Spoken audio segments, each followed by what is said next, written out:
to Warsaw on day 2 of the European Open 2015, and a very good morning to Annette Berm. Good morning. Good morning. Annette is going to give us a rundown of the top 4 seeds in each of the weight categories that we're going to see today. It's the men's competition here in Warsaw, so we're going to be seeing the under 81, under 90, under 100 and plus 100 kilo category. Let's start with the under 81 kilo category. Who have we got to look out for? The top 4 seeds. Let's go with that. Yeah. 2 of the 4 top 4 seeds are from Mongolia. The number 1 seed is Otgonbata Uganbata from Mongolia. The number 2 is the Uzbek fighter Yakyo Imamov. And the number 3 is the second Mongolian. It's Nayamsuren Dakvasuren. And the number 4 seed is from Moldavia. It's Valeriu Duminica. Any other names that we should be looking out for? Who have you picked out? See some yellow markings there. There's quite a few. So I picked out also Leandro Guerrero. I mean, he had a long break, but he's in Pool A. He does not have a seeded place, but he is dangerous enough, and he's on his way to come back. Yeah, could beat anybody. I was having a conversation with one of our technical team, and he pointed out that Guerrero is capable of beating so the danger man in there. He's the wild card, if you like. Who else have you spotted in there? And I picked out Wang Ki-chun in Pool D, the Korean, of course. I think he's likely to be difficult, but this weight for me, this is not his weight. Yes. 73, nice and strong. Yeah. He's not really a genuine 81 kilo category player, and I just feel that it's a little bit too late to make the move, and they just look that much bigger than he does. Anyway, we'll see. We'll see. So, in the category under 90, number 1 seed is the Korean, Kwak Dong-han. Number 2 seed is Komron Shok Ustipirian of Tajikistan. And number 3 seed is the Lithuanian Karolis Bausa. And number 4 seed from Uzbekistan, Dilshot Shuriev. Now, Korea, Brazil, Kazakhstan, Uzbekistan, they were the strong countries on day 1. It's beginning to look like that as well, because we've got a couple of Uzbeks in there, and the Korean as well, who's the number 1 seed, Guak, and we saw him in Dusseldorf. Yes. So he was there battling a week ago. away. Yeah. Another tough category. Okay, what about in the under 100 kilo category? In the under 100 kilo category, the number 1 seed, is from Korea. Yeah, he's not here. I was a little bit surprised. Yeah, so he's had to bow out. Yeah. So everyone will have moved. No, there's no change in the draw. So we just missed the number 1. That was unlucky. Number 2? That's right. From Uzbekistan, number 2, Ramzidin Zaidov. Number 3 seed, another Brazilian, Luciano Correa. He's always around. And the number 4 seed, the second Brazilian in that category, Rafael Pusacarini. They're battling it out for the number 1 spot there. Yeah. And the plus 100 kilo category. Plus 100, the number 1 seed is European. It is Daniel Natea, the Romanian. Number 2 seed from Lithuania, Marius Paskevicius. It's not really 100%. We'll nail it. We'll nail it. Yeah. Then number 3 seed, the Korean Kim Sung-min. And number 4 seed, it is the Polish fighter Maciej Sanaki. Right. Yeah. Okay, we are going to go to mat number 3. It's the under 100 kilo category. Maciej Hajash of Slovakia faces Aybek Zidikbayev of Kazakhstan. It's Hayash in the white judogi, and Zidikbayev in blue. Opening round in the under 100 kilo category. You at home have the choice. You can click on mat 1 or mat 2 if you want to watch that. We've gone down to mat number 3. We may not stay here because we're going to follow some of the names if we can. Dino Pfeiffer faces Peter Placek of Israel. That's a nice opening contest on mat number 3. This is where we are. But it's perfectly possible that we'll nip along to see Leandro Guerrero's opening contest in the under 81 kilo category on mat number 2. So let's keep an eye out and see how quickly we get through these. And then we'll keep you up to date on other contests to follow. Today, no women competition in Prague. They finished yesterday. Also a good level. Got that over and done with pretty quickly, didn't they? Mhm.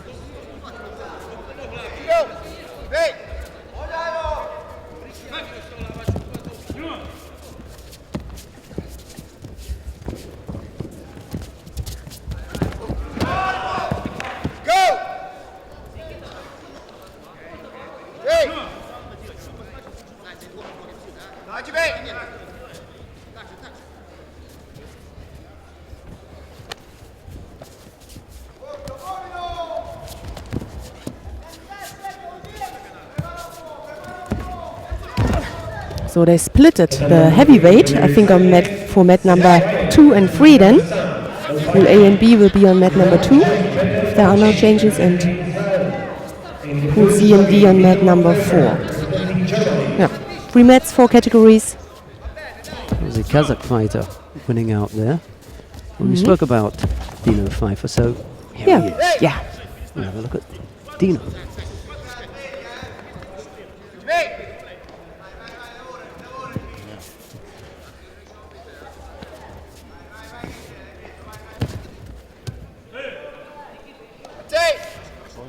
Yeah, the German Dino is in a really strong category concerning the Germans, together with Dimitri Peters and Karl Richard Frey. All the 3 of them have been in Düsseldorf, and unfortunately none of them was able to win a medal.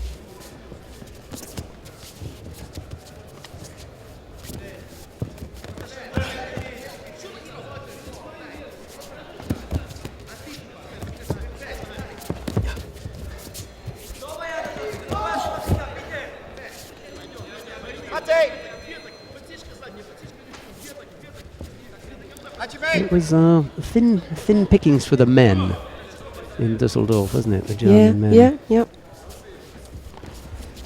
Whereas the women picked up a few medals, didn't they? Yes, that is right. Silver, for example, to Sandra in the under 70. Marine Grey at the first day won bronze.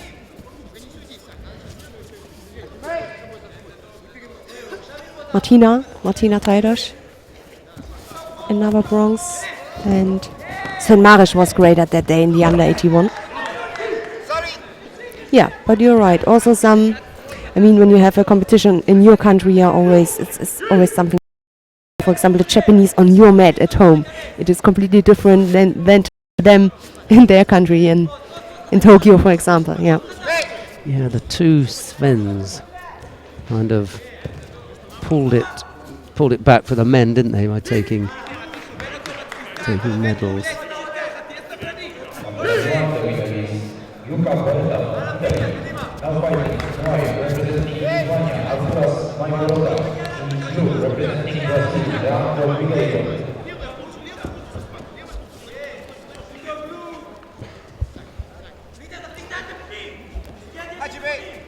So, despite I'm German, I would like to see Leandro Guerrero's opening contest on mat number 1. Good pick, Annette. Okay, let's go down to mat number 1. It's in the under 81 kilo category. Yeah. Arturas Maivoroda of Lithuania faces Leandro Guerrero of Brazil. So after the Olympics, he had a long injury break for almost 2 years, I think. And he was also a week before in Düsseldorf, Leandro. Wasn't able to come far in his draw. Was very disappointed, and I can imagine that it's really hard. You start completely at the beginning.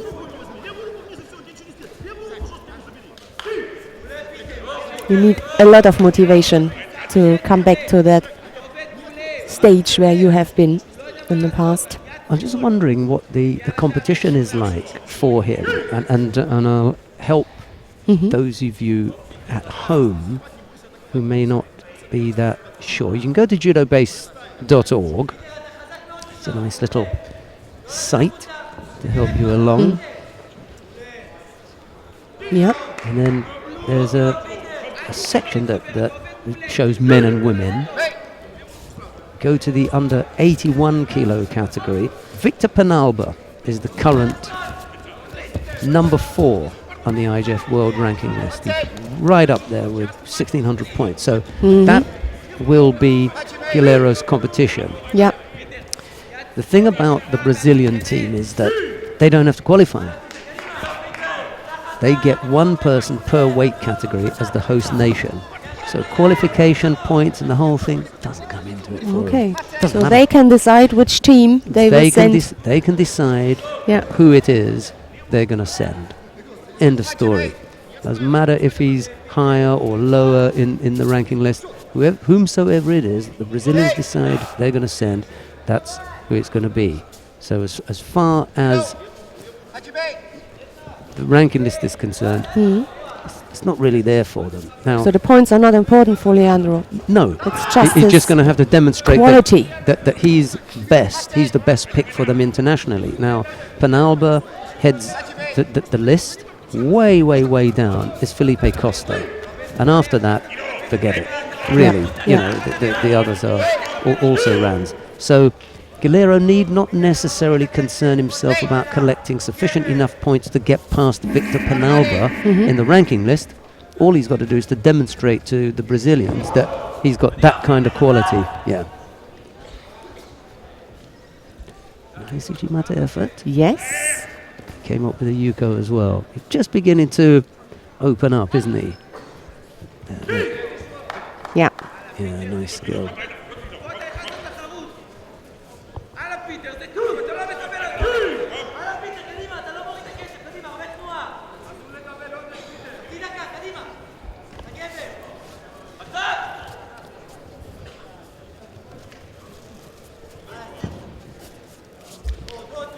Number 2, the winner is Yevgeny Katayev, representing Ukraine. That would be a big story for him as a Olympic 2 times, I think, bronze medalist, and also collected some medals at World Championships. After this, like a dry period, he comes back. What a story that would be.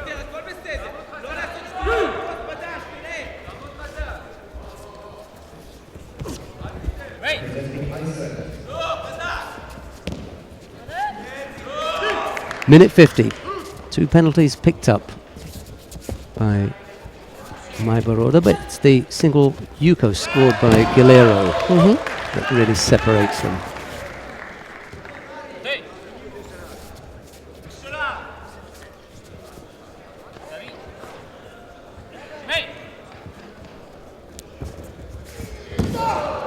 Nice Ippon. Nice Ippon Seonage.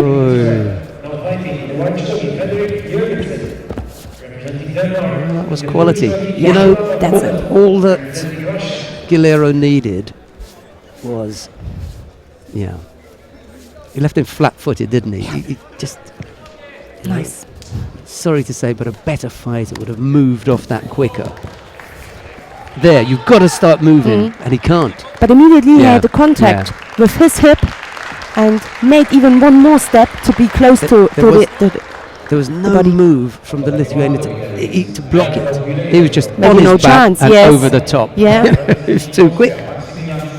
So Guilherme proving too good for him. And now good opening. what Guilherme needed was a good draw. Now, has he got a good draw? Okay, first fight throws the Lithuanian for Ippon.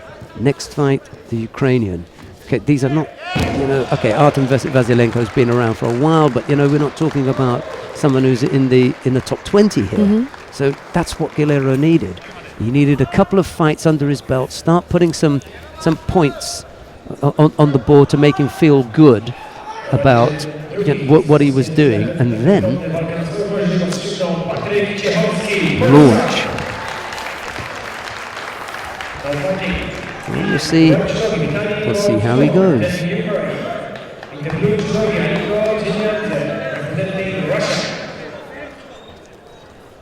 Just checking to see exactly where Vasilenko, where he is. 125. So this is not the kind of fighter Yes. who on paper Normally- is likely to trouble Guillermo. Yes. This is just what he needs. He needs a few fights out in the middle, get himself To come back in into again. it. Exactly. Feel his way into it. And even when we look at the potential, I mean, if he gets past Vasilenko, then there's a Mongolian looming large for him next. But it's not one of the top ones. Even though he's coming here as the number 1 seed.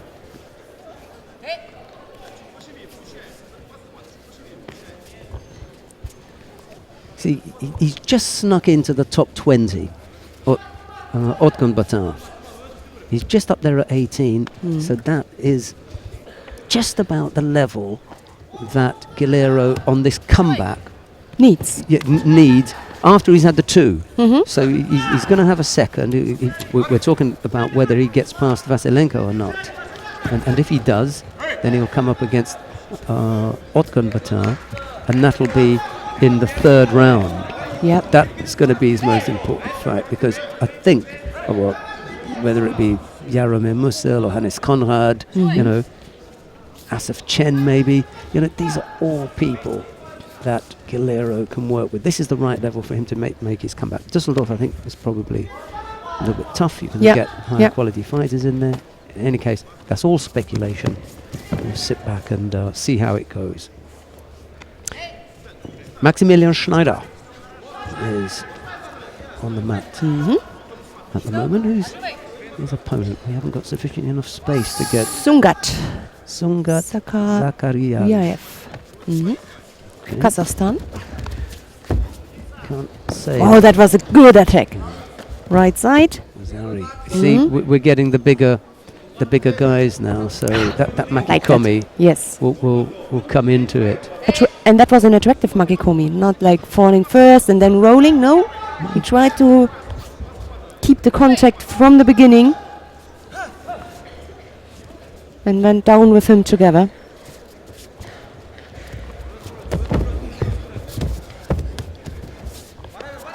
And now it's Zakariaev. He also tried it. He saw how it goes. Yeah, whatever you can do, Let me try now. that'll do just as well. Zakariaev. No, I haven't seen him before. There we go. Just in the end. Just at the he end, lost he lost the grip. arm. Yeah. And that was just to help him over, get his balance there. So, Arai Makikomi, perhaps, yeah? The big right leg sweeping up. Yes. I can't remember having seen the Kazakh fighter anywhere. Yeah, even the name Zakariaev. is not. I don't remember.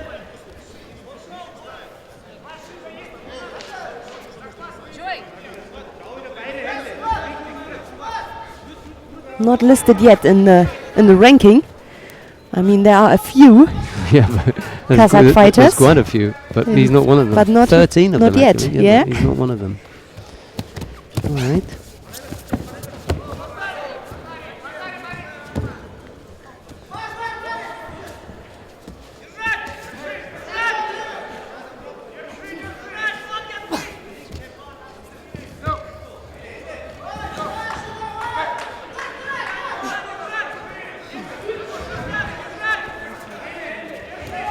I was thinking that he could be a different weight, but no. The only thing I know that, if that is right, that Yeah. he is 22.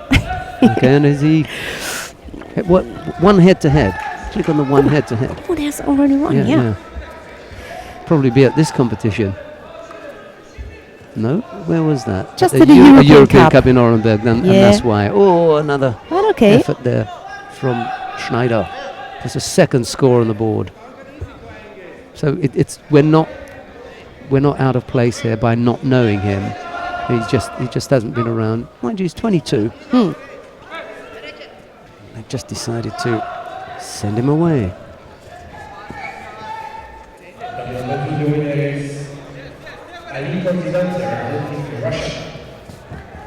Now fighting white choking Asset Martin Zerano.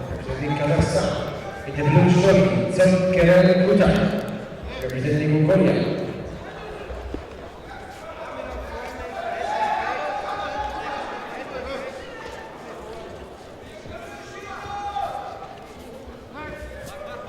Two scores then for the Austrian Schneider to take this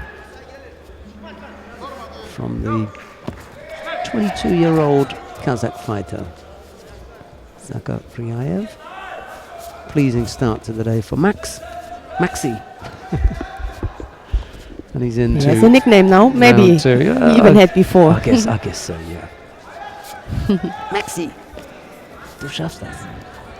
He will face Jen Asaf, or Asaf Jen, the Israeli in the next round. That's a tough contest. Yeah. The Israeli fighters are really, men and women, they're both looking, both teams are looking really well prepared. I remember Sagi Muki last weekend. Yeah. Oh, he was like a weapon. Brilliant judo.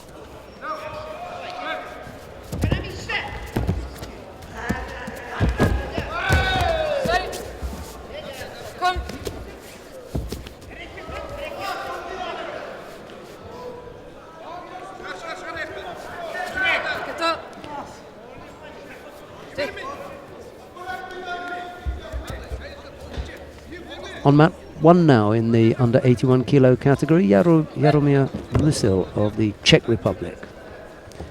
He faces Matus Milichovsky of Slovakia.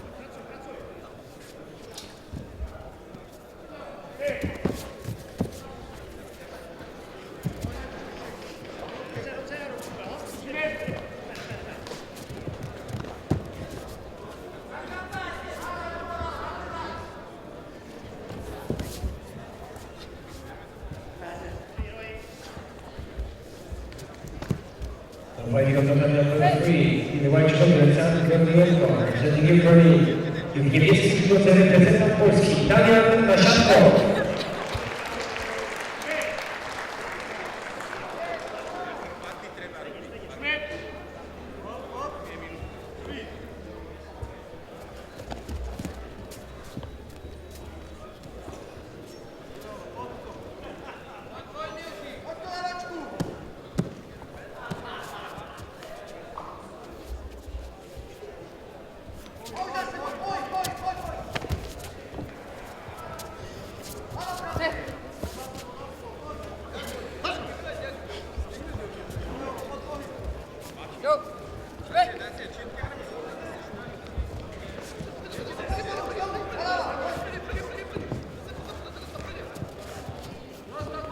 Very nice upright fighter.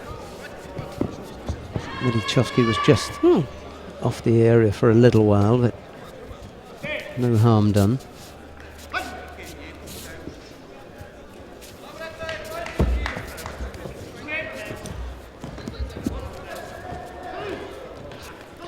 Coming up after this, Rinat Ibragimov will face Vitaly Popovich. It's the Kazakh to face the Ukrainian. Ibragimov has been around for a long time now and at various weights. But when we were talking about legends, Ibragimov doesn't quite come into it. You know, with the greatest of respect to Ibragimov, it's not just your ability. Well, it's not just the fact that you fought at different weights. It's what you did, because quite a few people have been through the weights. Yes. But they can't all take world or Olympic medals. So Ibragimov, despite the fact that he has fought at different weights, he doesn't quite make it into the legend status.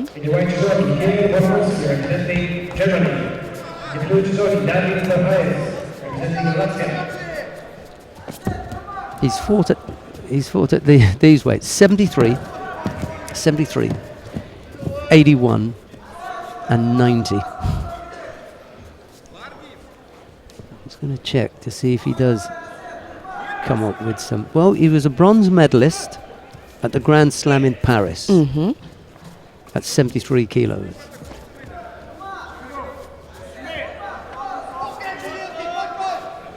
That's it. You see, he hasn't got the finishes with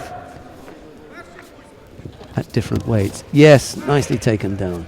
Good score from the Czech fighter there.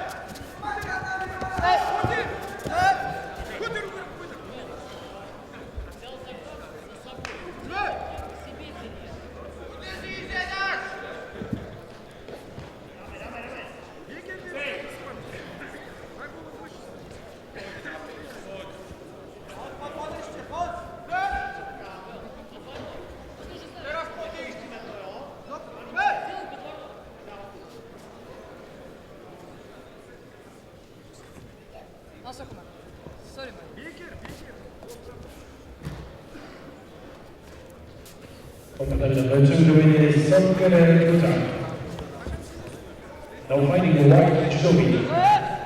On that pixel representing Kazakhstan in the blue trophy. Laurin Böller representing Austria.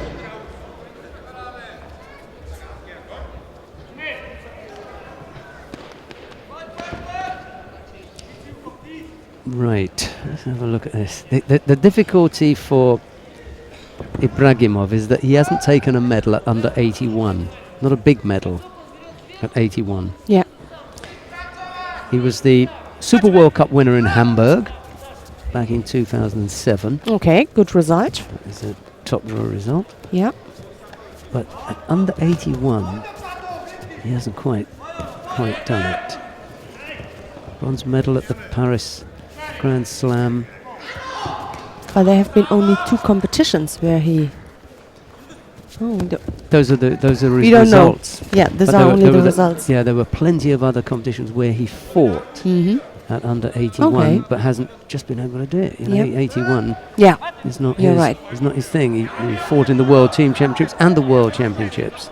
lost in Yeah. London against Wang Wang Yichun, Yichun. Yeah, almost first round there. yeah. That was still in the under 73, right? And then a year later, he was 90 kilos. Hoppala, had a So- longer break maybe after the Olympics. Well, you know, well, it Then wasn't. he It came wasn't back. such a long break. It was just 1 year in between. All right. Something happened. Yeah. Well, he put on a bit of weight because the next time that he was on the mat, he was 90 kilos. Mm-hmm, mm-hmm. Then he came back down to 81, but he hasn't struck yet. And here is Rinat Ibragimov. It's possible that he could strike today. Let's see. Vitaly Popovic is his opponent.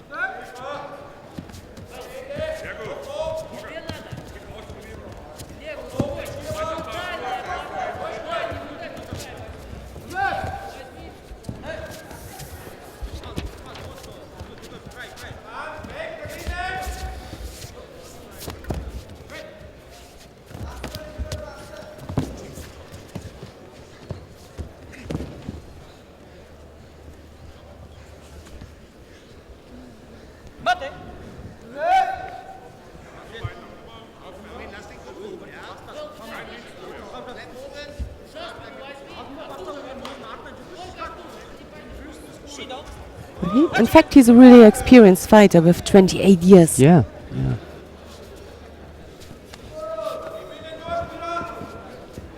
Nice.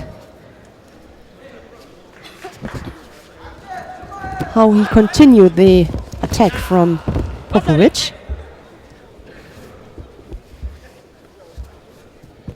Popovic is a few years younger, 4 years younger than his Kazakh opponent.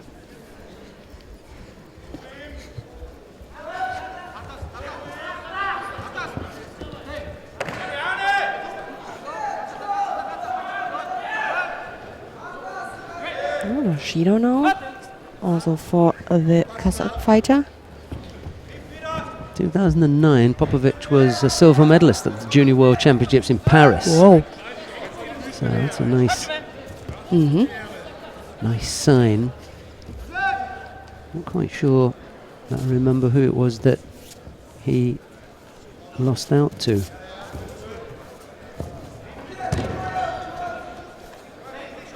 But in any case, it was the weight down at 73. he was at 73 kilos then. Nishiyama Yuki of Japan beat him in the final there. That was in Paris in 2009. 24. Both fighters have picked up single shidos, a little over 3 minutes left to go. This time he gets a score for it.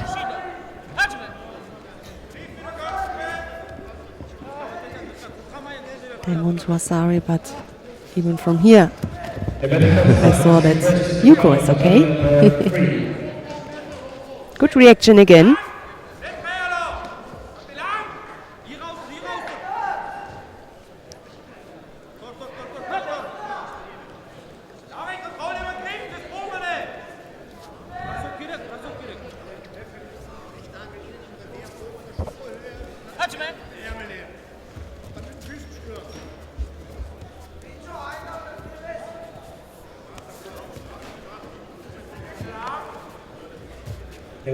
Representing Germany, now fighting. In white, judogi Alexander Romano, representing Ukraine. In blue, judogi Vincenzo Garco, representing Italy.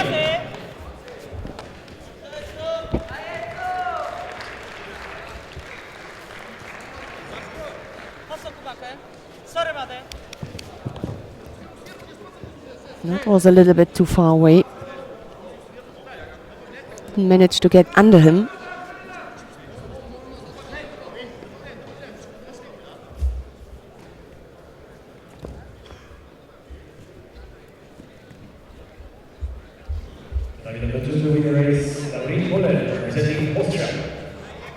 Ooh, good, consistent. Tomonage used also 2 legs. That was close.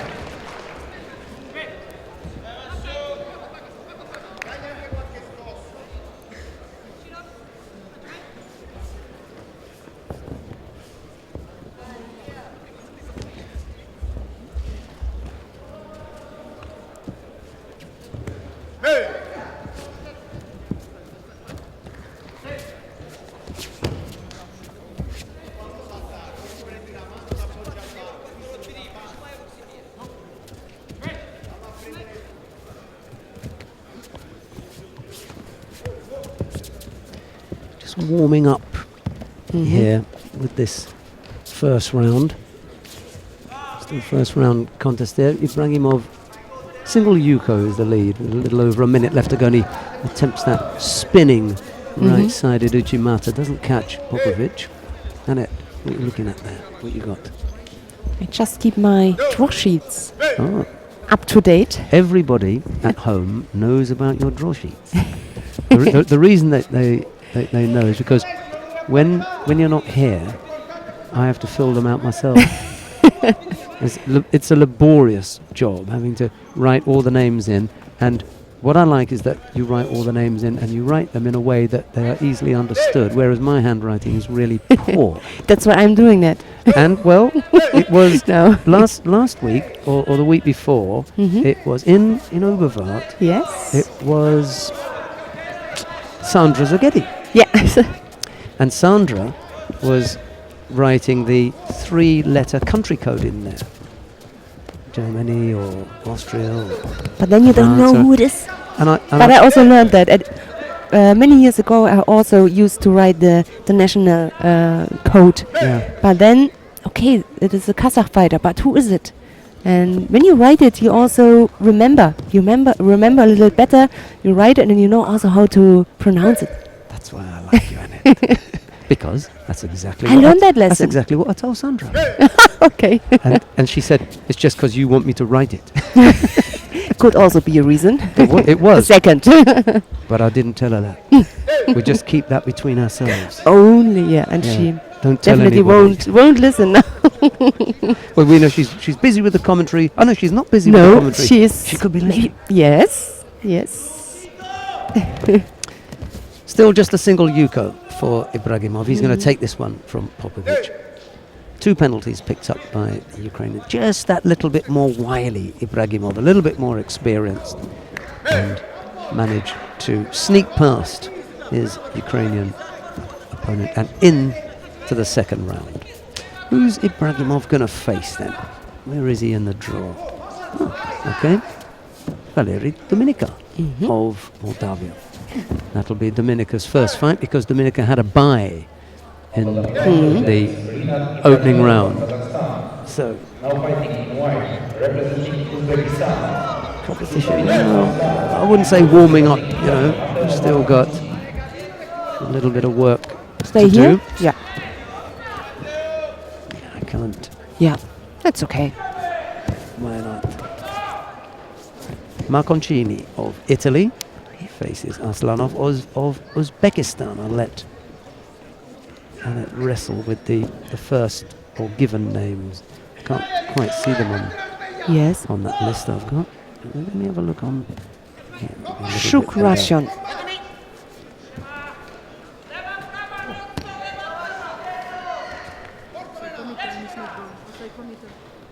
Oh yeah, that's right. Aslanov. I've seen him before. Shukrachon and Matteo Marconcini. It is Aslanov in the white judogi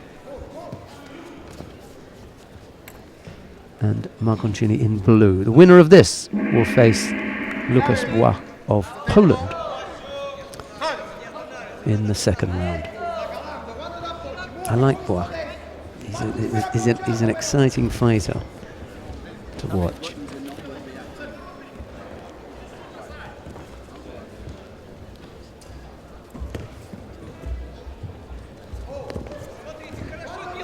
Yeah, and maybe today there's a Polish fighter which makes the crowd a little bit happy in the end. We can also do that on judobase.org. That's another nice thing to do. Have a look at the possible fighters for Austria. Who's likely to come up with a medal for them? I wonder who that'll be then. Fighting in white, judogi Jan Pinta, representing Czech Republic. In the blue, judogi Asel Madridov, representing Kazakhstan.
Right, well, the best chance, I don't know what to say, but there's still plenty of Polish fighters left in.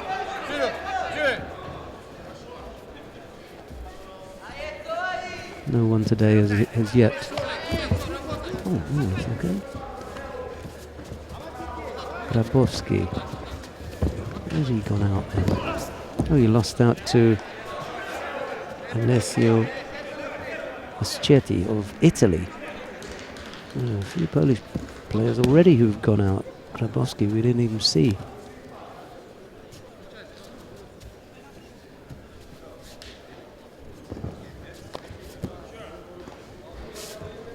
Damian Naziadko, he's also gone out, Polish fighter.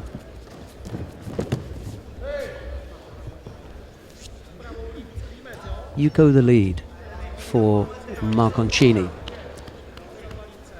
Little under 2 minutes left to go.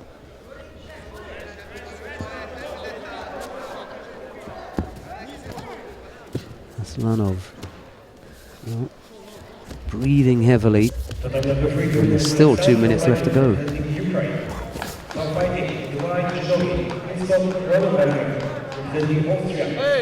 In the blue trophy, the All Nation, Armenia.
There's an interesting contest coming up soon on mat number 3.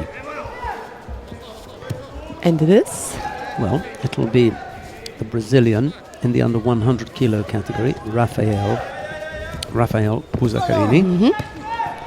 Seen him. Actually, we sat next to him at dinner Yesterday evening. last night, yeah. Yes, very nice and shy. Rafael Hi. Buzzacarini. Yep. And in his second round contest, because both the fighters in the contest coming up had first round bye, so Rafael Buzzacarini had a bye into round 2, and he will face Yakov Mamistvalov. Mamistvalov of Israel was the cadet European champion in 2009, I think it was, in Koper in Slovenia, if my memory serves me correctly. Okay, I'm looking around at my colleagues and they're all saying, "Oh, I don't know." Good luck with that one. Yes. So now we're all We leave frantic. you with that. yeah, good luck with that. And they're all frantically looking up to see whether I've committed an error. But I'll have a look. I think, Prove it. well, I think that he beat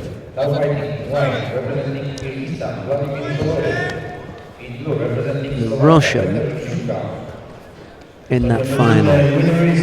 So we're looking at the only cadet European Championships 2009. Before I look it up, I want to see who it was. What was the name of the Russian? I'll try to remember anyway. Yeah. But right, Koper 2009.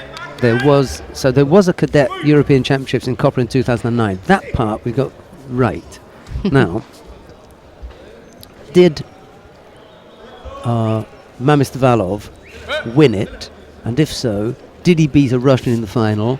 And if so, what was the Russian's name? So up to this point, I feel confident. The only thing is the Russian's name. Now, the Russian is fighting at heavyweight, but Mamistvalov has come down and is now fighting at under 100 kilos. So I'm trying to remember the Russian's name. Give me a second. I'll see if I can remember it.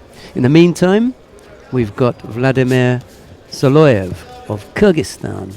He's on the mat against Peter Zilka of Slovakia. It's Zoloyev in the white judogi and Zilka in blue. Yes, and the fight before, the winner was the Italian, Matteo Marconcini.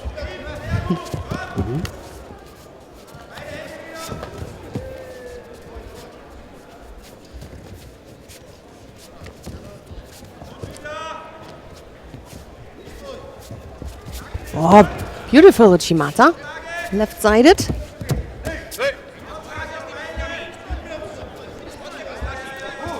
And Frank Wolf. gives a Yuko.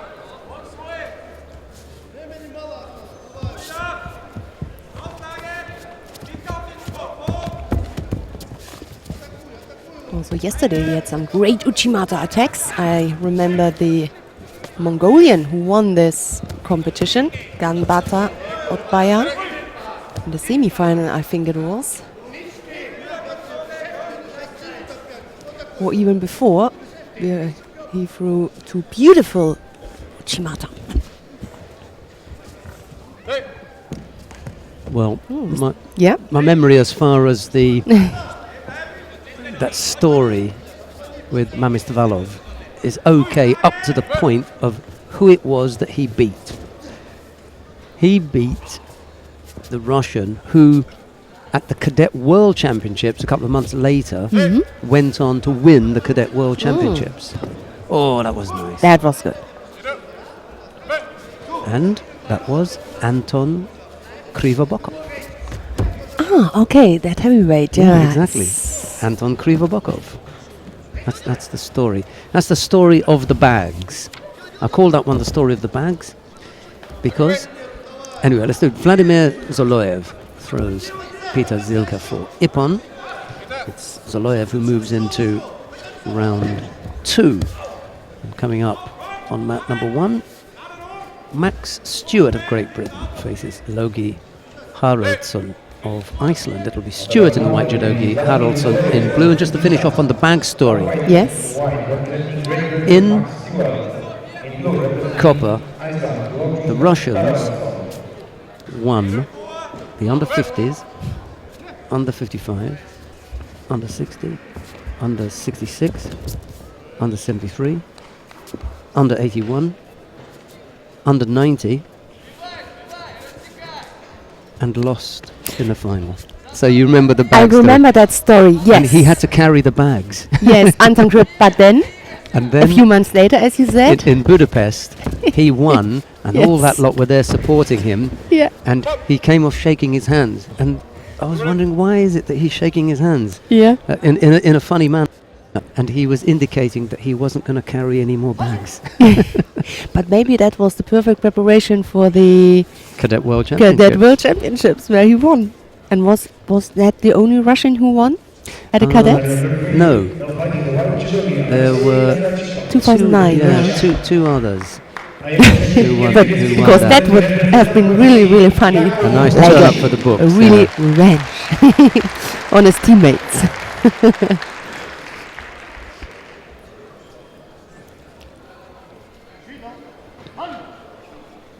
It was in Budapest. It was the first Cadet World Championships. Mm-hmm. Gadzhiev won in the under 50 kilos. Sakarat Gadzhiev. But after that, it was pretty slim picking. Arbi Kamkoyev, Kazan Karl Muzayev Yes. is around now. Still You know, so, around. so they they took some medals, but then it was Krivovokov who came back, Yeah. and Mamistovalov was only 5th. Yeah.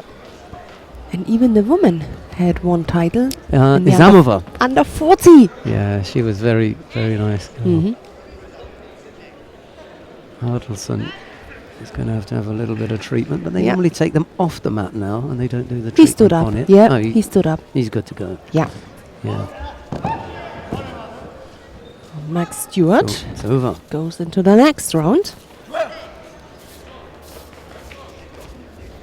Yeah, at that competition, Tashiro Miku of Japan took a bronze medal. Valeria Ferraria of Italy, she's still around. Just looking at the ones who've made it big from the cadets. Takato Naohisa, he was Cadet World Champion at under 60 kilo category. He went on to win something, didn't he? Yeah, you could say that. Right, who've we got now then? So we got the Italian Massimiliano Carollo, and he's up against the Latvian Artemis Naumovs. Carolo in the white judogi and Naumovs in blue. Still round 1 in the under 81 kilo category. Plenty of time. 45 judoka in total. in this weight category. Buzakarini and Mamestvalov will take to mat 3 next fight up. Might be worth having a look, seeing as we've spoken so much about Mamestvalov. The number 1 seed in the under 90 kilo category. It's getting more and more interesting now. We'll get there. Kwak Dong Han of Korea will face Yevgen Katayev of Ukraine. All right. Here's Annette Byrne.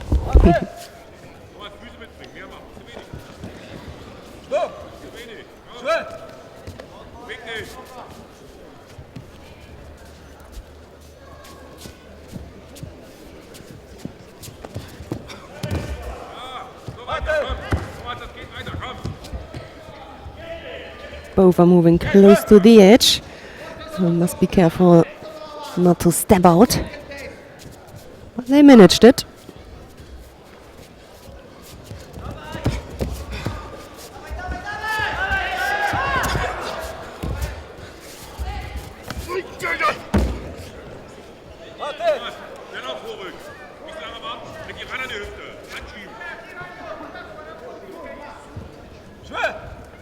Deep Ochigari, followed by the drop Zianage from the Latvian.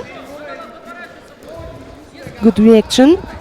Of course, that's already the movement or the direction he needs for that drop Zianage.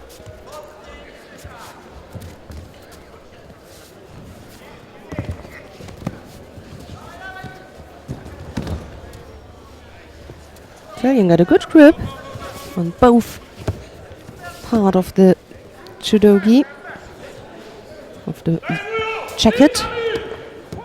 Just needs to come through with an attack.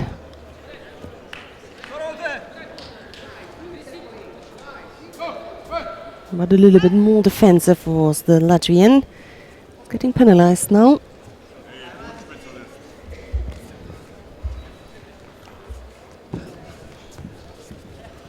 Oh, that was close to beautiful Ashiwasa.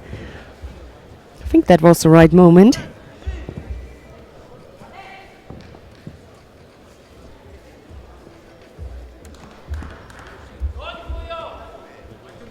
Some good attacks from Carolo. Representing Germany.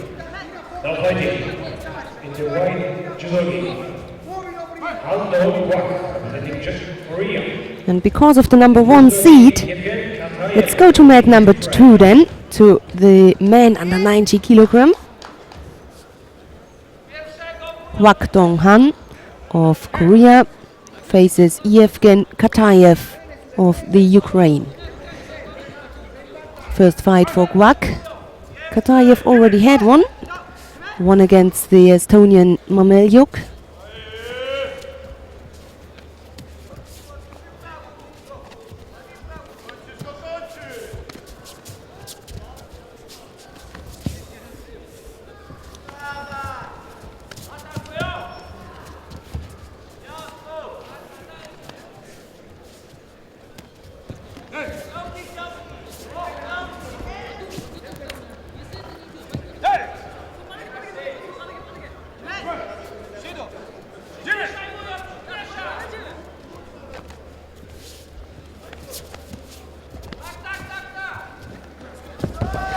Oh, nice attack there, nice opening.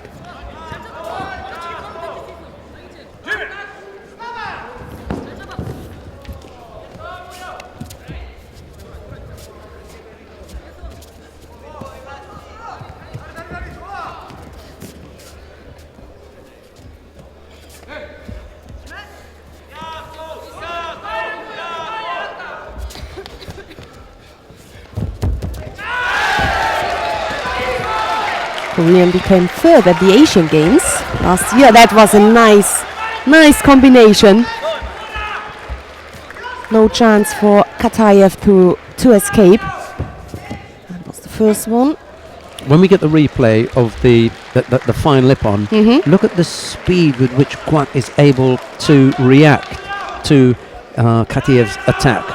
Also doing that because combination. the first Osoto doesn't catch him. The Ukrainian then tries To go backwards. Yeah, to go backwards. And then he comes up here. What? He tries to change it to the Makikomi, doesn't he? The Ukrainian wants to go left-sided Makikomi as a counter, and he just takes him back. Yeah, and he couldn't Bang, turn bang. because the left Yeah. arm from the Korean was there in the neck and fixed the upper body. There was no space, No. not a paper. Could be put between. Yeah, Very nicely put. good.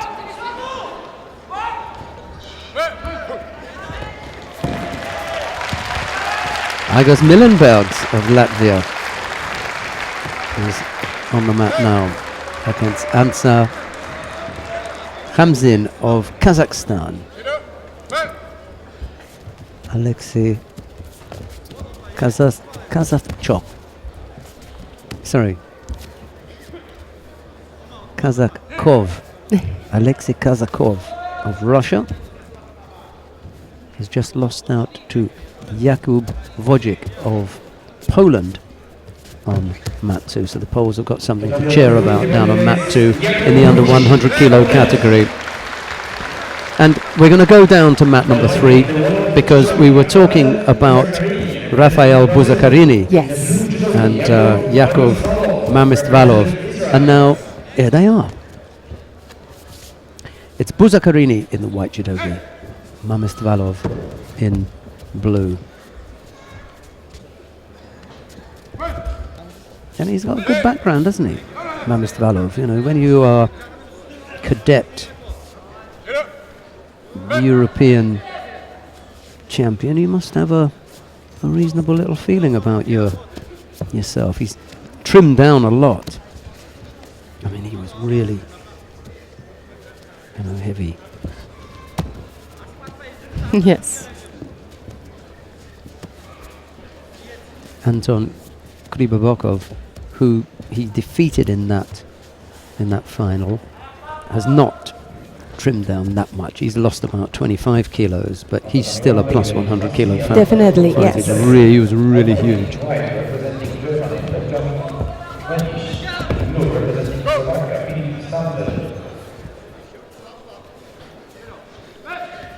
Israeli picks up a penalty for passivity.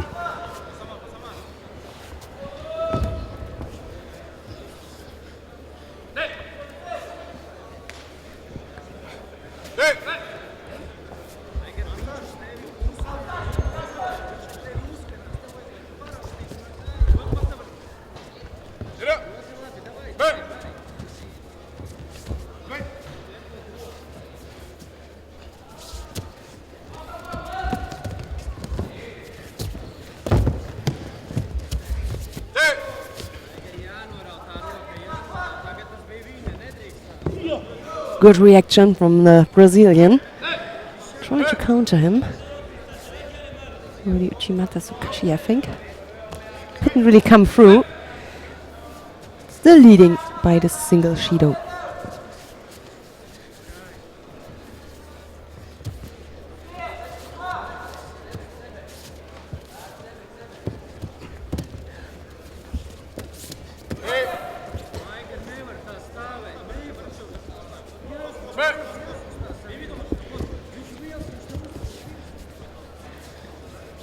Didn't really look determined with that left-sided Uchimata effort. Mamistvalov. Oh, that was a little bit better. He had his feet going then. The hands got disconnected in the effort. Now it's Buzakarini who picks up the penalty for passivity.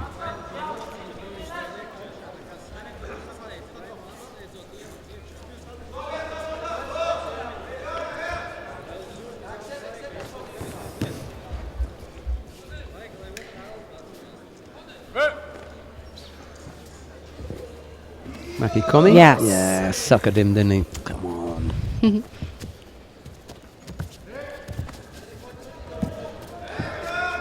Trying to work on the arm now. Got the left leg in the wrong place though. That's right.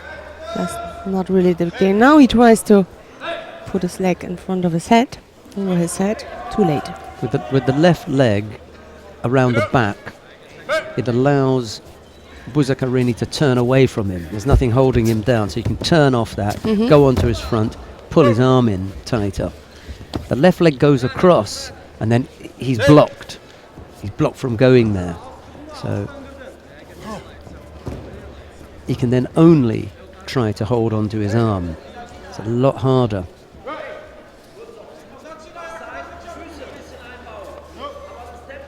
By the way, in the under 81, on mat number 1, Benjamin Munich, also for me a promising fighter. Strong category also here in Germany with Sven Marisch and Alexander Witschacak, Dominic Ressel. There are also a few more. But he is, I like his conditional skills, I like his judo. That is a difficult category. And of course it's a difficult role to fill, because they have to fill the role vacated by Ole Bischoff. Picked up 2 medals at Olympic Games back to back, a gold medal in Beijing and then a silver in London, and now he's out of it. So someone else has got to step in there. Sven Marisch would have been your go-to guy. You know, he was there or thereabouts just before London, and then Bischoff came in, and after it looked as though Marisch might get a good look in, Bischoff came in. But what a story, what a history is that. 2 times in a row, 2 Olympic finals, 2 times Ole Bischoff and Kim Jae-bum. Yeah. I mean, this is that does not happen every day. Yeah. This is really one time the one and one. It couldn't be more fair. It was incredible. They have a relationship since the Olympics. Must be, yes. That's what he told me himself. He said, I have it recorded. Zaccarini. Good counter, yes. Came up with a second Waznari there. Oh, he holds, just in case. Well, you never know. It's an unusual thing. The referee, he gives Waznari. He's already got Waznari in the board, so it's Waznari, Awazeti Ippon, Soramadi. At that point, you know, Zaccarini looks up at him and says, "Are you sure?" Yeah, that's right. You see that many times, and I like it. Before, very often they jumped up and then they said, "Yuko." Yes, and then you miss the chance to end up that fight. Mamistvalov not able to get past the difficult Zaccarini, who was the number 4 seed this morning. Here he goes.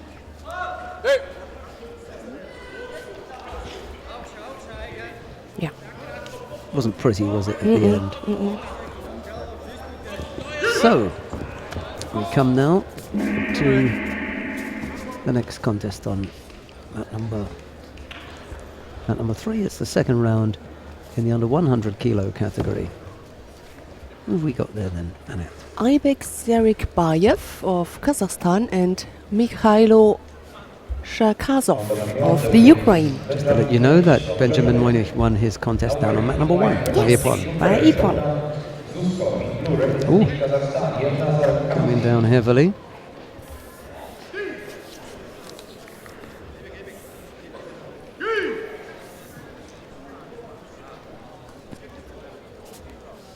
The winner is Aida Silesbergs, representing Moscow. Now fighting in the white judogi, Milan Devan, representing Slovakia. In the blue judogi, Giovanni Carolo, representing Italy. Ooh. Both had a good control until the end. But that was necessary. Not to give up a score. Oof, after 1 minute, the Kazakh fighter seems to have fest Arme, we say in Germany. So.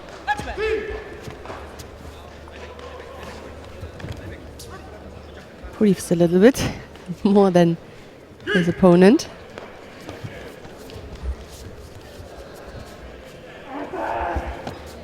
I think they've already had the first round of the plus 100 kilo category, by the way. That is right, yes. So they are through. We've got the second round lineup. It's looking a little bit more interesting. we're watching the under 100 kilo category at the moment, and these are second round contests, so the third round is getting sorted out. Still haven't come to the big action yet. In the 90 kilo category, well, that too is second round contests are done. We've had the first round contests are done. We've had the first of the and the second of the second round contest. Guak Dong won his contest. We saw that, yeah, earlier on. Yeah. And then on the adjoining mat, Igor's Milenbergs just defeated Ansar Kamzin of Kazakhstan. So it'll be Milenbergs and Guak in round 3. In the 81 kilo category, well, they're still battling away down on mat 1. We've got the last 11. Well, we've got 2 more first round contests still to go. Oh, that was an interesting ippon. Wow. Like he fell on his opponent and then on the mat.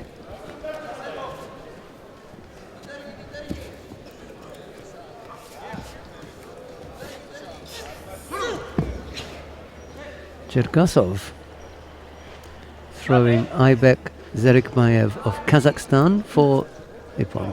Yeah, maybe we see that. There it is. Yes. Like he stumbled backwards. Bum, bum. Well, Good.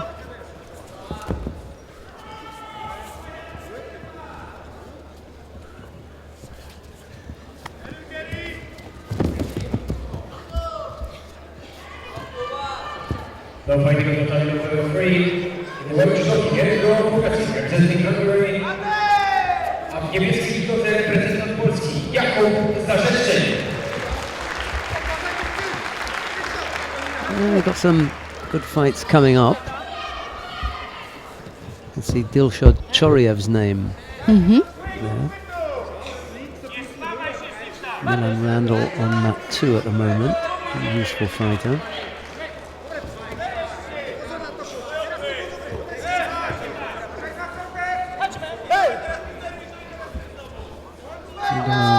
Fogas Ogego of Hungary on the mat at the moment faces Jakub Zarzeczny of Poland.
Big hip attack. Oh, he couldn't come through.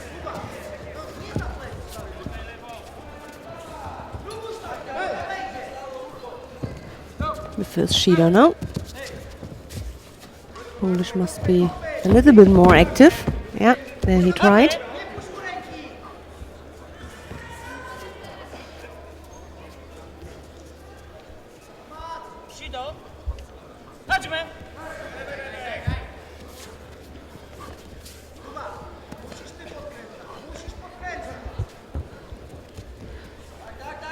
A little under 3 minutes left to go. Just a single Shido against the Polish fighter. Plenty of time.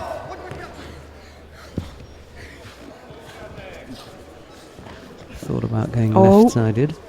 Yeah, no, he can't really come through with this attack. Even before, that was a little bit better, but first he needs to break up the grip from the Polish, his left arm. He managed that, but he couldn't lift him up. It's a little bit too slowly. I mean, for 100 kilogram.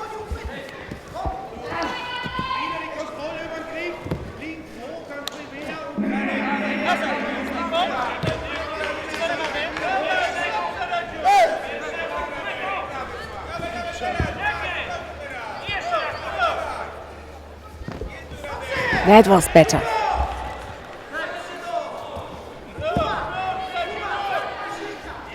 That was a good attack.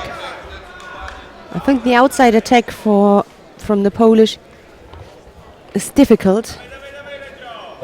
He's always a little bit too far away. That's why that dropped Seonaga was much more better.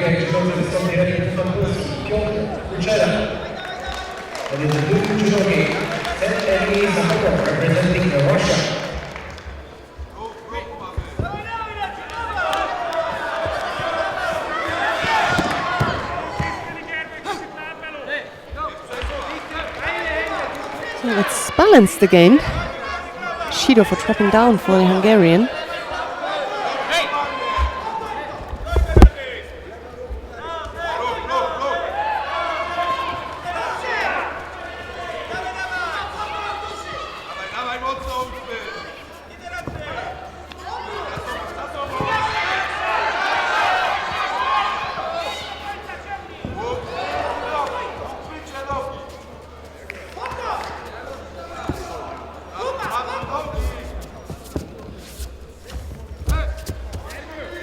So Bubania just won his fight on mat number 1, and he will face Kichun in the next round.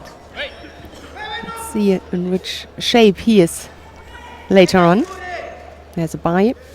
For sure he is watching that contest.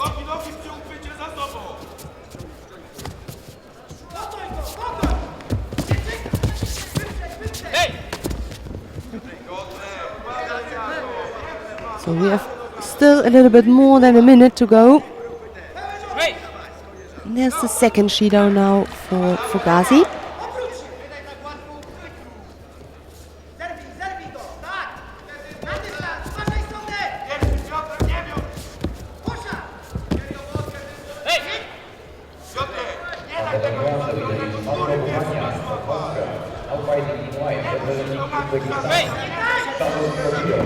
Uchi was a good idea from the Hungarian.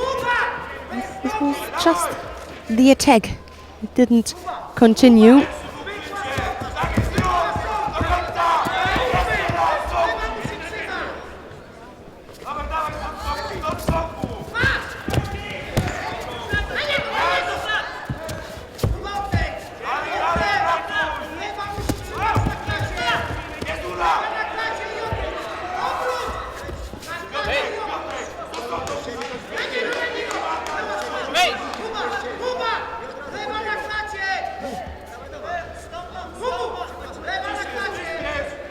And there's the third one. I think now with 19 seconds to go. Oops. What a chance the Hungarian offered.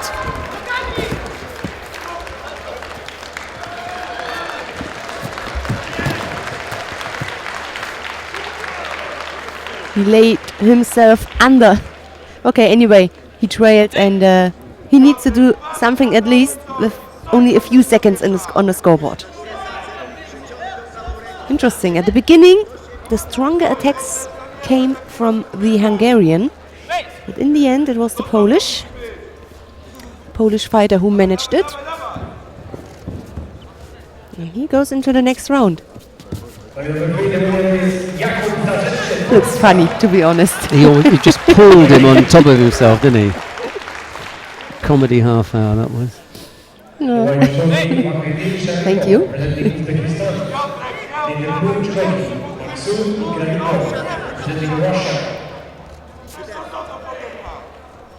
So we stay on that mat, but I have one eye on mat number 1 later on in the next fight, because I see the number 1 seed in the under 81 kilogram category, Otgon Bata. Yeah, we'll I go think- down there when Yeah. when he's on, because we'll follow that with Gilero. So that'd be perfect. a Good choice. Good one to watch. Yeah. Wejdzie za soto, musisz pracować nogami. Ultimata soto, jedzie. Do skoku, nie ma cię nogami pracować. Dawaj, dawaj, dawaj.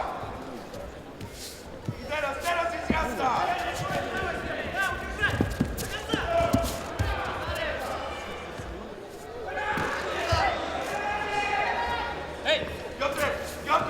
Piotrek, został to więcej.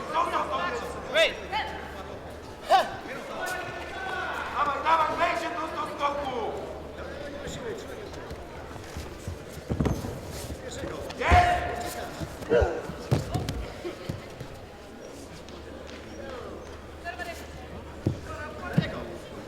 Trzymaj! Piotrek, do skoku. Czekaj, musi pójść do skoku. Sharipov picked up the penalty for passivity there.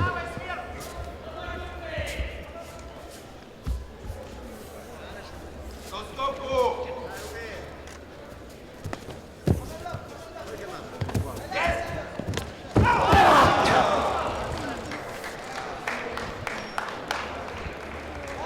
On the ground, the winner is Shadow Sobilo from Uzbekistan. Now fighting in white, representing Mongolia, Ugan Batar. In blue, representing Italy, Luca Poeta. So, we could go now to mat number 1 then, because the Mongolian is coming to the mat. All right, let's do that. They are Why still not? in change to under 81 kilo category. First fight for Otgon Bata, Ugan Bata, the Mongolian. The second one for the Italian, Luca Poeta. One against the Latvian Sapega before. Now fighting the white judoka in short Korea, representing Uzbekistan. I mean, it must not be the number 1. It must not be the number 1 from Mongolia. We saw yesterday the number 3 from the Mongolians, who showed a brilliant judo. Could be at 81 there. Oh, Or not. beautifully thrown. Yeah, that was Poeta good. Absolutely lashed him, didn't he? Yeah. Oh dear, that wasn't in the Whoops. plan. No, definitely not. That wasn't supposed to happen. Oh, looking for that. That was a thrashing, wasn't it? Yeah, perfect moving. So Gilero comes to the mat a little bit earlier than he expected, because one could have thought that It takes a little bit longer, this contest, you mean? Poeta would have been detained a little bit longer by Otgon Batar. It actually turned out that Otgon Batar was dismissed by Poeta a lot earlier than we thought. So, there you have it. Good throwing skills from Poeta. The number 1 seed Is out. bites the dust early. Bites the dust. I suppose biting the dust comes from, well, it could be, falling off your horse and hitting the ground. You bite the dust, you fall. He got hit, didn't he? Right, here we go. Artem Vasilenko of the Ukraine faces Leandro Gilero of Brazil. It's Vasilenko in the white judogi and Gilero in blue, and we already saw Gilero getting warmed up in that opening round. Let's see how he manages in round 2.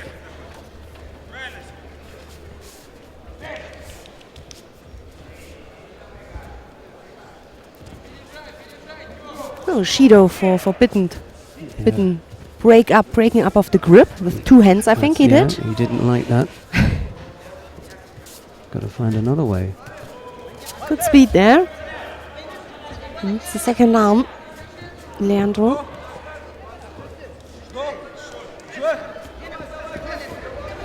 Vasilenko's ever been on with Gilero. Let's just have a quick look at that.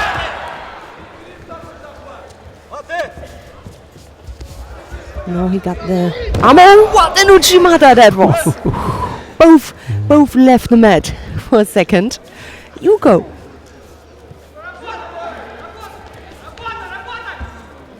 Change it to Vasari. Okay, that was so quick.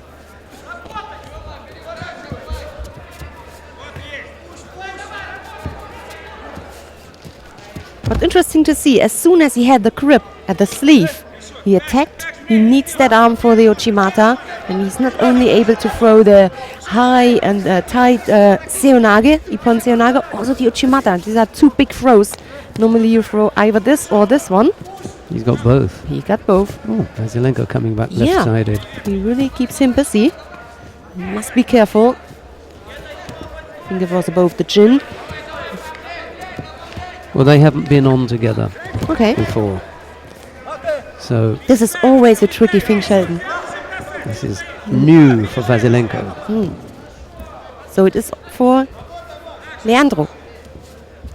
I just get the feeling that Vasilenko, however, was already struggling with the grips. There was Yeah. something about the gripping that he didn't like. He broke Yep. that one off with both hands, picked up the Shido, and then Guerrero got him.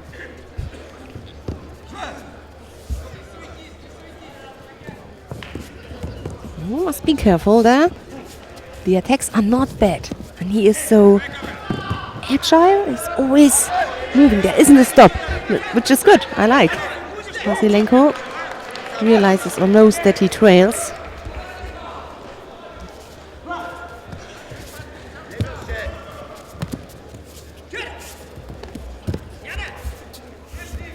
And number 3, the winner is Matsumi Gariko, Russia. Now fighting in the white judogi. And I'm sitting If you don't like to be so busy on the mat, you need to try to get your opponent under control and keep him calm. Yeah. Close to the edge. Struggling now, Vasilenko. You can see it written on his face. What am I going to do now? He's still got half the contest to come. But he's still dangerous, I think. I mean, awkward for Leandro. As long as he stands when these attacks from Vasilenko are coming, then it looks good. He got away with that one. Guerrero thought that that was a false attack. Didn't have to defend it. He just collapsed in front of it. And the referee let that one get away. 2 penalties against Vasilenko. 2:20 odd left to go. Guerrero leads by Wazari.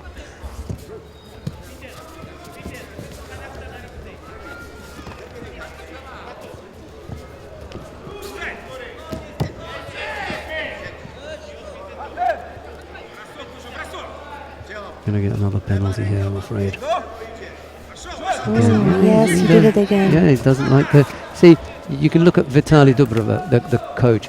Not a single complaint. Because he knows He- that he- it he is just- forbidden. Shook his head, but he knows that his fighter did that. Yeah. His fighter broke it up. And Guerrero has another look at the referee here to say, come on. You know, he doesn't like this grip. He's just throwing in that little Senagi to break the grip up, because he can't break it up the way that he has, because he's already picked up 2 penalties. Let's look at this next attack from Vasilenko if it comes in. Guerrero is just, you know, really pressuring him now. Ooh. Oops.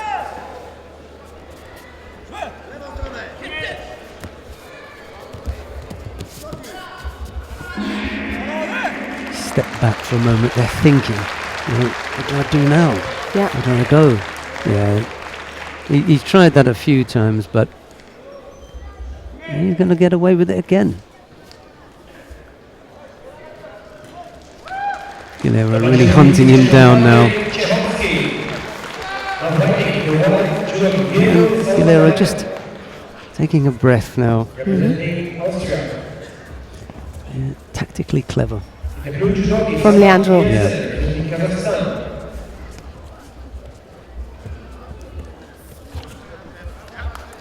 Ashiwaza would be nice now. From Guerrero just to... Oh, you've thought about the Uchimata again there.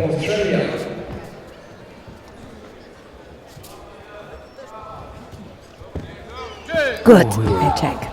Couldn't quite get. Just the end, huh? The Yeah. beginning was perfect. Right under his opponent. A good position. Maybe he couldn't manage to come out quick.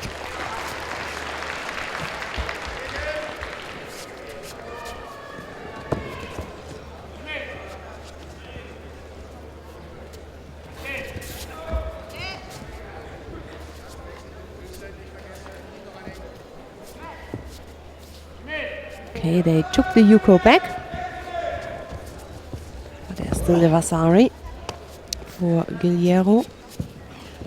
Guillermo happy to get involved in some Yes. Nevaza. Why not? Brazils, of course, Brazil. They like that. Most of them.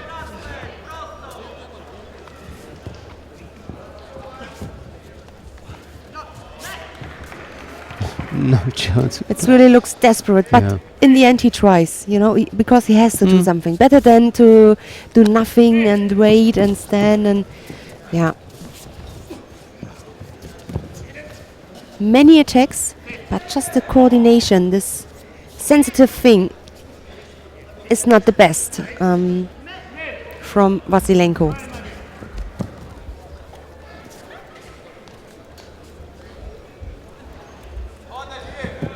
So, as we suspected, Martin Vasilenko of the Ukraine not able to cope with Leandro Guillermo, getting thrown for Wazaru and then picking up 3 penalties.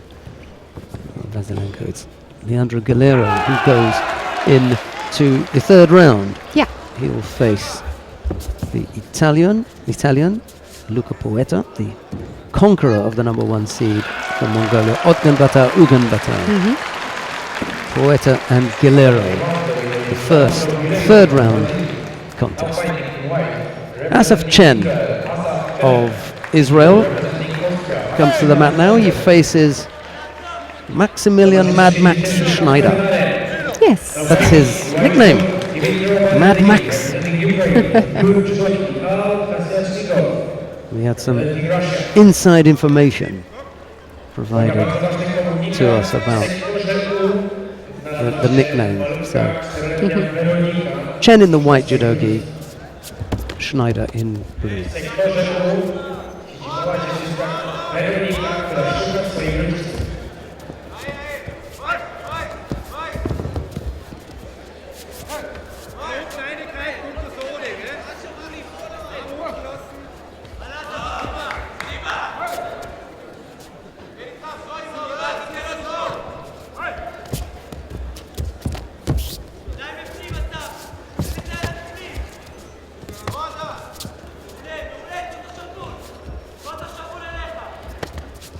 Max Schneider's Max, yeah, much more taller.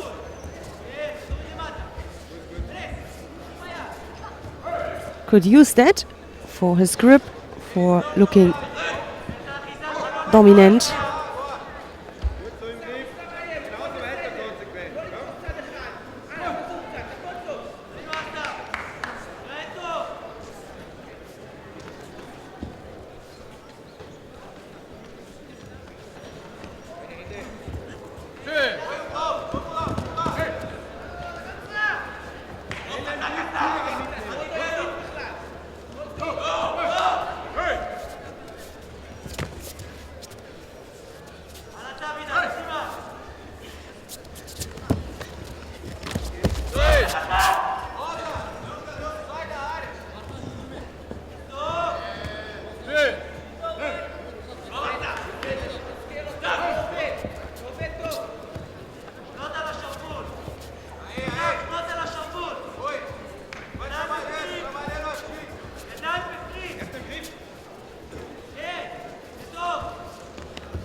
Schneider's the fighter who's picked up the single penalty.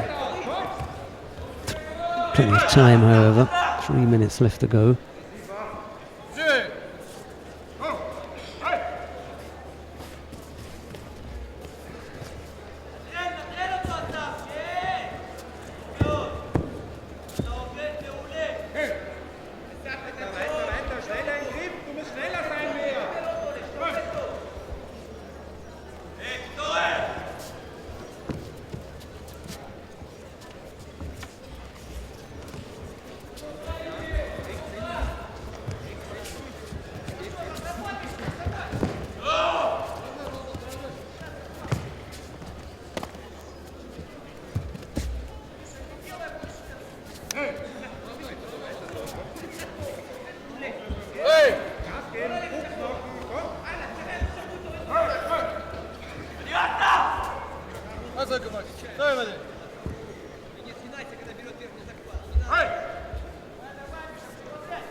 The number 2, the winner is Slovakia, representing Kazakhstan.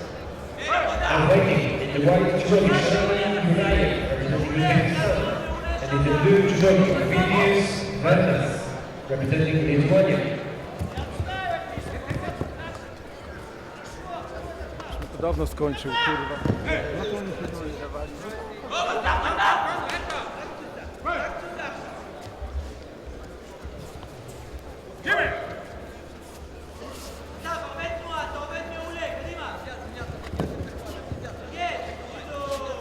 Still the single Shiro. Got to be careful here. He's a strong boy, but Yep. will he be able to get out of that? Yeah, that was a bit of a slip.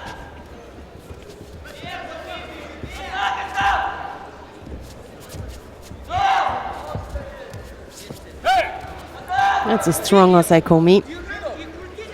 Yokushio Gatame. That's it. So, as we said before, Jen, a fighter, he goes into the next round. Poeta Galero Chen just beginning to shape up. We'll see what the other names are like there. Mamusil maybe, and then we'll start getting some interesting in that round 3. I think Mad Max may be mad at the moment. Yeah, He's mad. had a good start. Yeah. It was only a Shido down. That slip put him on his back, and Yeah. well, Chen wasn't going to let that chance go missing. Secured that. Osai was up. Nice and neat. Right, Hannes Konrad faces Jaromir Musel of the Czech Republic. It's the German Konrad in white and the Czech fighter Musel in blue. Hannes is actually coming from my hometown, Leipzig. Yep. Well, he avoided going over to the Ashiwaza there.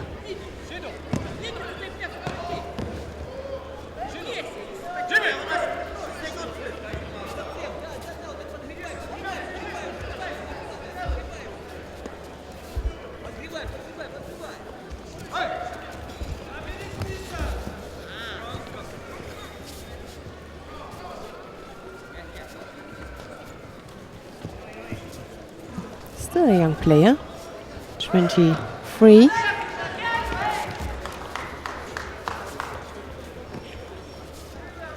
Won silver at the Junior World Championships. Almost with the Ashiwaza against. Yes. The second time he's threatened Yeah, Konrad with that. Wasn't he? He was in Tokyo, wasn't he? Konrad, a couple of years ago. He was with that group of Germans that came out to Tokyo. yeah. That Grand Slam. It was 2010 in Agadir, yeah. And I think Alexander Witschacak was in the final. So, German final, yes. And Alexander won.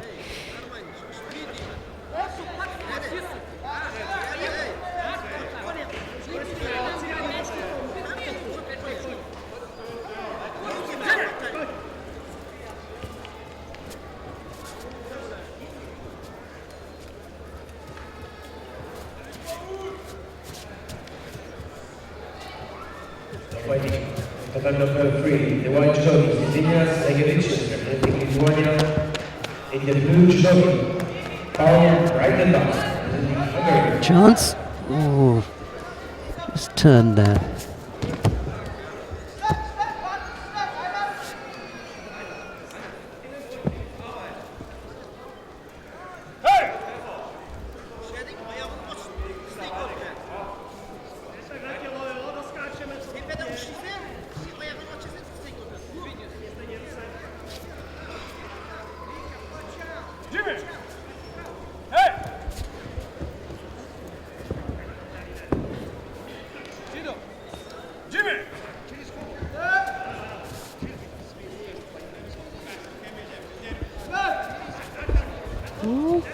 A chance there from Musil for the arm lock, but a good defense from Hannes Konrad. A good and quick reaction.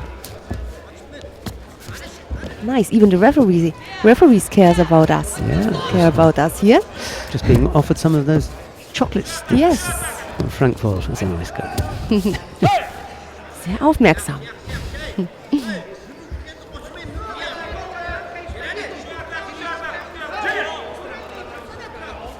Attentive. If that's the right word. So 3 minutes to go. There's still no score and also no Shido.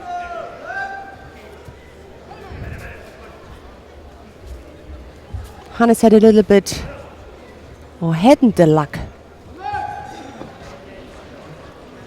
Because, yeah, he had bad luck. So, because he couldn't fight in Düsseldorf. That was a shame. Despite Alexander Witschacak was injured. He injured at the German Championships at the beginning of this year on his knee.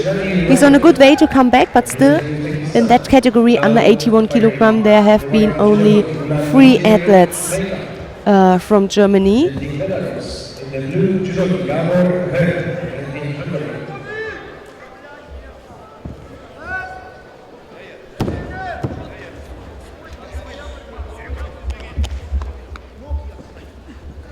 Lost his grip a little bit, unfortunately.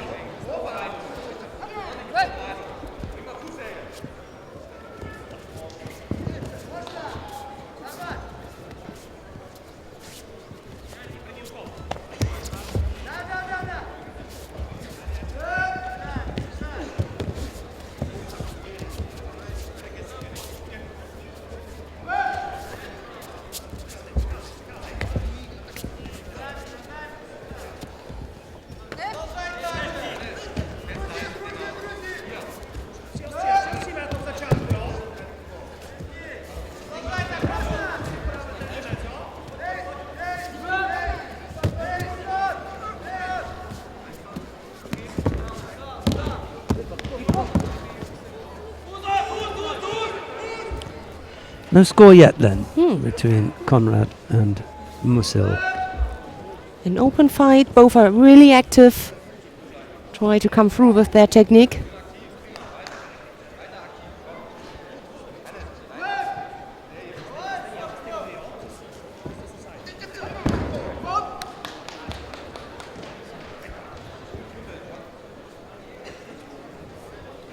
The winner is now fighting.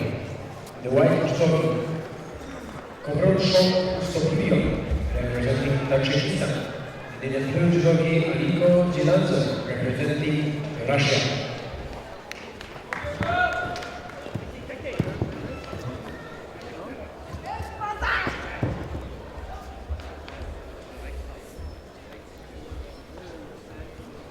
The winner is representing Lithuania.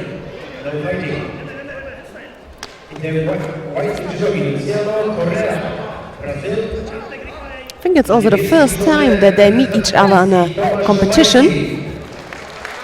Haven't fighten before against each other.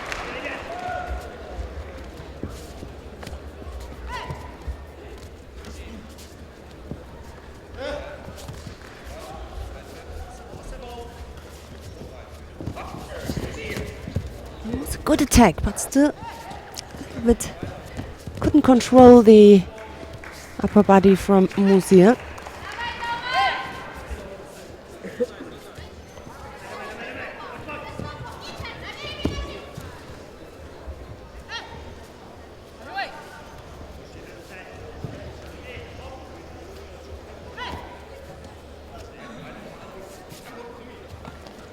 Oh, he catched him with the Ashiwaza a few times.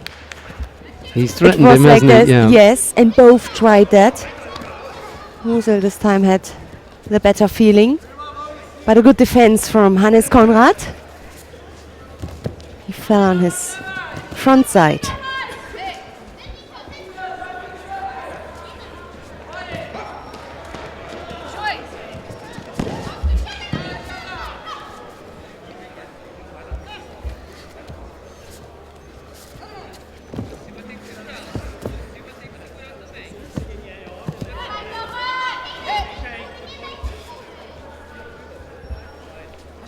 So, and the first fight, okay, we mention it. Every time it happens, we will mention it, and I will mention it again.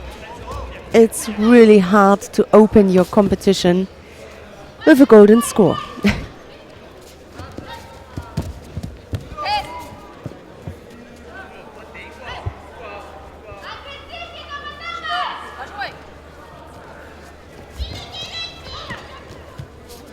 Luciano Correa, the world champion from 2013, is fighting on mat number 3.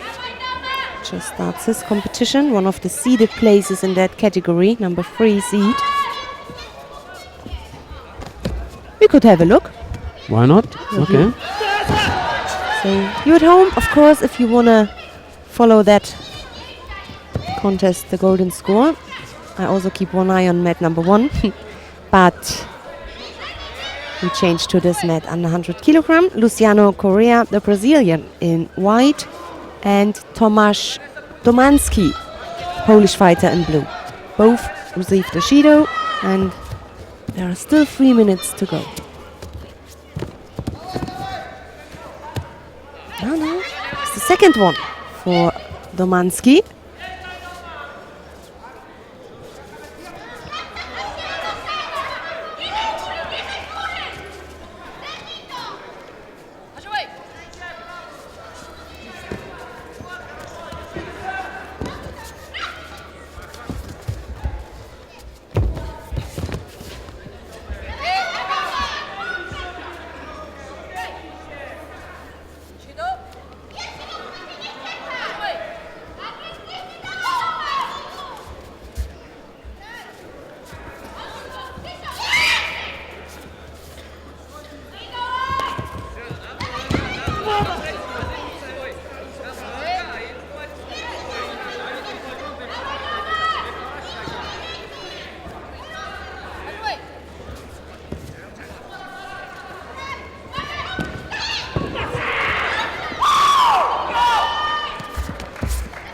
Yes, and to let you know that Jaromir Musil just won his contest, the golden score against the German Hannes Konrad by Yuko.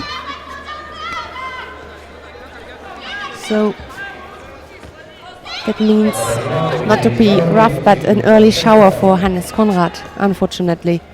I'm a little bit sorry for him that he can't show his talent or what is in him.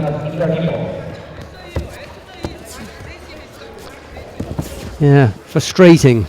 That's the Potential, thing, he isn't can't it? show Yeah. the potential. Yes, that's frustrating, that's right. So, I hope that we see that Ippon again. Luciano Correa. Yes. Defeated his opponent from Poland. Representing Romania.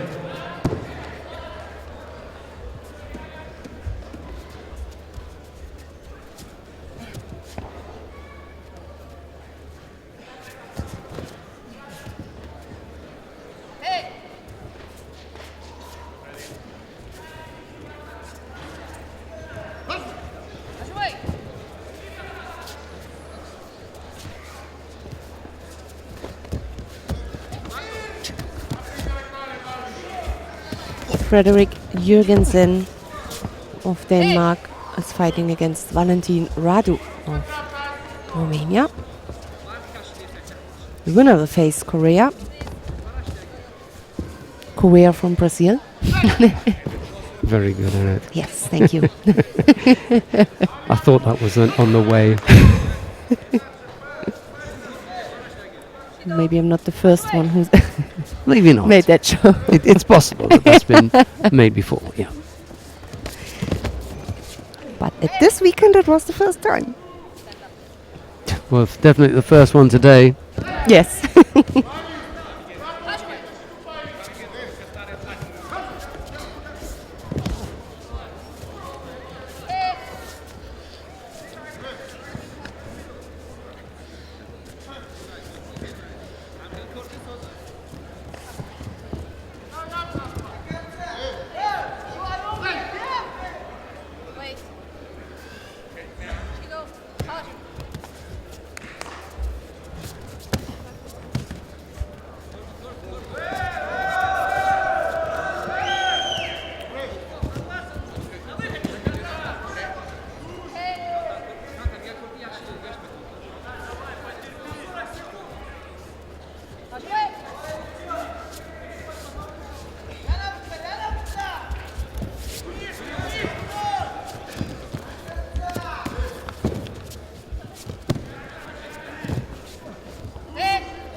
So,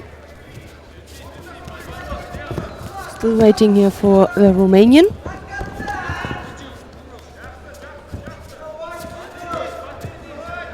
I think meanwhile, let's have a look. We could switch to mat number 2 then.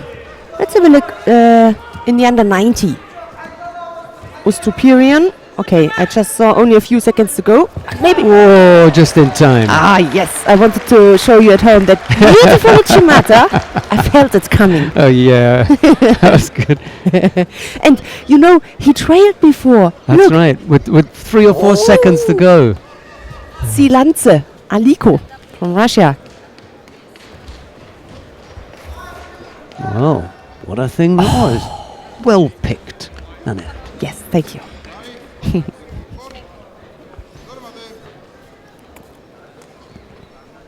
Zilanadze. Aliko Zilanadze. That's got to be Georgian, hasn't it? Yeah, right.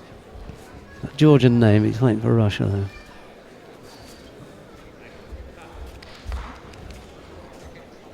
Oh. Stuff like that happens. With a few seconds left. Look at that. 2 seconds left on the board. That's a nightmare. That's a Yeah. nightmare. This is really. What do I look? And then Valeria Dominica has thrown Rinat Ibragimov of Kazakhstan for Ippon. He just can't get it going in the under 81 kilo category, Yeah. can he? That's right. The whole day, even when you go to bed, when you try to fall asleep, you make yourself, is it reproaches? Why could that happen? Yeah, This exactly. It's like, You go back and ask yourself, how could you have allowed that to happen? Yeah. You reproach yourself. yeah, that's really That's, hard. Solovyos, not got a downgrade, look. Still a brown belt. Yeah. Yes. Can't be many of those again. And what an unfortunate thing to come up against Dmitry Gerazimenko, because he's one of the top fighters. I mean, he is quality. 21 years old. It's time that he get his Yeah. black belt. What a boy. What's he done as a junior then to warrant this kind of exposure? Because he certainly is Not that much. exposed there. What gave them the idea that he could mix it up at this level then? I don't see anything in that would No. suggest. Well, The European yeah, Cup. Yeah. at some stage you have to Yes. step up and do some European Open. So why not? Why not? Okay. Yeah. Goes over there though. Gerazimenko gets hold of him. Now fighting the white judoka Grigori Minaski, representing Estonia. In the blue judoka Ladislav Dibrova, representing Ukraine. Tatami number 2, the winner is Dmitry Gerazimenko. Boach and Marconcini. When that comes back on mat number 1, I think that's a good one to do. Yeah. Yeah. Boach and Yes. Marconcini. We're back down on mat number 1 now anyway, in anticipation of that. Here's a Maki Komi. That's Wazari, yeah. And we'll get ready for Boach and Marconcini. Coming up next.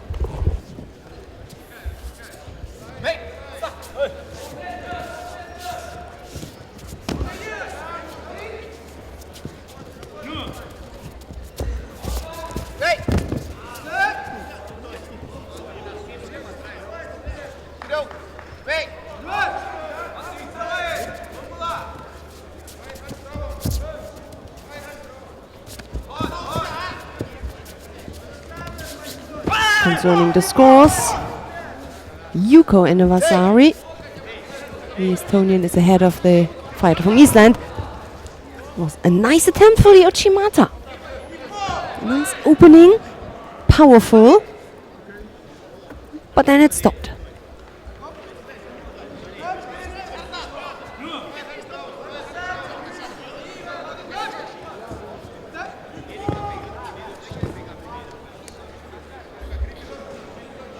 Saleev leads that contest.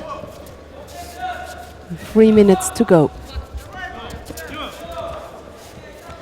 judo now for Jura. Sveinbjörn, who attacked before. Oh, tried to get over him, but then this is the danger when you try to counter like that. You drop Seonage, try to you step over your opponent and try to roll him.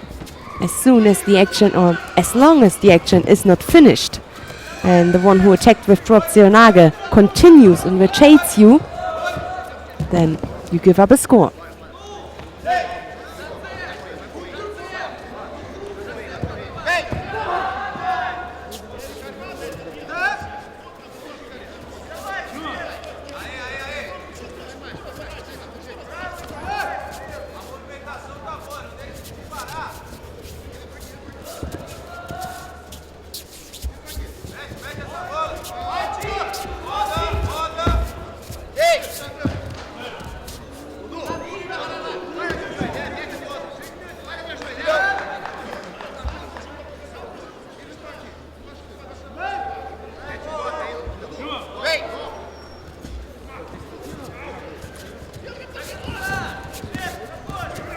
Uchimata attempt again, but maybe the better grip is at the sleeve, not at the collar.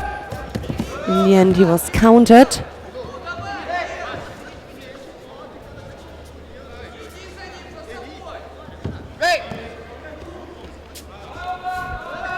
And they gave the score, I think, for that. So the Estonian Yevgeny Saleyev, he is into the next round.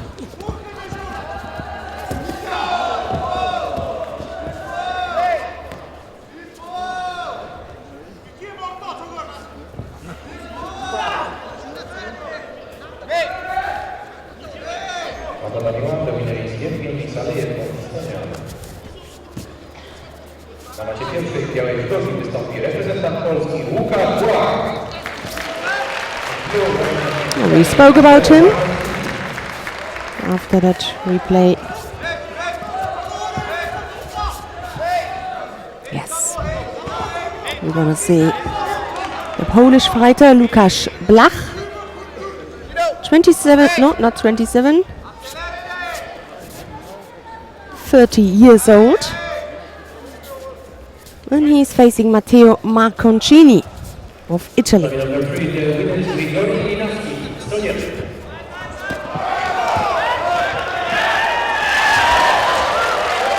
Starts with Vasari for Blach.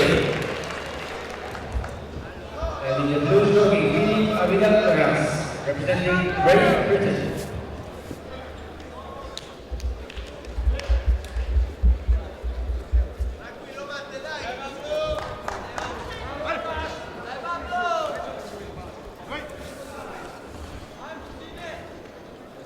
Totally number 2, the winner is representing Mongolia, now fighting. Panie panowie, na macie rybnie, reprezentant Polski w judoki, Igor Dzierżanowski. In the blue judoki, Predrag Staniewicz, representing Montenegro.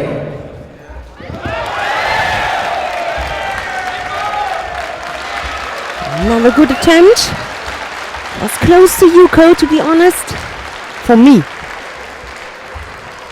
But for sure the referees keep an eye on that and will give the right decision. What an opening that is for the Polish.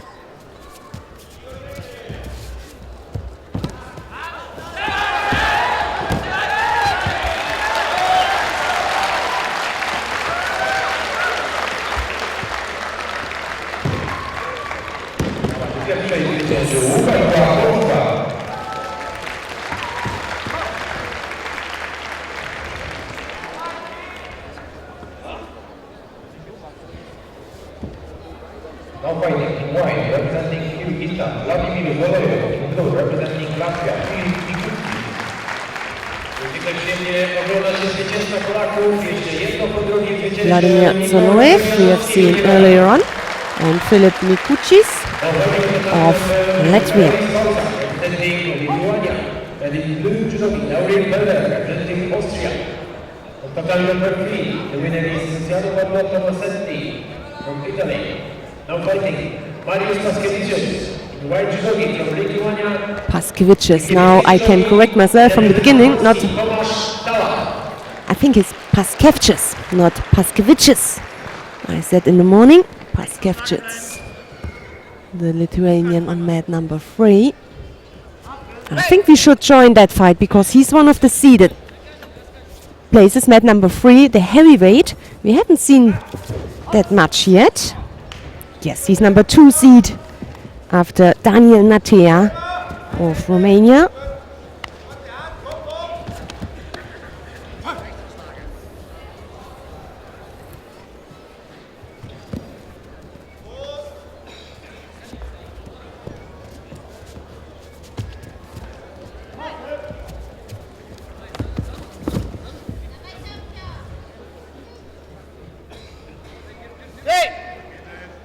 His opponent from Poland, Tomasz Talach.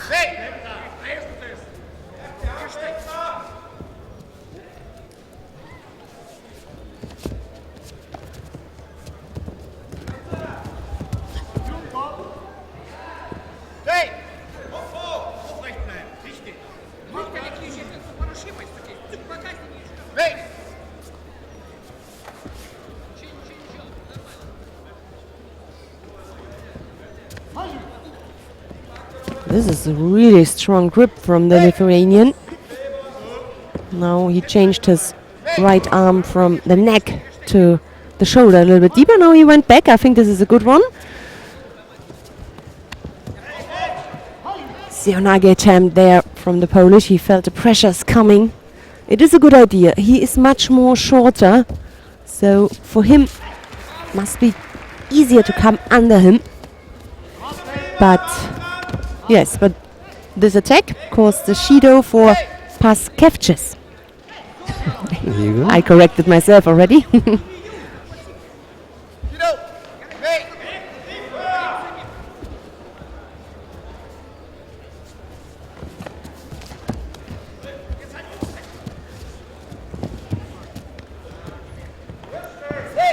I mean, already 35 years old, the Lithuanian is. He's been around for a while, isn't he? Yes.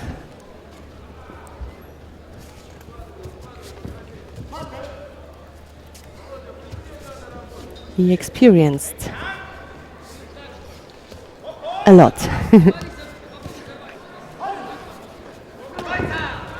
Makikomi, third at the World Championships. In Rotterdam. Yes, also a few 2009. years ago. Exactly. Yeah.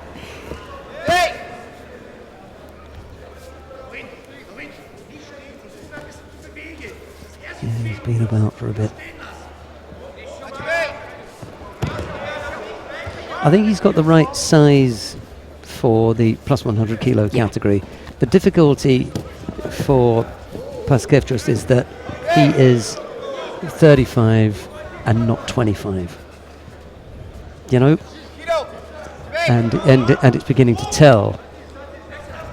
It's just the numbers are not the right way, are they? For And the maybe Lithuanian. maybe it's also a little bit different.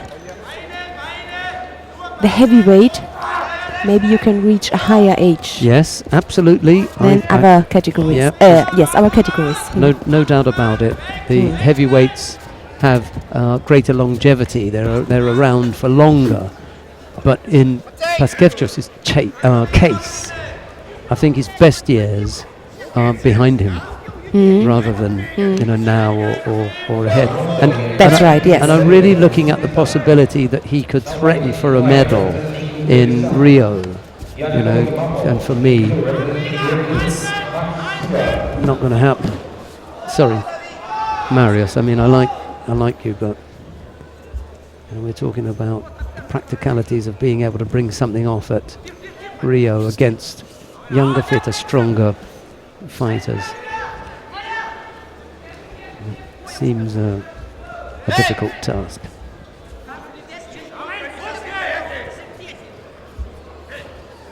Yakil Imamov of Uzbekistan is on mat number 1 in the under 81 kilo category, faces Max Stewart.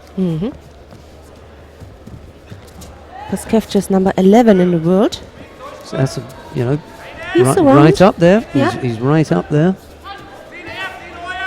Always like to look at their records and to see who they've beaten, to collect those points, and to whom they have lost. Yes. You know, and then you say, okay, that's where we are. You know?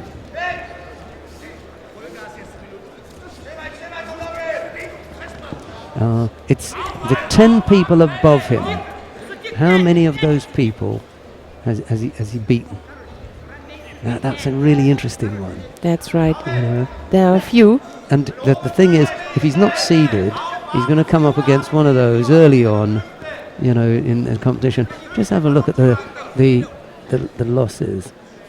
The number 1, definitely Teddy Riner. Yeah. Rafael Silva, he lost against him. Yeah, Chelyabinsk. Chelyabinsk. Number Adam 3, Okurashvili. Okurashvili. Lost to him.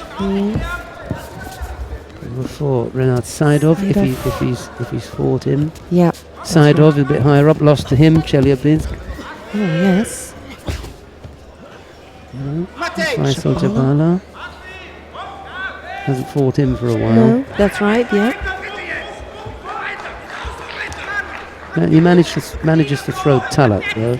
Sichinue and Maya Natia. Let's have a look at those. I saw Natia somewhere. Won Natia, against yeah, he him beat last year. Last year. Shishinoi.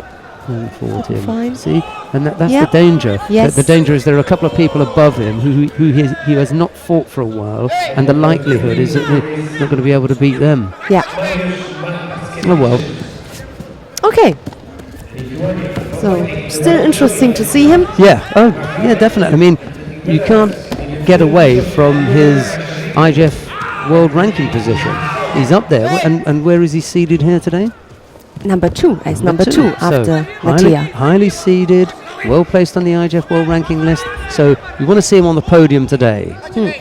And if he's not, given the strength of this, and he's the number 2 seed, you have to say, hey, you know, didn't cut it. Yeah. And who's down in his half?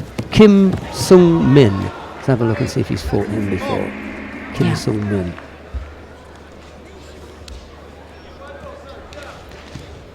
Two times. And he lost to that. But this is a few years ago, 2011 and 2010. For me, Kim's even stronger now. He's the stronger of the two. He's 27. Some years in between. Yeah. 8 years Also difference. bronze of the World Championships. Yeah. Kim for me is the stronger of the two, and he's in his half. Yes. Paskevicius, The next fight, he's already in the quarter-final, so the chances are is he's going to medal, because he'll have to lose twice here. You know, he's probably going to do this and medal. And that's the thing, you know, you can come to these, you sneak your points here and there, and then you're in with a chance, aren't you? Top fighters here: Kim Sung Min, Paskevicius, Ulisbaya Durenbaya. He's still in it. He faces Thomas Pillar in the second round.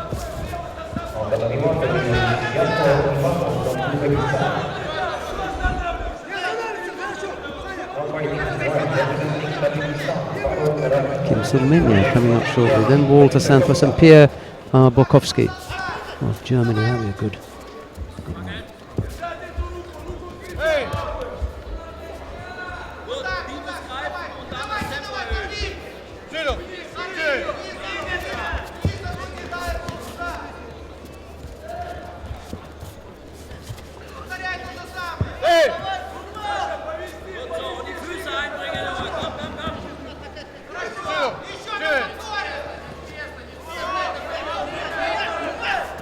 Haviak in the white judogi. Masharipov in blue. No score yet, just the single shido against the Uzbek fighter.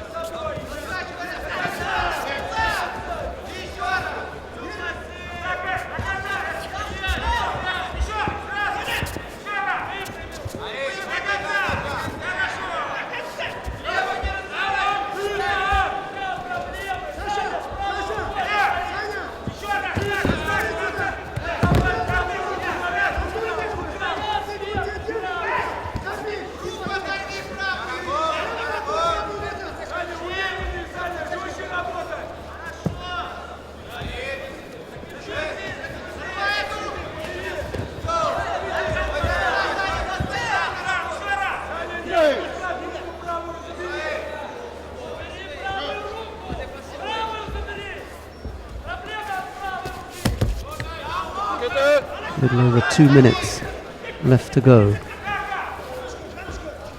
And Sharipov trying to draw his Belarusian opponent in. And it's the Belarusian who turns right-sided for an attempted makikomi, but loses contact with the hands and then ends up face down. And Sharipov with a small effort at turning his opponent over.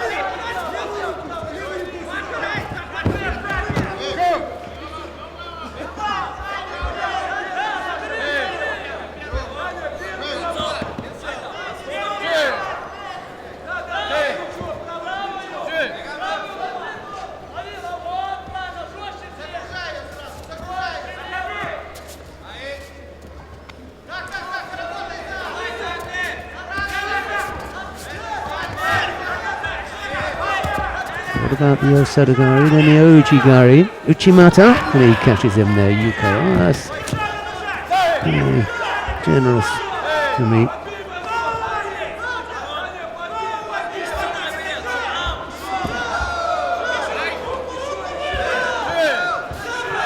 And so Komi is on. Bata with the left arm on that leg, traps him there.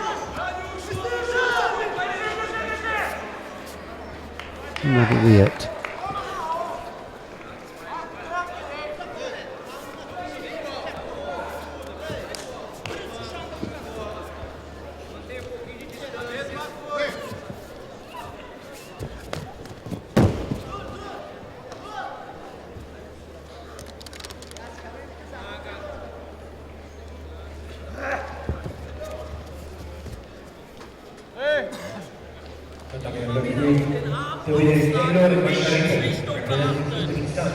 Now fighting the white judogi, representing Korea.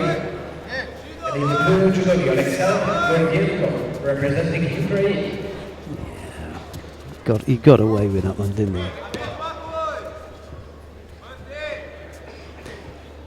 Right, on mat number 3 now in round 2 of the plus 100 kilo category, Kim Sung-min of Korea. This is Alexander Gordienko of the Ukraine. It's Kim in the white judogi, Gordienko in blue.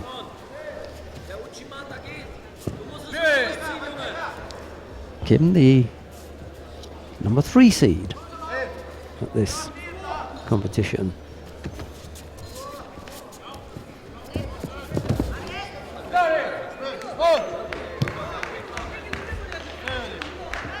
Gordienko picking up the penalty for the gripping infringement there.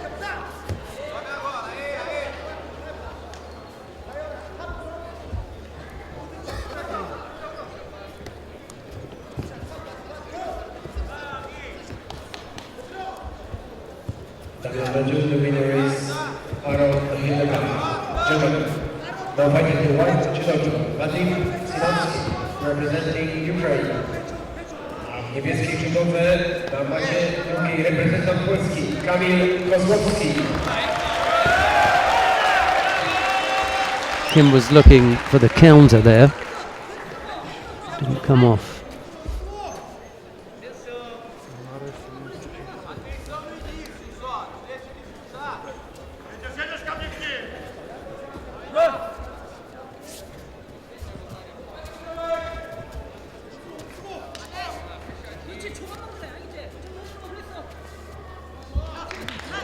Second penalty picked up by Gordienko now.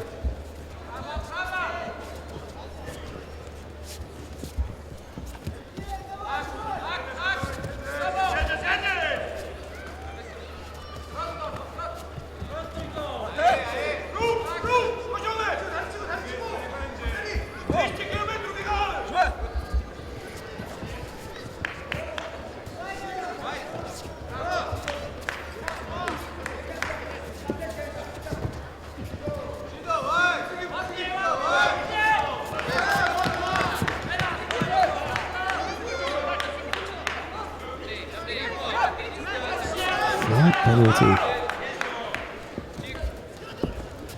Gordienko in some trouble here because there's still 3 minutes left to go. Comes up with an Uchimata attack right-sided, but it's not a bad effort from the Ukrainian.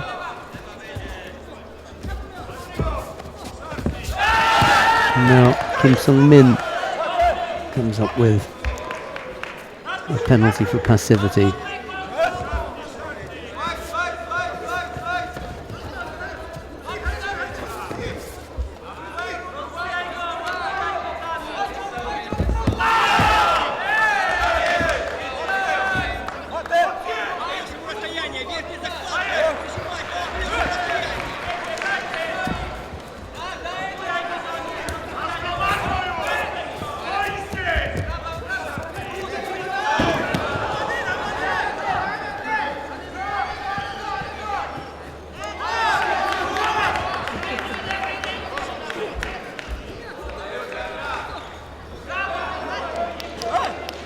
Kim picks up a second penalty. Ooh, getting a little bit closer.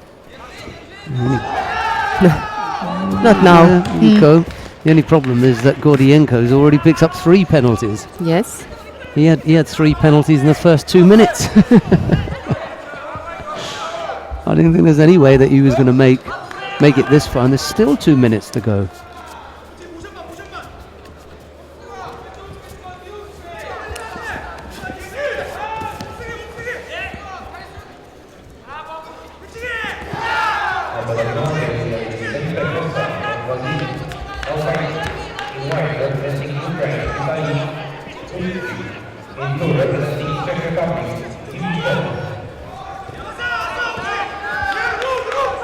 Didn't come out again. No, he caught him once with that, but you know, there's not many big guys that can do that. I think the best executioner of that low seonagi in the plus 100 kilo category is Or Sasson of Israel. Yes. Oh, nice turn. Yeah. Couldn't bring him down, but Or Sasson threw beautifully recently with that low seonagi. Minute 21 left to go. Fabio Miranda, representing Italy. In the blue judogi, Archie Goldman, representing Israel.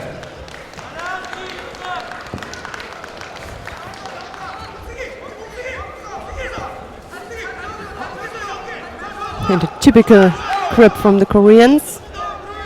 Really, in almost every category. Strong arm on the collar. Not only on the collar like the Japanese, just in the neck. Gordienko hasn't got anything left. Mm-hmm. Kim, you know, should put him away now. I was going to say, you know, come on, hold him. He hasn't got Make anything an left. end. He hasn't got anything left either.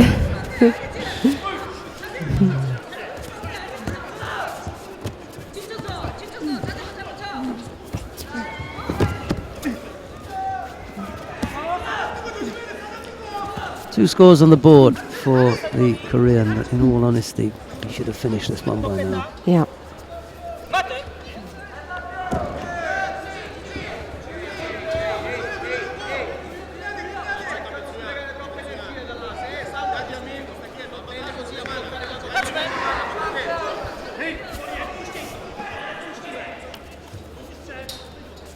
There's only 16 seconds left to go. I never thought it would make it this far.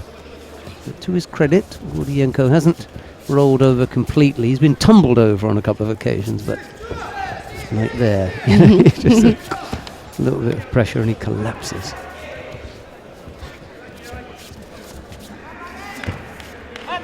So I just see an interesting contest a little bit later on.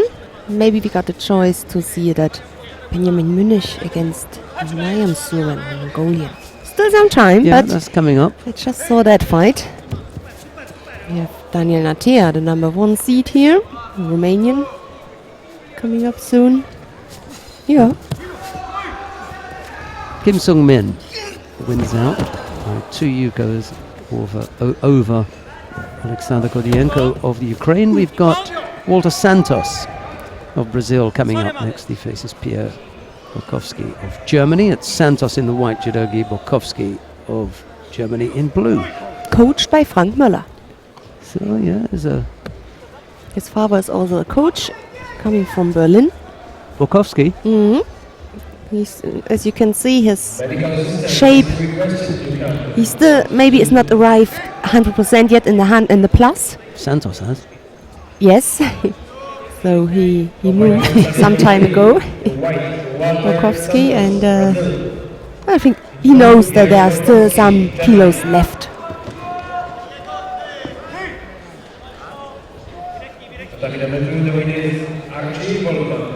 Representing Israel. Now fighting for number 2. In white judo, Daniel Natea, representing Romania. In blue judo, Alessio Setti, representing Italy.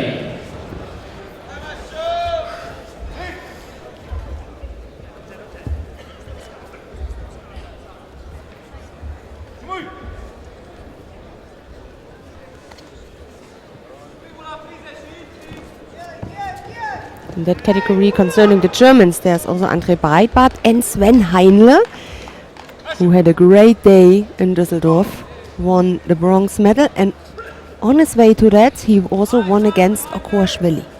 And that was really one of the best fights I've seen on that day. Especially psychological. That was strong. I think he was the number 1 seed there to bet him. One of the seeded places. Yoshido for Pierre Borkowski now.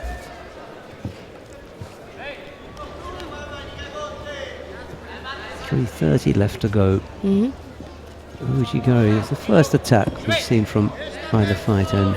And this makes a difference concerning the weight. Easily for Santos to come to counter him. It's just the power which is behind the attack, which is missing.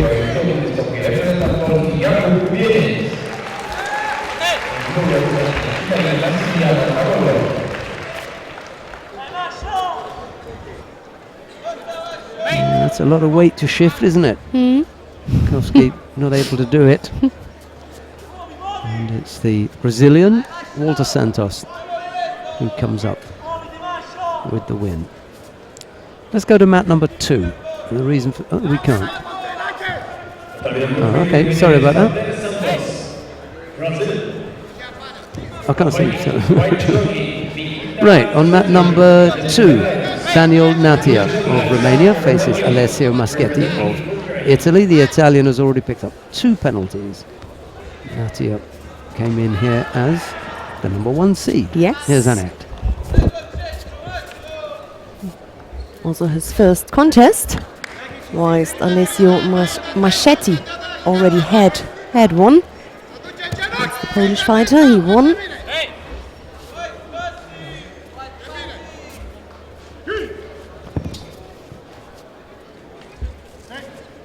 And now the first Shido for Daniel Natia. 2-1 for the moment.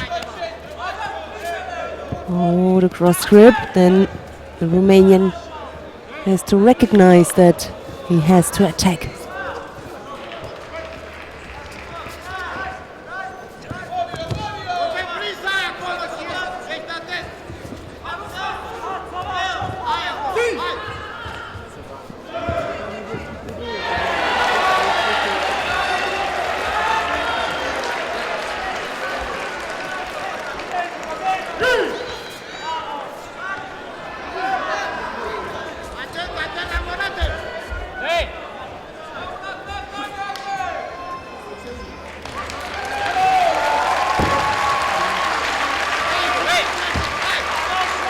So now both received another Shido, so it's 2-3 already.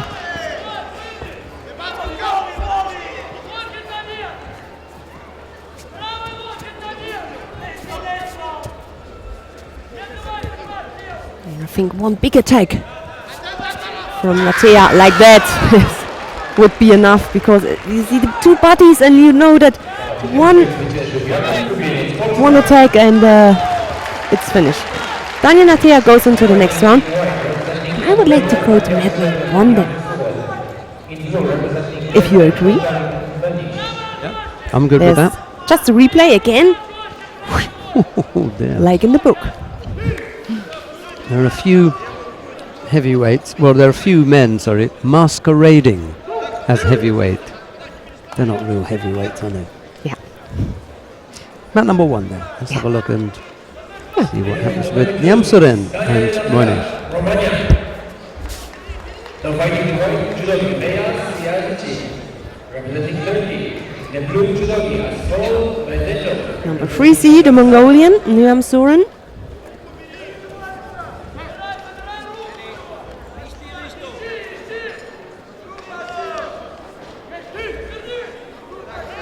Yoshida for the German.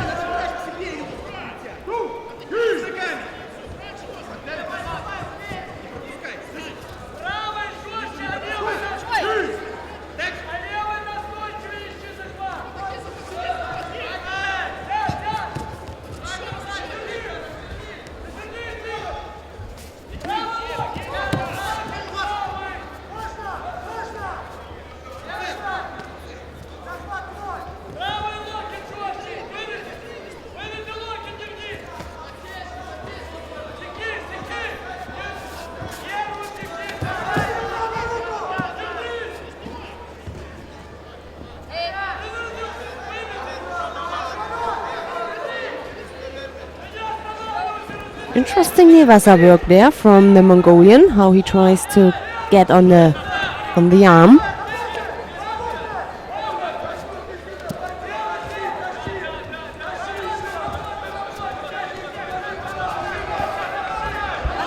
The German's got that one defended.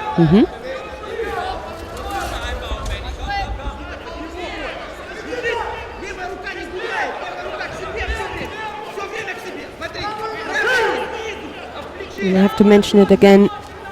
Benjamin had a really great, tough fight against Louis Pietri, the French former world champion,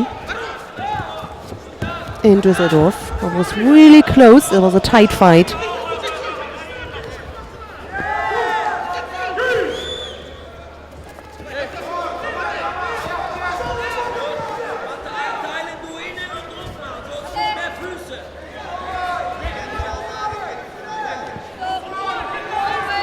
Already 2 Shido. I hope he can come up with something.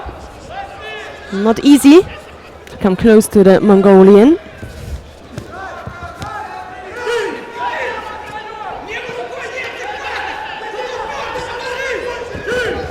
Oh, that was a good combination. I like that. Maybe almost a feint. Quick, powerful, and dynamic. 240.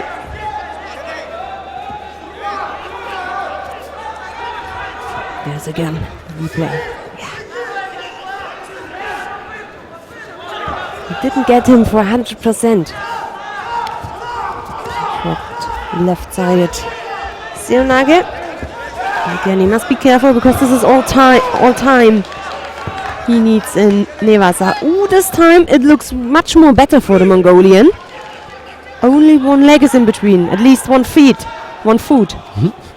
Yeah. Ein Füße. Okay.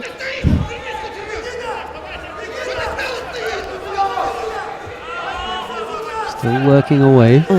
And it's still dangerous. As Annette says, it just needs that right leg to come over. Going to make it a bit harder. This is good Yeah. to hold the right leg there from the Mongolian, but he can't Put the hold head it. down. Yeah. And don't look What- to the what's he referee. asking for? Yes, the You know. action is still going on. Exactly. You know, if you could get out, you'd get out. If you can't, then you're in trouble. Yeah, and for yeah, as long yeah. as you stay in trouble, he's not going to call Mate. Yeah. You must be careful with that because it's like a little bit Yeah, provocate the referee, and Yeah. you know, guess what the referee is doing then? Yeah, you can say, hey, I'll let you know when it's Mate. Then, yeah. So, but in the end, a good defense Yeah. from Benjamin Munich. Over-rotated him there. Yes. Okay, minute 21. Nyamsuren is beginning to open up the throttle here. Yeah. Puts in the next gear. Yeah, exactly. Step up the pace.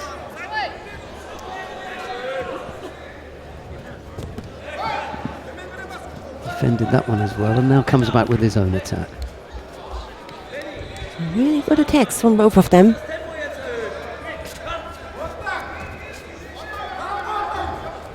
On total number 3, the winner is Alexander Romani, representing Ukraine. Now fighting the world judo Christoph Rosenberg, representing Austria.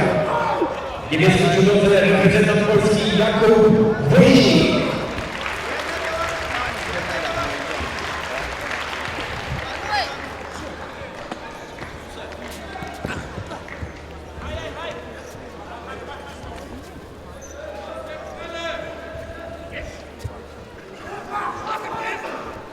In trouble again down there. Yeah, Surin working him over again. Yeah, and this costs not only power, also time.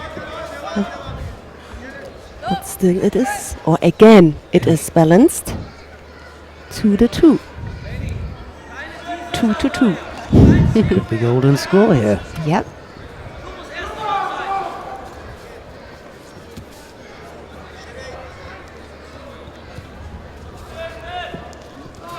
Maybe he can come up again with this feint he did at the beginning.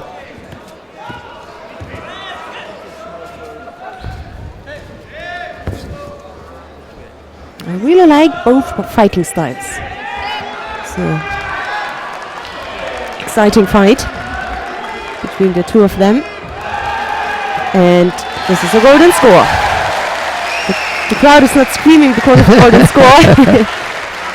But as you can see at home, on mat number 3, a Polish fighter just won his contest. Yeah, that was Screaming for the golden score. yeah, mildly comical.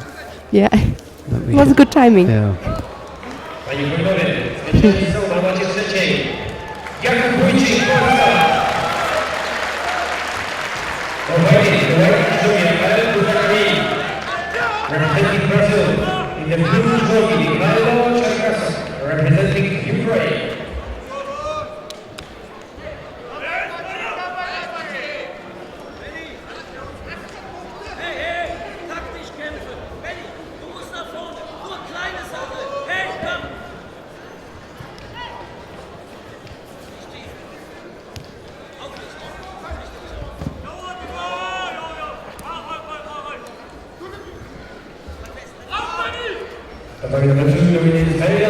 Maybe now he can use. No, he can't.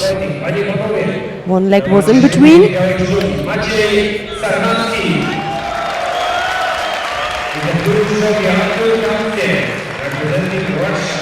Both fighters tiring. This is a bruising second round contest in the under 81 kilo category. Where does the winner go after this?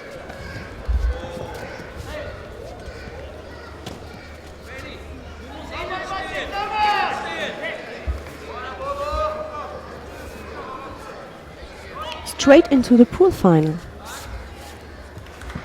Not yet. No, even a fight before. This is the second round. Exactly. Maybe Oh, that was a good effort. turn. Couldn't. Really came up with a good effort given the state of the contest here. Both fighters must be really tired. Niam Surin's turn now to come back with something. But the German attacks first. Ooh. Just the end from Benjamin. Yeah. He can't come out because he's almost laying at the ground. Sometimes your feet are in the right position to start again. Oh, that was a poor effort. Niam Surin was forced into that because he knew he had to come up with an attack before. He knew he had to come up with an attack. Unfortunately, the decision is made by Shido because both have been really had a great fight. Would have seen a score. Yeah. Okay, but that's the way it is, and it's Benjamin Münich who goes into the next round.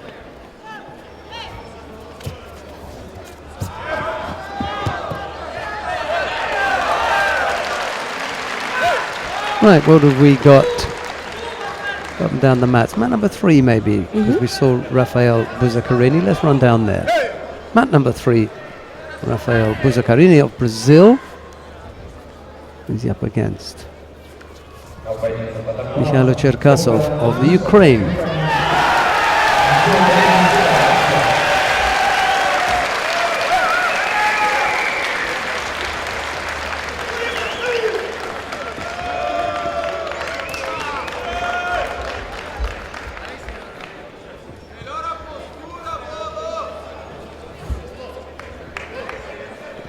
Zwycięzcą na macie drugiej jest reprezentant Polski Maciej Tarnowski. Do uwagi number 2, white judo, Jurek Bajar, representing Mongolia. In the blue judo, Thomas Filler, representing Germany.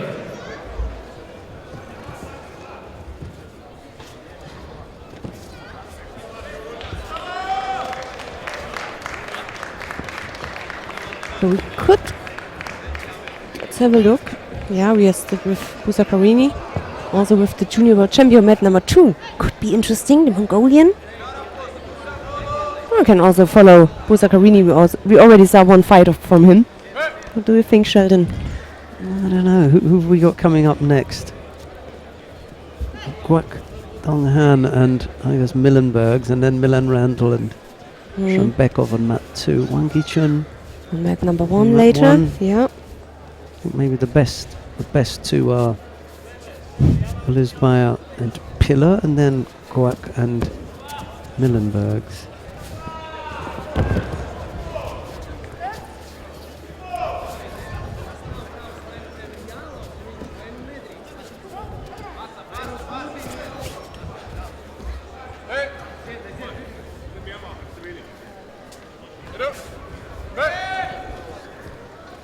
We'll keep a lookout to see what's happening on mat number 2. We'll finish off watching Buzzacarini. Yes. Cherkasov doesn't look long for the contest. He's already picked up 3 penalties. Buzzacarini may just see him off quietly. And then I'll have a look and see what Ulisbayer is up to.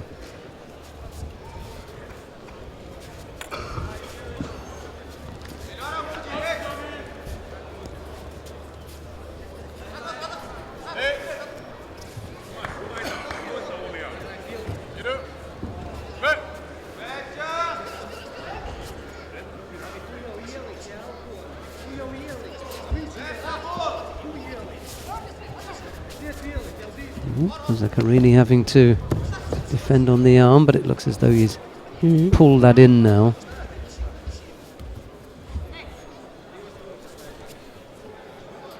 Yeah.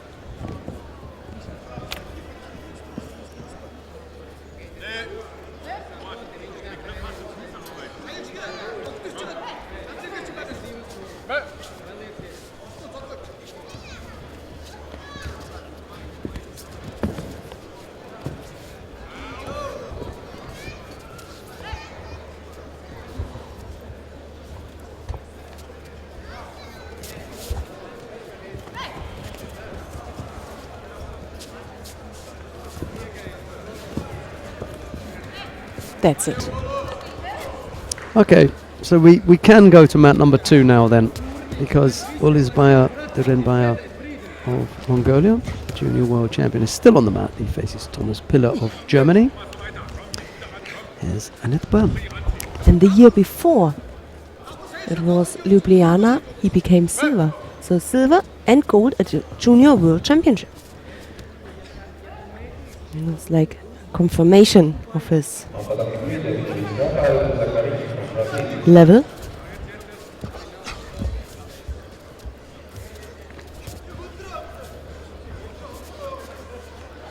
Na macie trzeciej białej czwórki reprezentant Polski Jakub Zaszeczny. In the blue judogi, Maxim Igramiło, representing Russia.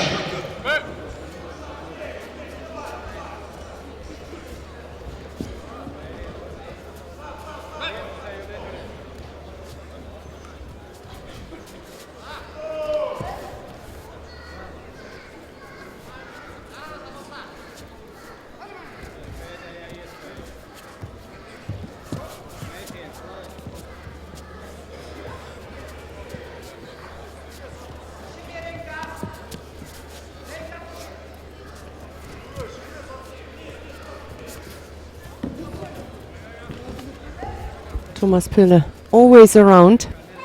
Came German champion this year, won against Andre Breitbart. I think it was because the leg grip. Little mistake from Andre. But in the end, Thomas won that tournament. He's already 33 years old. Junior world champion. Oh, well, this is quite some years ago. It was 2000, so 15 years ago now. But it was junior, yeah. Under 100. So, since 2010, he went to the heavyweight before he was fighting in the 100 kilogram category.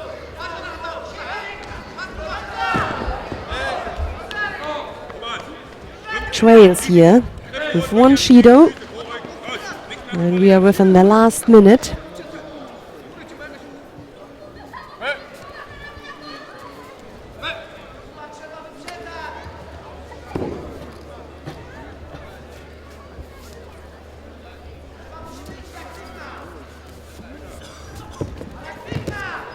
Uchigari attempt from Pille.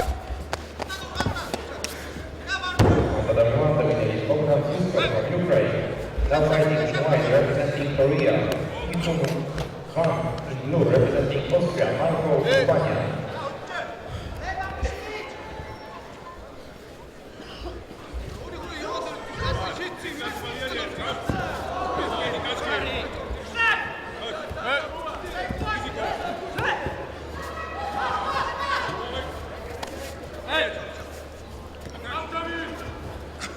Another Uchi.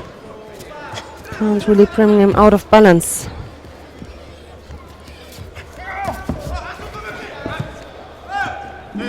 Interesting. He was looking there for the arm lock, a little bit unexpected, but he didn't combine it with a throw, so it was okay. And that remembers me a little bit of the European Judo Open in Rome a few weeks ago, I think 2 weeks ago, where Thomas Pille in the first fight had another tough opponent. That was the Georgian Adam Okroashvili. It was also a tight fight. Today, with the young Mongolian, Ulsibaya. It's always hard only to lose by a single Shido, when there was not really a dangerous or spectacular attack from the opponent. So you go home after a fight. I wonder where he really gets his motivation with 33. I mean, okay, it always depends where your targets, your aims are. We got the number 1 seed coming onto the mat now, haven't we, in the under 90 kilo category?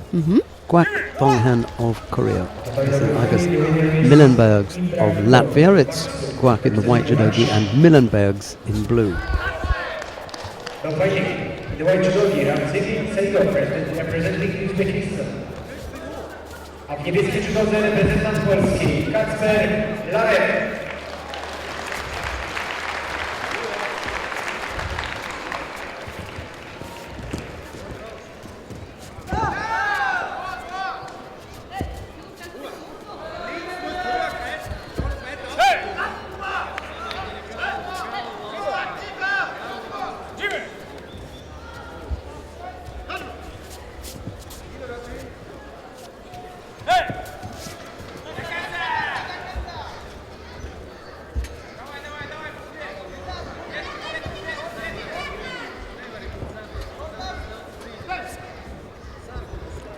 Luca Poeta and Leandro Galero coming up soon. That's round 3 of the under 81 kilo category. Won't be long before that. He's on mat 1. We'll go back down there for that. Oh, that was good. Recognized that as a good chance to get the score. Just had the arm.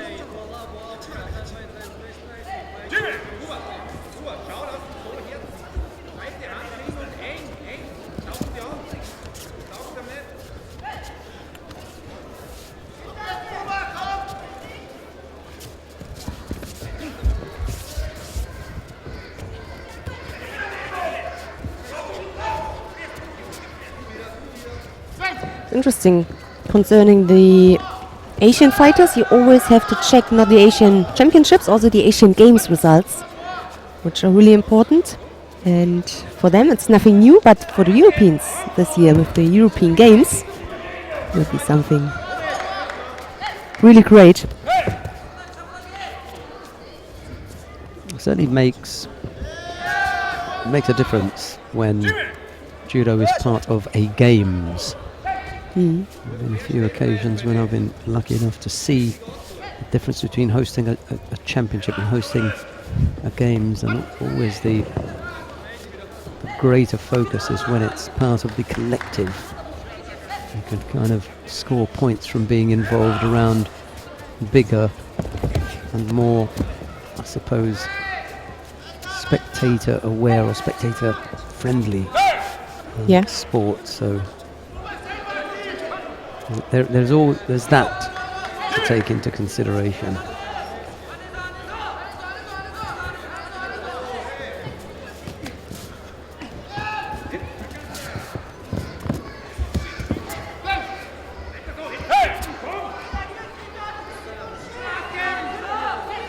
20-1 here in Warsaw.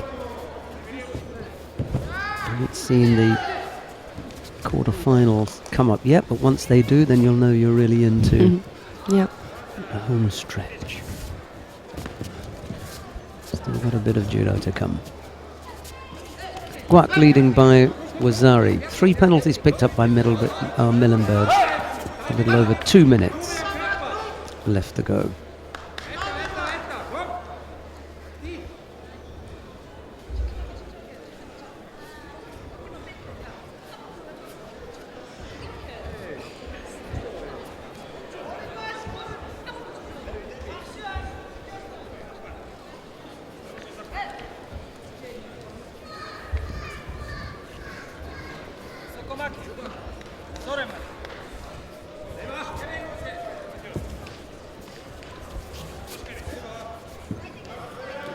Picked up a 4th penalty. Okay. Representing Slovakia in the blue judo. Representing Russia. Yeah, let's have a look at this one, because Zhambekov pulled off an exceptionally good piece of ashiwaza in his previous contest. Let's see how he faces up against Milan Randall. It's Randall of Slovakia in the white judogi and Zhambekov of Russia in blue. And then we'll wait for the arrival on mat number 1 of Luca Poeta and Leandro Galero. Yeah.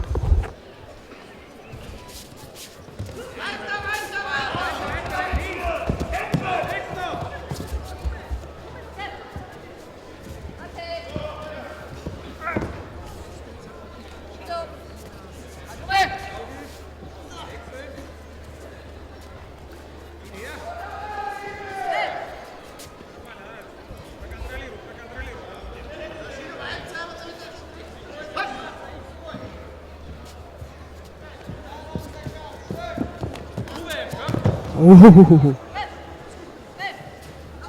That was also a good moment for Nashiwasa.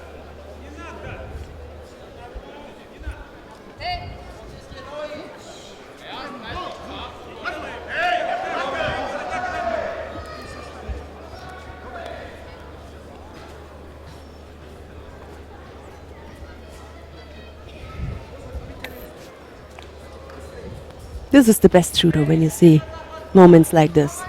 You know, it doesn't matter if it is a score or not. Of course, it's always nice to see somebody getting him with this nice kind of technique on his back. But that you saw that it was the right moment, and it was a moment where you thought, "Ooh, could be a big thing." Wang Kichun has just won his contest down on level 1 in the under 81 kilo category. That brings us another fight closer to Poeta and Galero. It won't be too long now.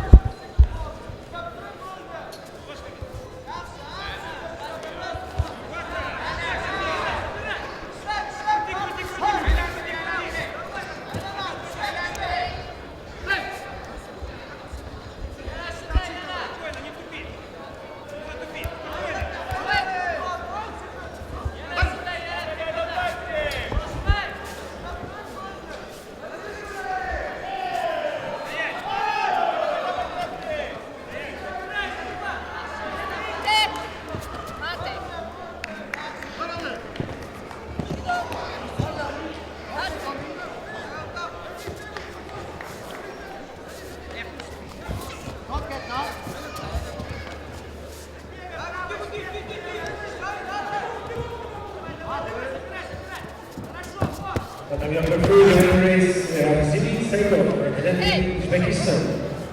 Now fighting the white judogi Mikhail representing Russia. In the blue judogi Silvinas Lekavicius representing Lithuania.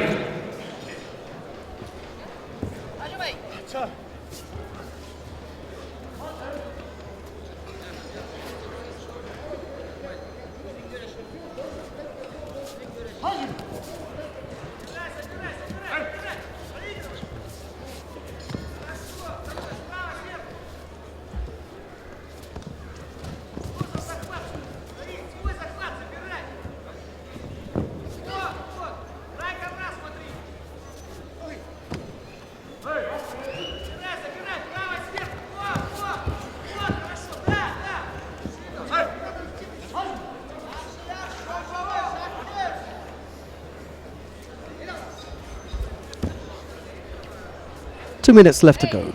Randall has picked up a single Shido.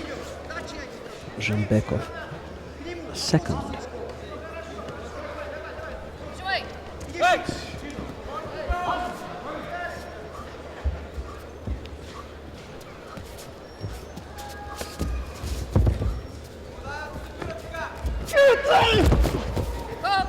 Almost caught him there. Sold him with the first movement, you see. Had him going back on his heels, thinking he was going to take him forward. So Zhambekov reacted and was looking to go back, and then down he went. Just gave up the Yuko though. Yeah, he's going to get down here again. Oh, almost walked onto that. Randall beginning to move nicely and freely and looks good, whereas Zhambekov, well, he looks a little bit uncomfortable at the moment.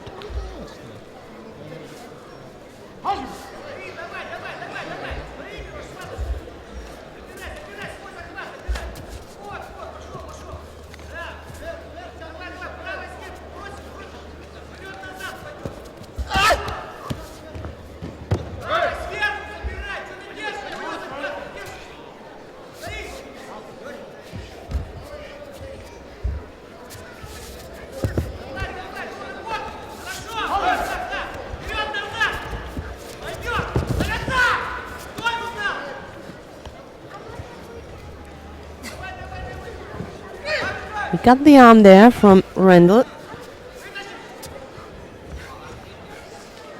But cannot use it. Randall's a little bit too clever to be caught on the ground. He may tire and get caught standing up, but his knee was as good.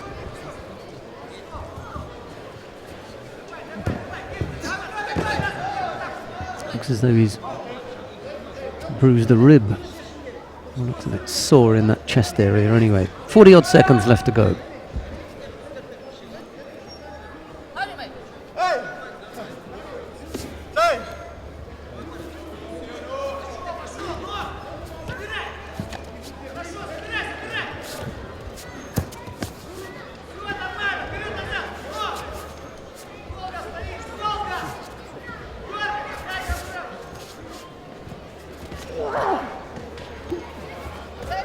Number 3, the winner is Mikhail representing Russia. The white judogi, South Korea, representing Brazil, and the blue judogi, representing I think this is the end. Yeah, well, as I say, you know, it's one of his strengths, Randall. Working on the ground, so not really surprising that when he had the chance to, he was able to put his man away.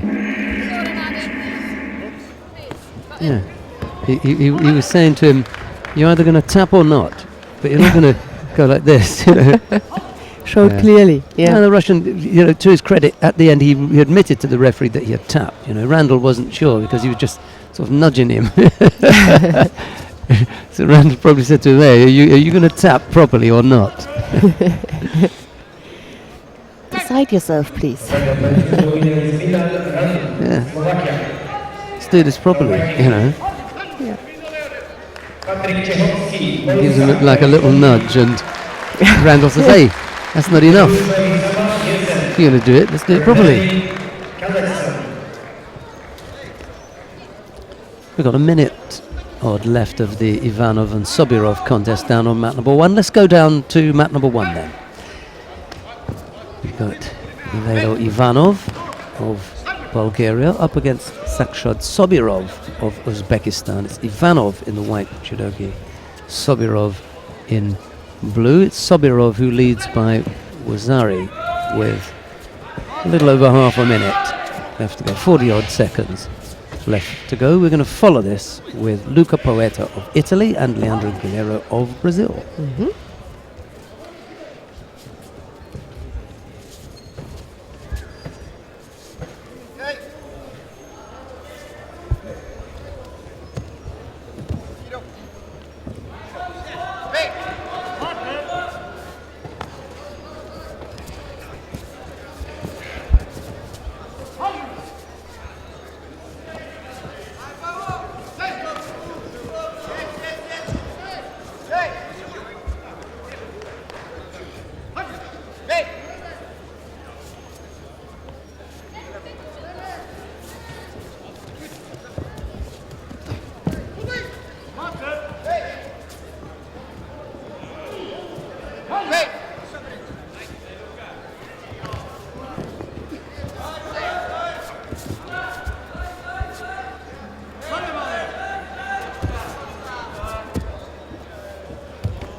Oh, he takes his time whilst he's tidying up his... Yeah. But he can. So, time is over and Sakshad Sobirov wins that one. Now we are coming to the fight you promised us, Sheldon. See how it turns out.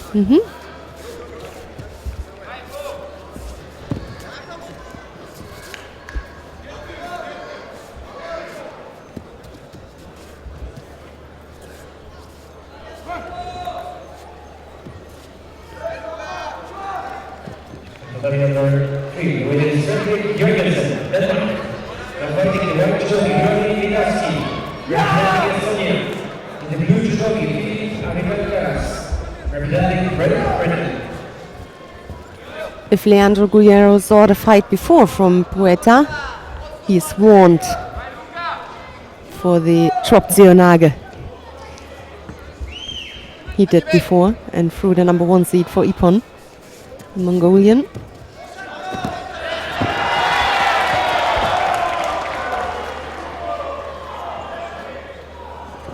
This is what I was talking to one of the technical team about. Guerrero just needing to take hold of someone else's part of the draw. You know, if he could just... Because he was always going to be drawn with this wild card thing, or not having, high enough points to be seeded. It's always going to fall in under somebody's part of the draw. Well, it just so happened that he comes under the number 1 seed's part of the draw, but it wasn't Guerrero that had to knock out the number 1 seed, it was Poeta. But so he now faces Poeta where he would have been facing Otkan Batar. And he was just looking that you really have him 100%, and then, okay, now I can go. Now, if Poeta thought that he could throw with Seoinage, this is the throw of the tournament. Yes. I don't think there's any doubt about it. This is the throw of the tournament.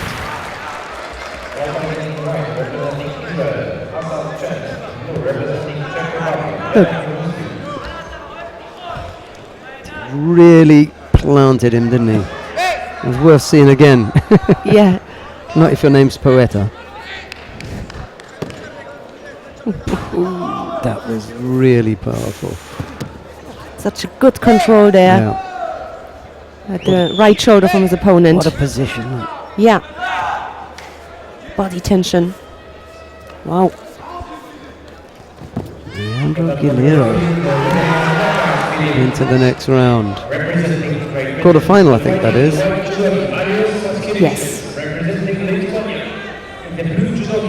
And now we've got Asaf Chen of Israel.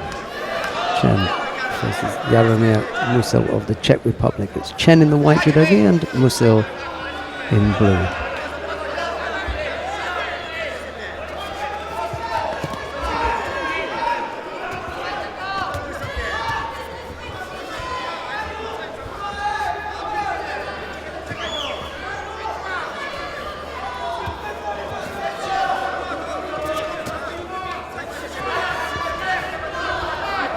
Quarter-final for Guilherme. Yeah. He's going to face the winner of this contest.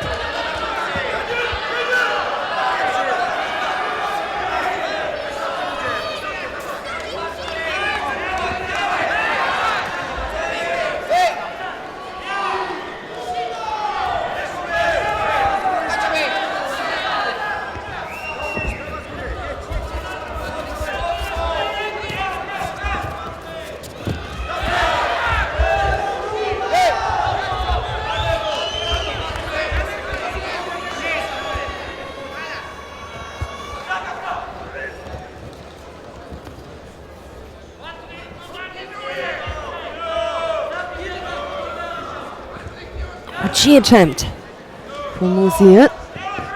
Oh, and that was also good. Yeah. Was close to maybe, huh? Looked to go on his front to me. Hmm. Oh well. We've got the referee standing right on top of them. He's seen the... Yeah, they take it back. Yeah. Good attack.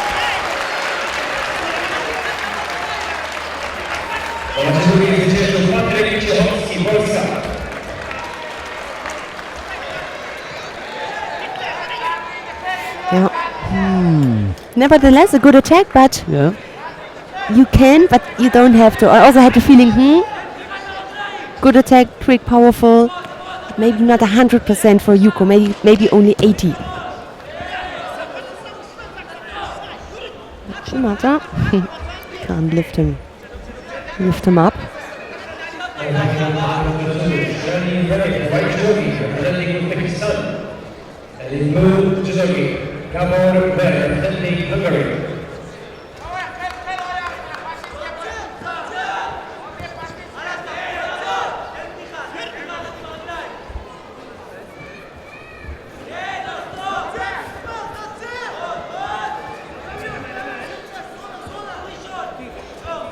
Looking for the arm, but I think no. The arm is too strong for Musil. No chance for an arm lock.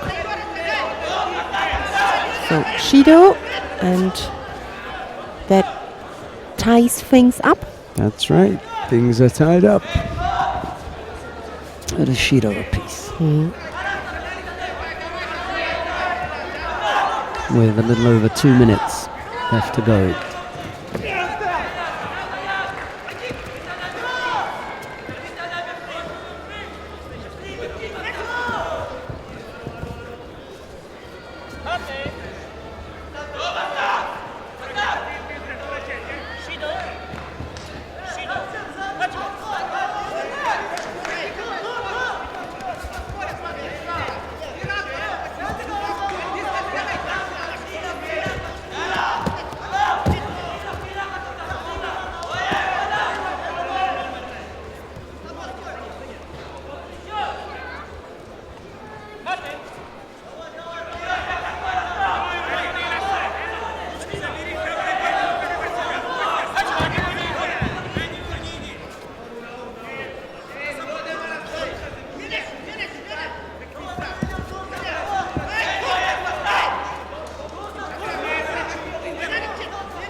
a minute now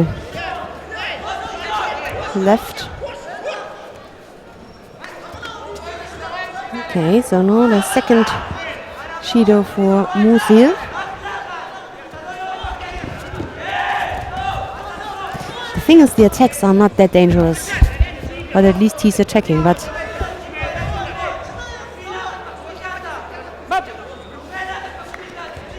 sometimes less, sometimes more dangerous, and no combination between other attacks. Oh, That was, but that was just power. That was not coordination, that was just power. Brought him to the ground and turned him. he wriggled out there like a snake. Yeah. What is he looking for? Not at all sure.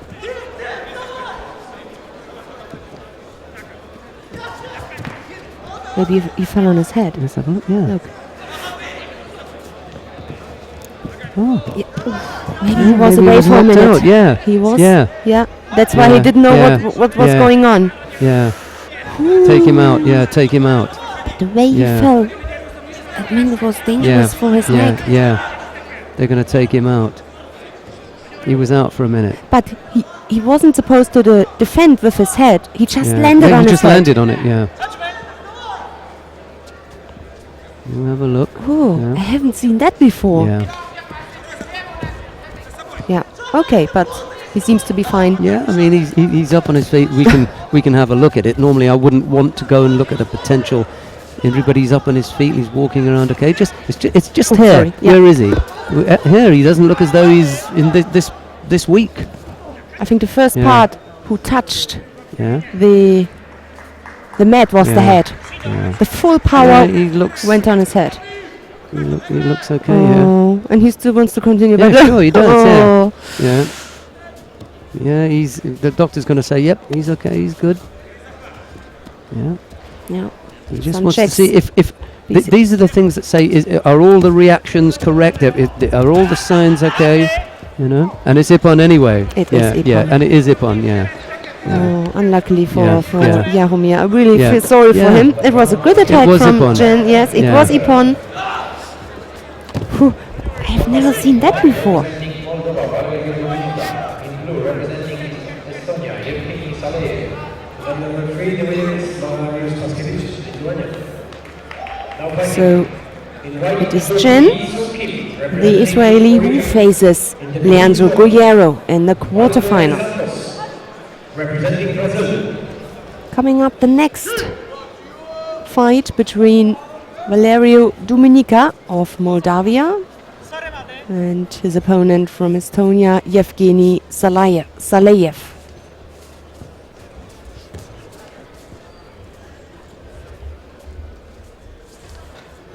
Tatami number 2, the winner is Shanadi Urayev. Now fighting in the white judogi, Varosho Tovilio, representing Tajikistan. In the blue judogi, Evgeny Rasiev, Dominage attempt from the Moldavian.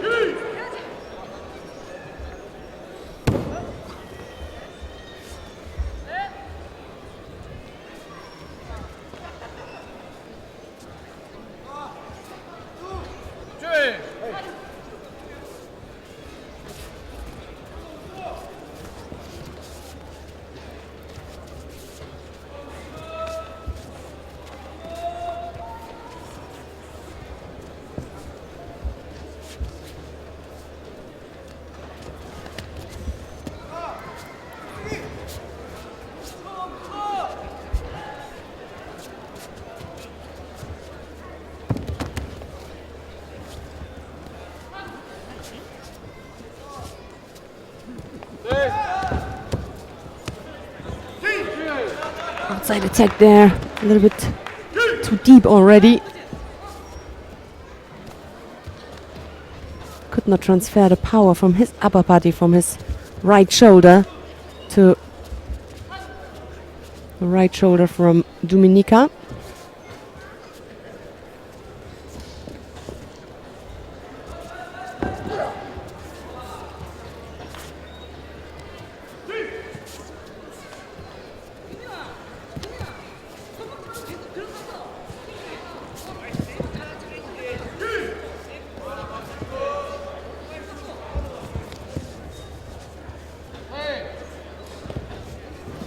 Again, yes, this time it was better.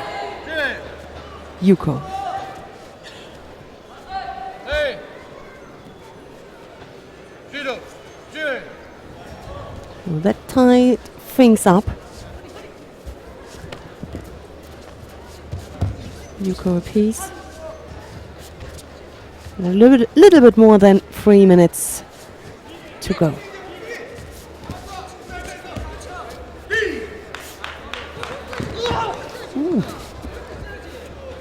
Gilly.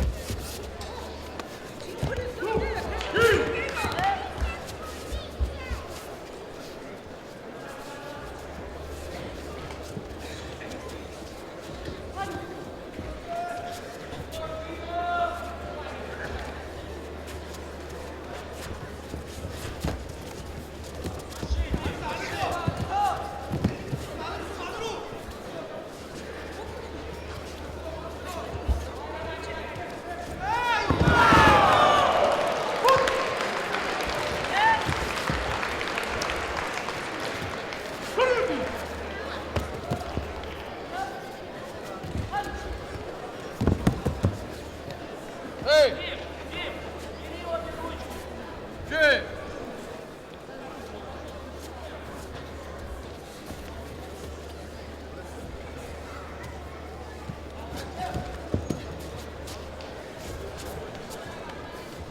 Medical assistance is requested to come on to time number 3.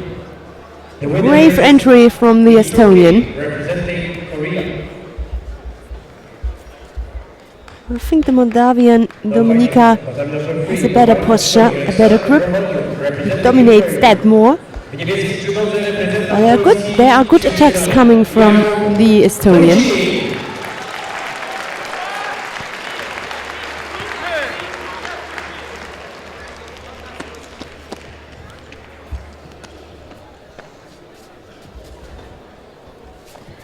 I think just a little check for the Moldavian.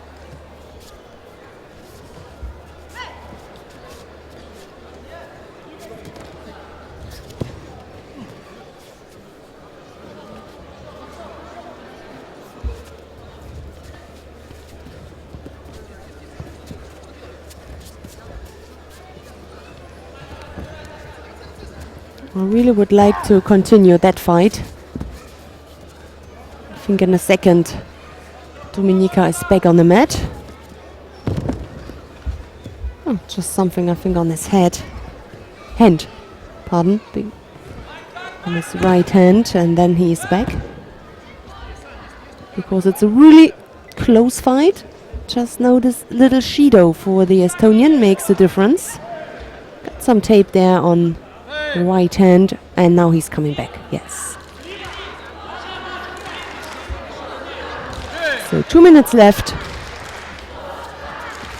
Both have a Shido, both have a Yuko, and this one Shido is for Saleyev.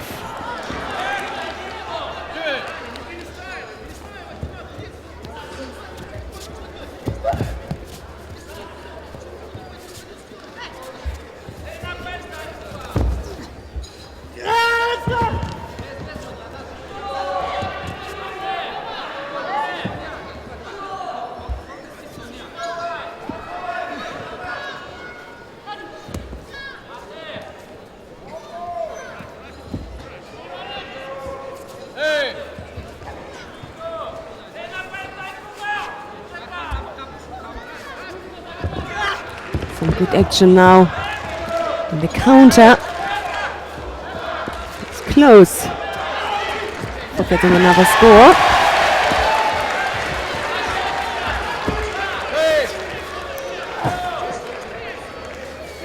That's for a place in the quarter-final. It's a good fight.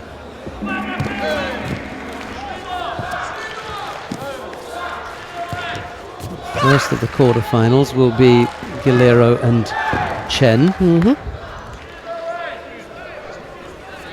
Just beginning to take shape here. Yeah.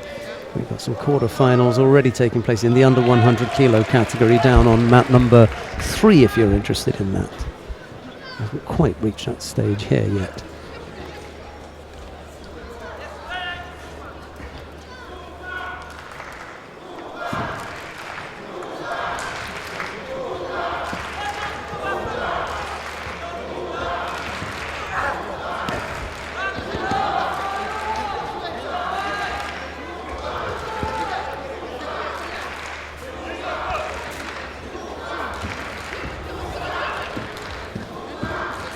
Now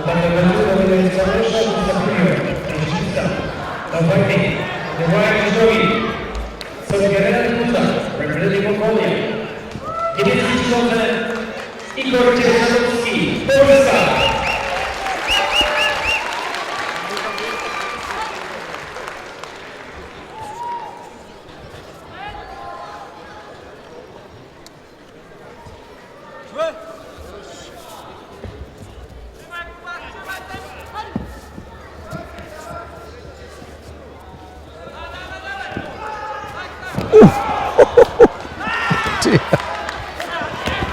Oh my god. A big concurrence to Leandro Guerrero's throw of the day. This one is. Ouch. Saleev, Yevgeny Saleev. Look at this. A nice Uranage. Yes, that's You right. agree? Yeah, yeah. Going backwards.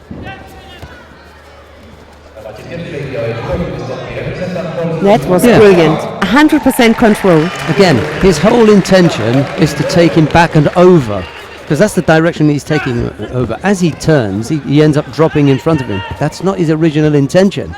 His original intention is the uranage, which is to take him back and over that shoulder. You can see the whole shape of that is uranage. Yeah. Yeah. Just in the end, he tries to control him. That's why he turns. Nice explanation.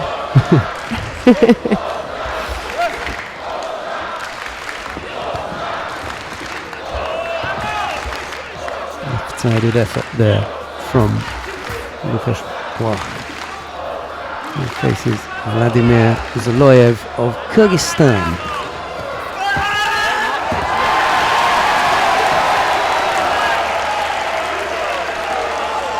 Three Polish fighters on the mat. Błach here. We've got the under 90 kilo category on mat 2 and the under 100 kilo category on mat 3. All of them feature Polish fighters.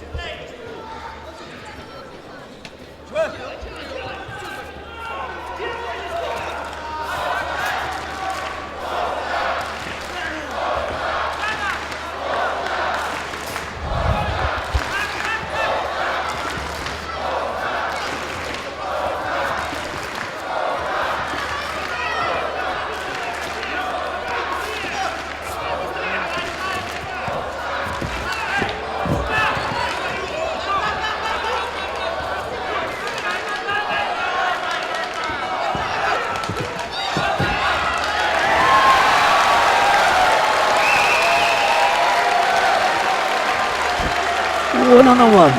Almost. Got to come up with Yuko there.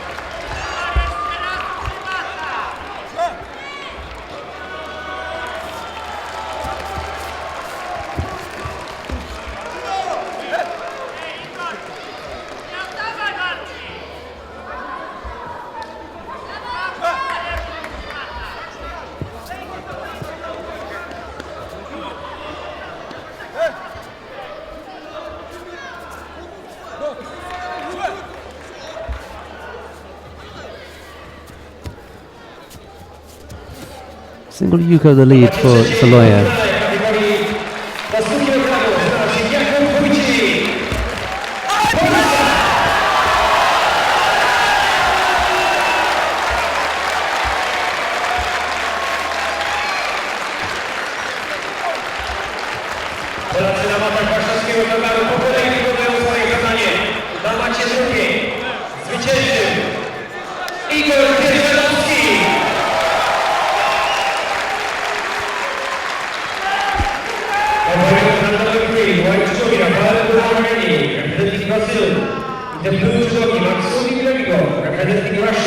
Well, there were 2 wins for the Polish, one on mat 3, one on mat 2, and now we're just waiting for Lukasz Błach, and he'd be favourite, but he trails here against Zoloyev by Yuko with 2:40 odd left to go. Yes. So one Polish is already in the semi-final in the 100, under 100, Wojcik.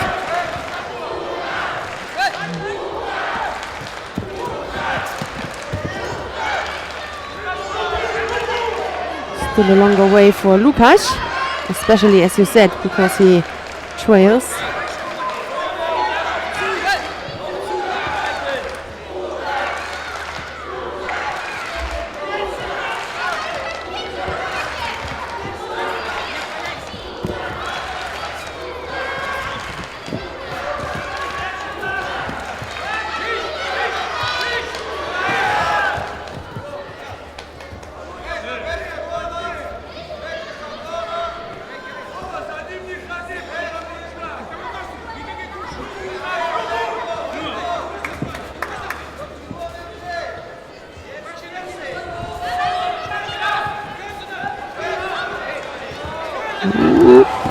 Almost got counted. Yeah.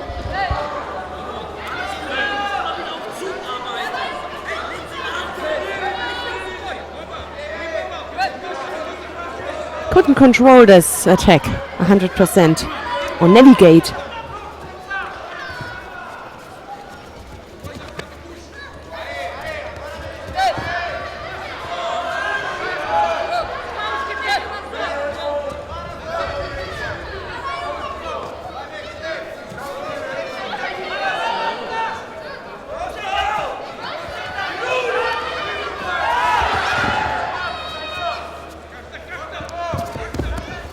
Little over a minute left to go.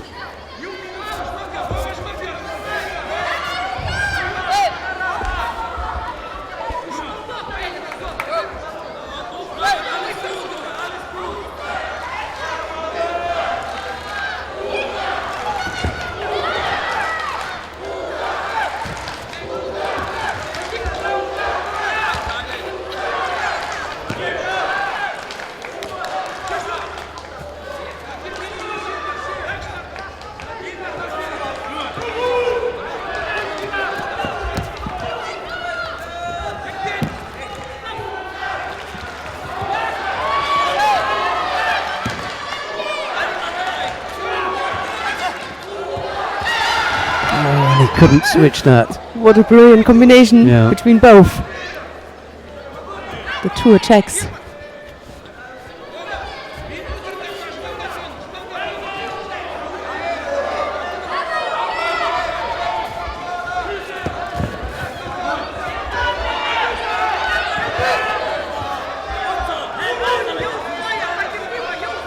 Really needs the score now.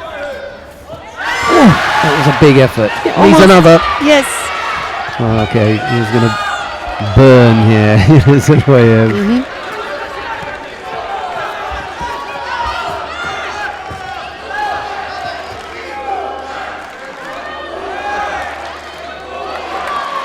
It's a penalty for passivity. Here comes Blach again.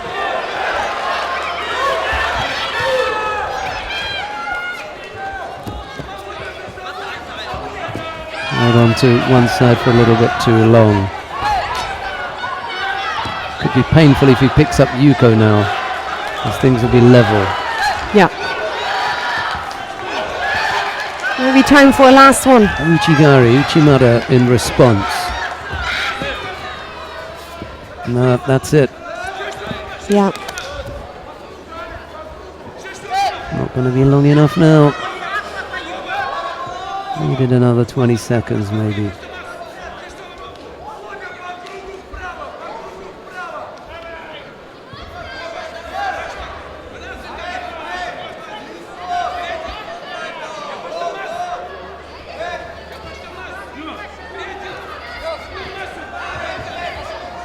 No.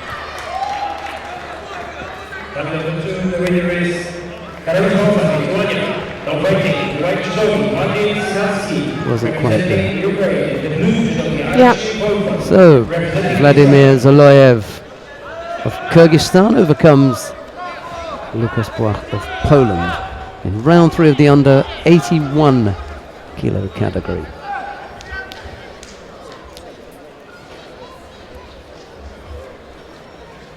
See what else we've got to bring you. Perhaps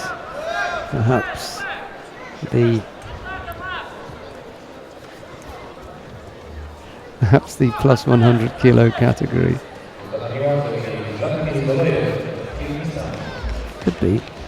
how much time have we got left with Ziniavsky? They're only starting that one now. Let's have another look at Yakio Imamov of Uzbekistan. We'll see how he faces up to Felipe Costa, bearing in mind that Felipe Costa is one of those in the under 81 kilo category who would like to think that they've got a shot at Rio 2016. The man most likely to stand in his way is Leandro Guerrero. Yeah. We'll see how Costa shapes up then. It's Imamov in the white judogi for Uzbekistan, Costa in the blue judogi for Brazil.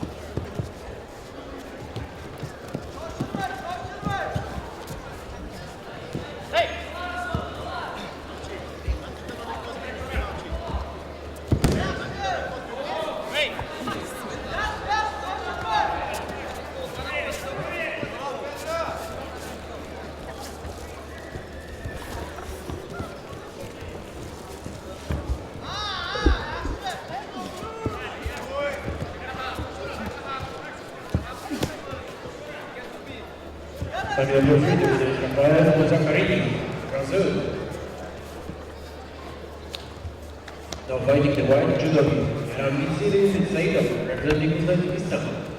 In the blue judogi, Mikhail Konstantiniov, representing Russia. First minute out of the way, nothing to write home about at the moment.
Costa is the fighter to have picked up a single Shido. 250 odd left to go.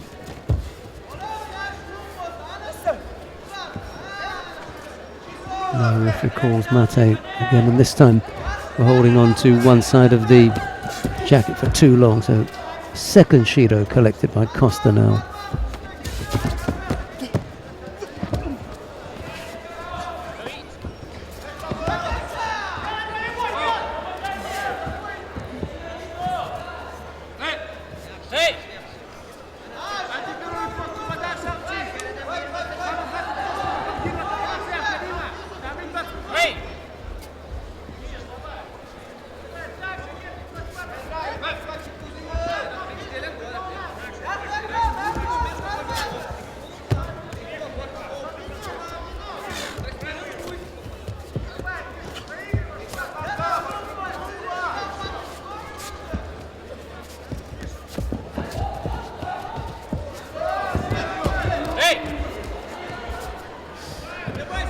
Oh, nice Serenagi. Serenagi from Felipe Costa. Throwing Yakio Imamov.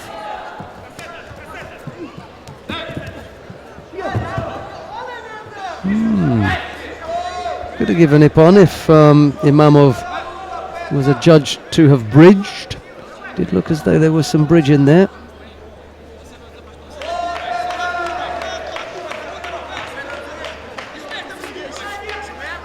Coach is complaining about the landing. It's nothing to do with the landing. It's got to do with whether he bridged or not.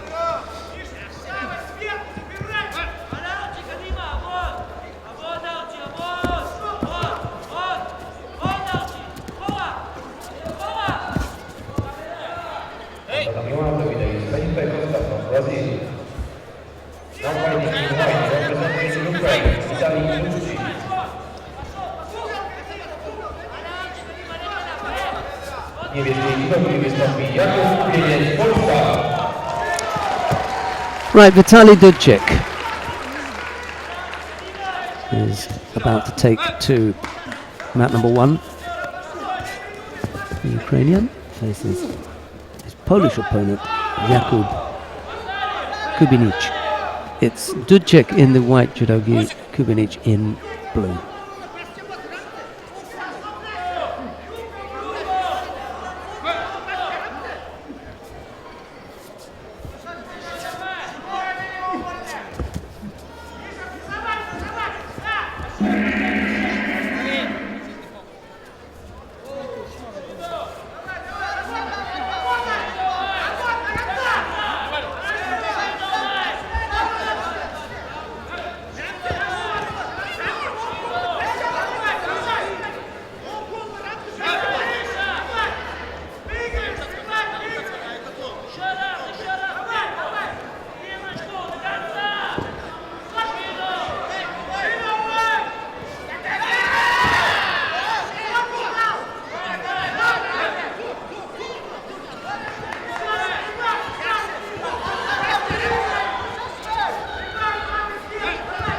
Number 2, the winner is Vadim Sejewski, representing Ukraine.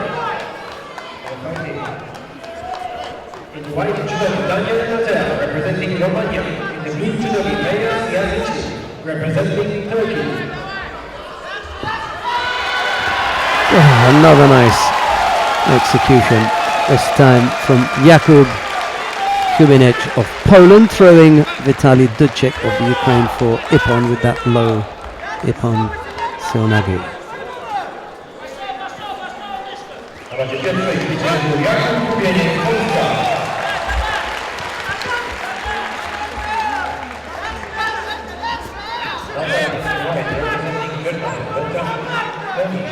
Representing Ukraine,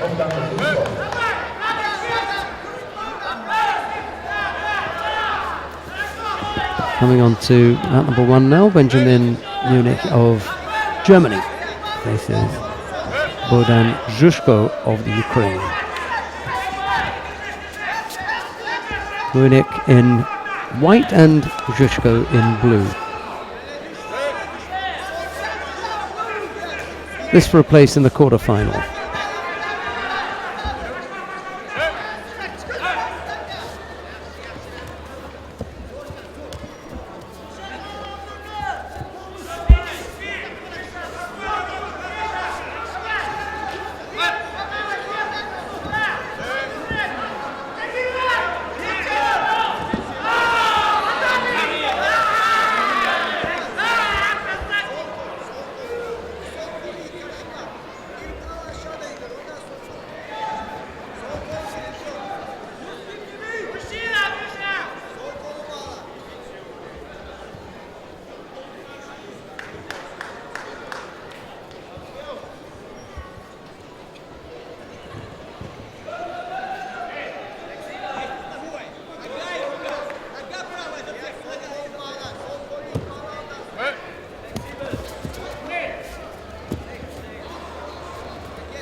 Representing Russia.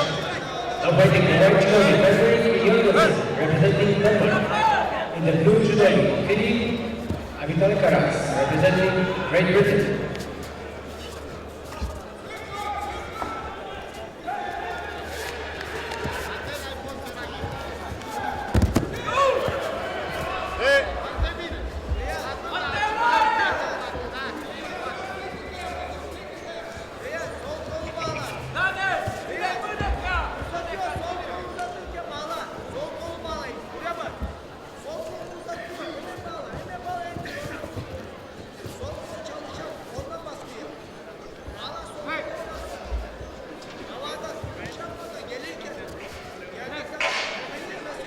Really caught Chushko well. It's like the third effort with the low Marotti Seonagi.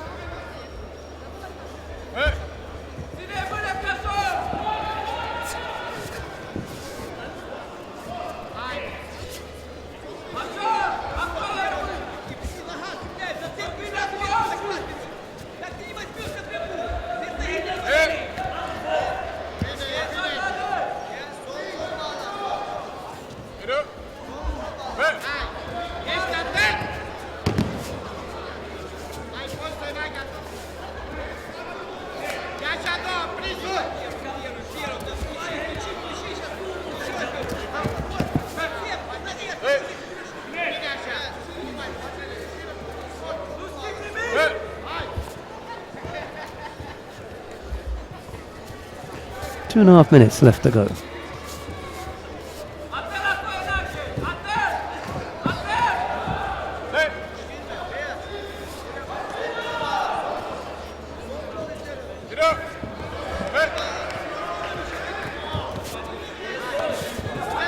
Oh, nice Ashiwaza.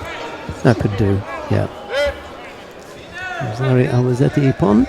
Two good scores from the German.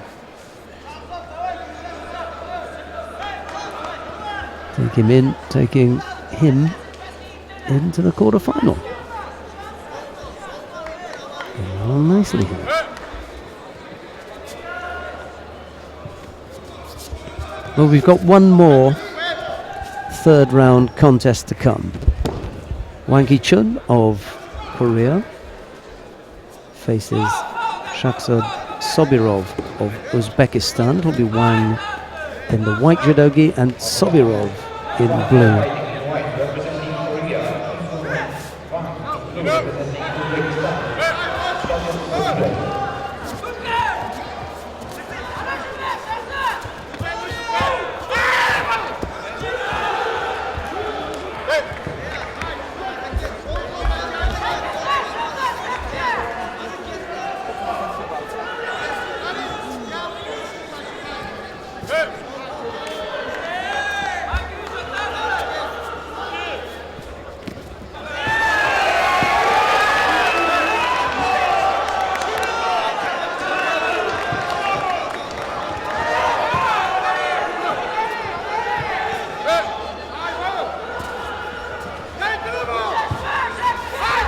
Picks up a Yuko there.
Wang leading by a Yuko with a little under 3.5 minutes to go now.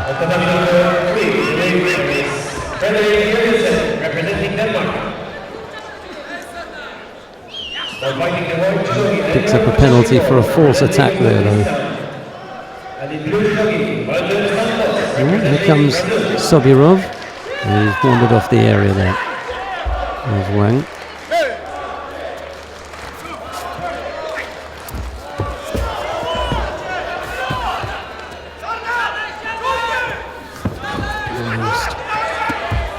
A little bit of footwork was missing there.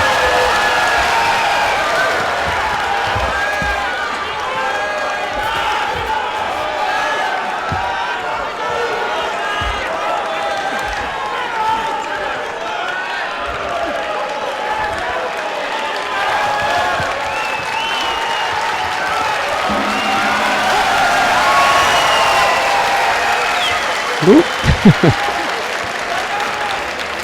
getting hold of Sobirov there, throwing in for Ippon. Polskie zawodnicy pozostawić się na możliwości swoim przeciwnikowi. Rafał będzie walczyć w półfinale kategorii plus 100 kg. Maciej Starnacki, Polska!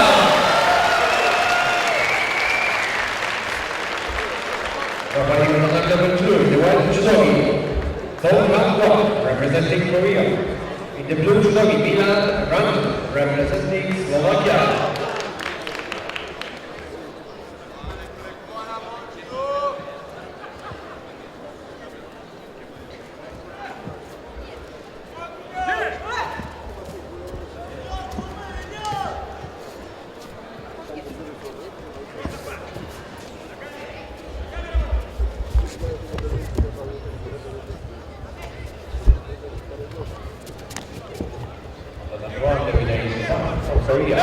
'Wang winning out there.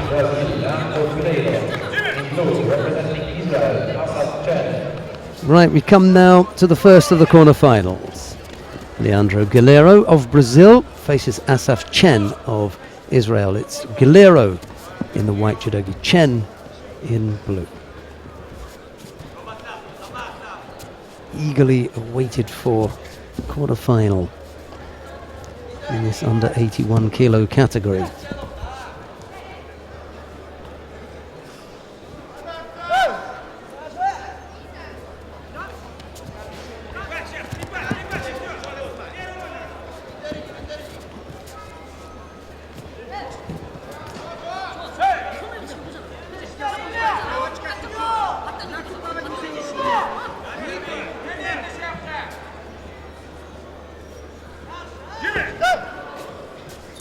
Fourth fight for Guerrero.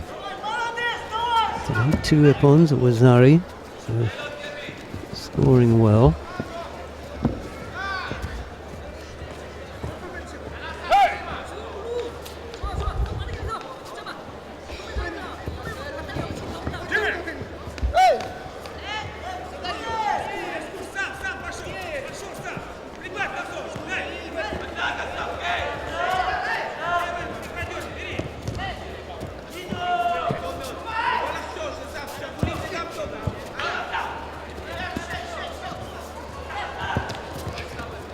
Chen picks up the penalty for hanging on to one side of the jacket for too long.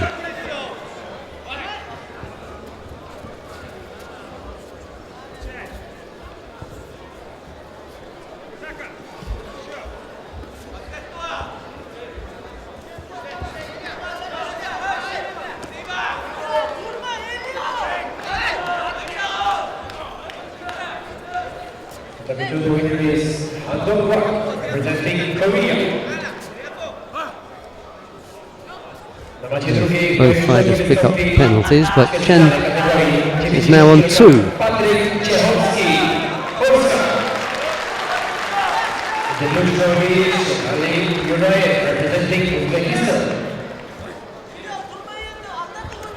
Uchimata, oh, he came out. Just decided not to go through with that.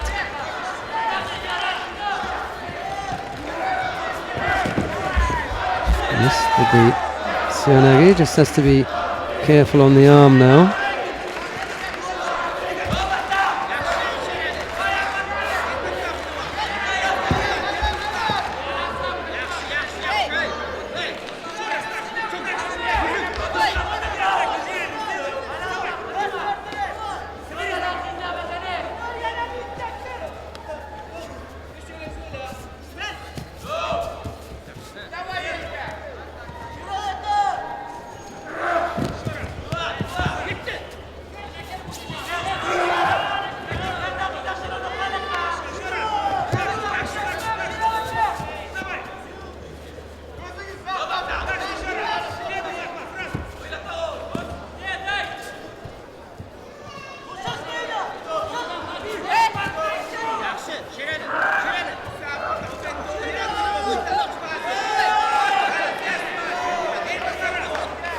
Now, Chen picks up a third penalty, this time for just gripping negatively there, holding on to that sleeve, just pushing it down and not doing anything positive with it. Strong grip, no problem. Take a strong grip and do something with it, but don't take a strong grip only to nullify any efforts of your opponent to be able to attack. And now it's a fourth penalty.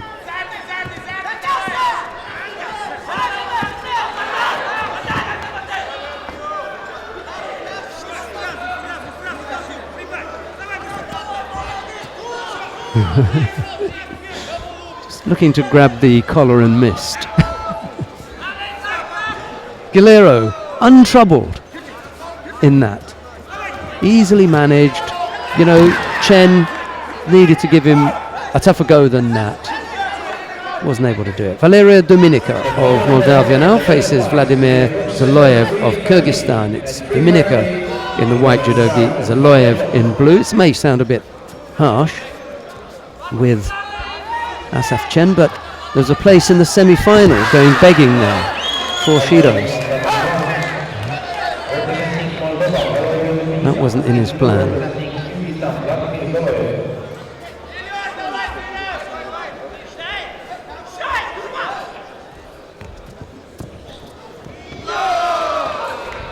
Second of the quarterfinals now.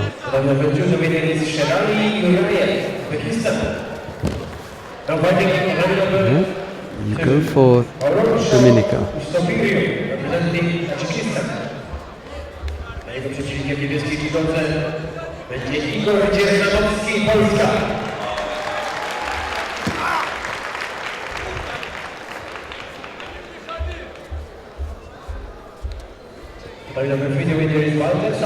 Brazil. Now fighting tatami number 3. The white judogi, Marius Paskevicius, representing Lithuania. In the blue judogi, Sigby, representing Korea.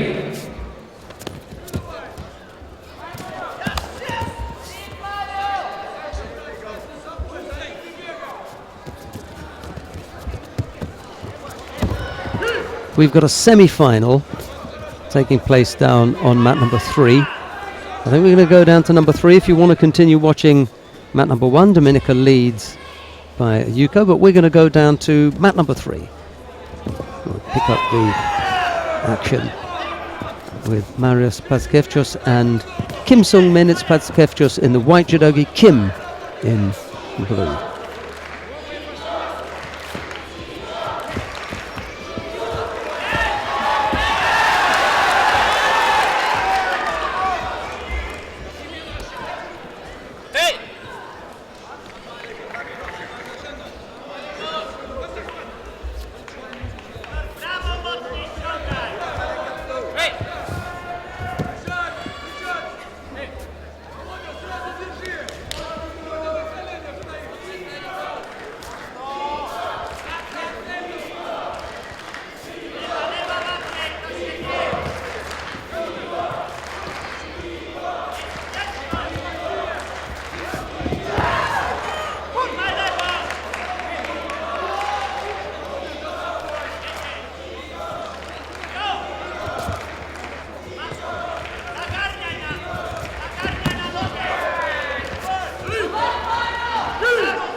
Kim leading by Wazari then. 3:40 odd to go.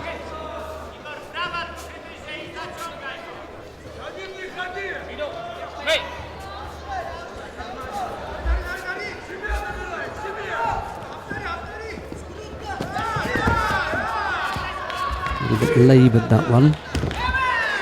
Not too many steps to it to catch Paskevicius. He may not have the speed that he had some years ago, but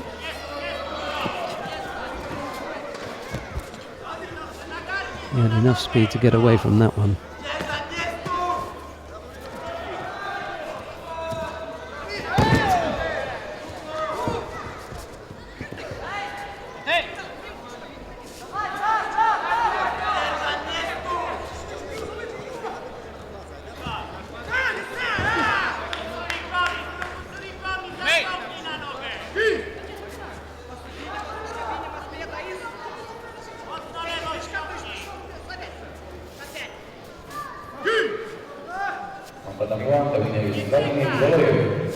Kyrgyzstan. Now fighting in white, representing Brazil, Felipe Costa. W niebieskiej widodze na macie pierwszej wystąpi reprezentant Polski Jakub Kubieniec.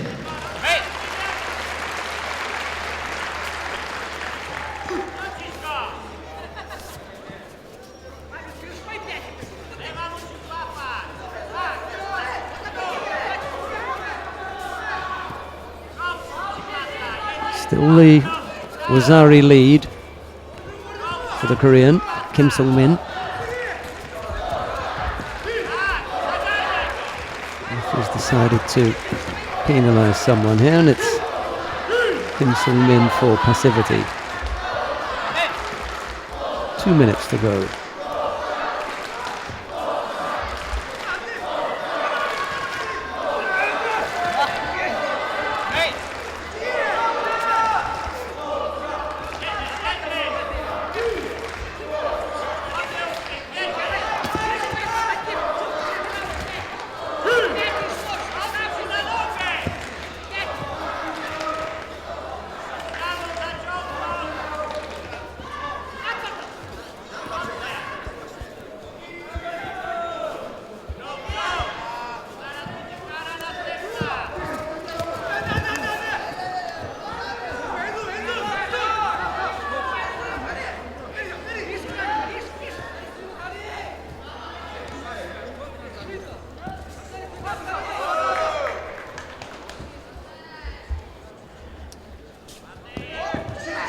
Oh, nice.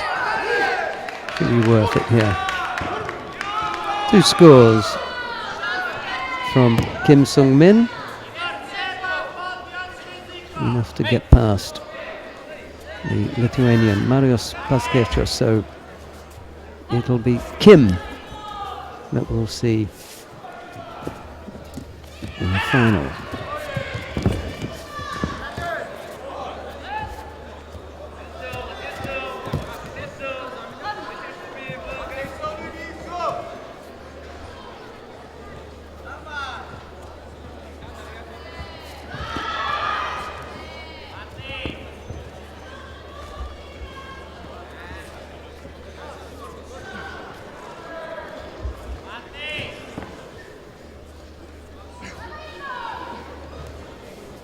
So number 3, the winner is Sophie Kim, representing Korea. Now fighting, but on number 3, the white judogi Alexander Romanio, representing Ukraine. The blue judogi Maxim Igraigor. Well, I suppose we could go to...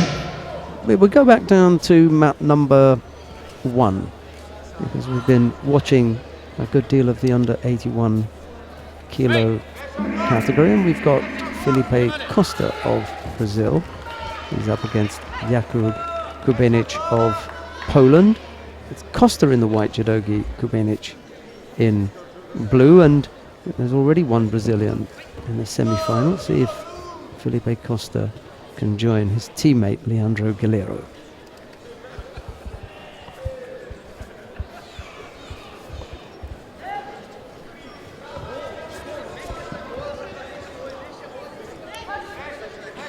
Number 2, the winner is Warsaw, representing Tajikistan.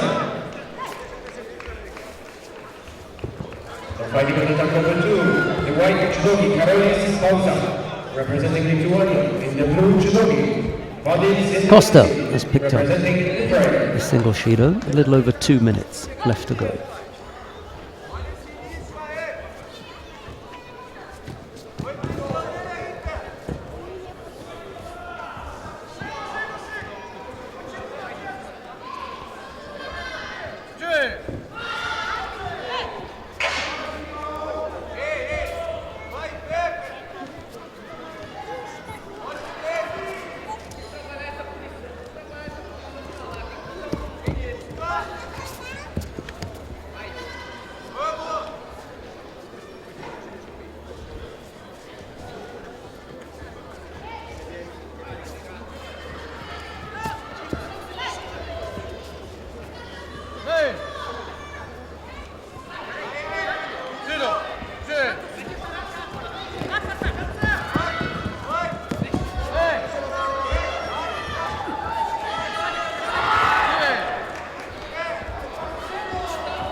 Inside the last minute now. Costa still with the single Shido against him. Kubinic attacking strongly right-sided with Ojigari, but Costa just pushing him out a little bit. And now right-sided again, this time with Osodogari, and again Costa steps off that. He's going to have to step up his work rate here, because the Polish fighter is beginning to put on the pressure. Might pick up a passivity penalty here.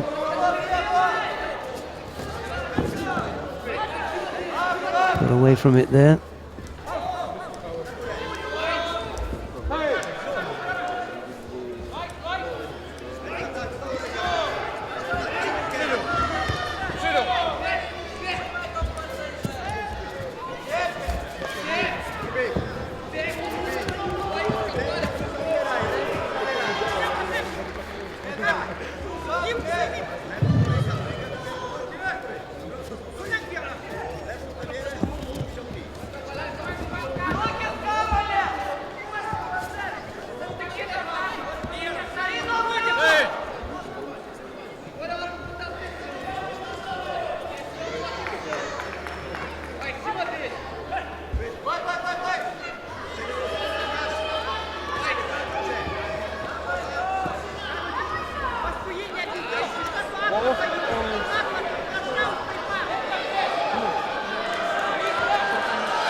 Well, Costa had picked up the single penalty.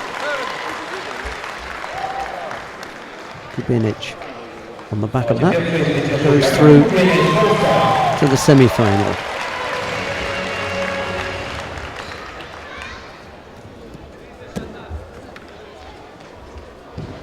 Now fighting in white, representing Germany, Benjamin French in blue, representing Korea, Eastwood Bank.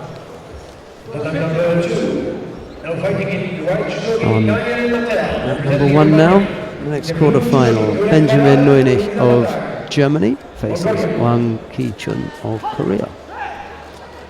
Munich in the white judogi, Wang in blue. Number 3. The technical assistance is count to the battalion number 3.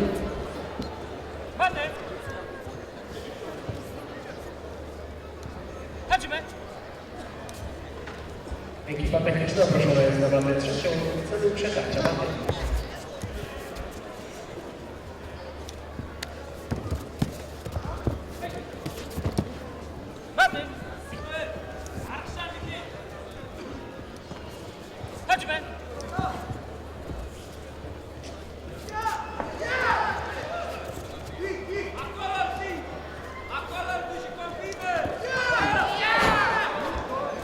He's not in full control of him there. He almost falls on his back. He's going down with him. He gets the Koji, but he's almost falling on his back there, so not quite. Yuko's the score. There's the Koji. Just he turns on his back to catch him there. Wang's working him over now.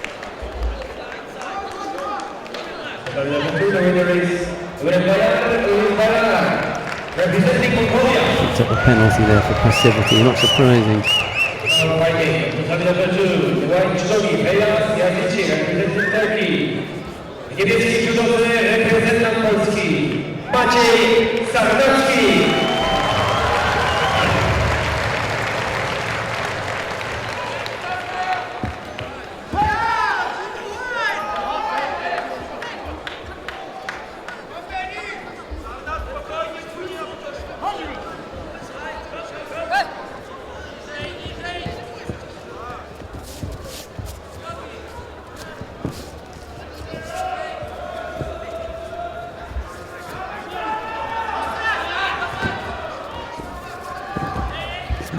Turn to attack left-sided.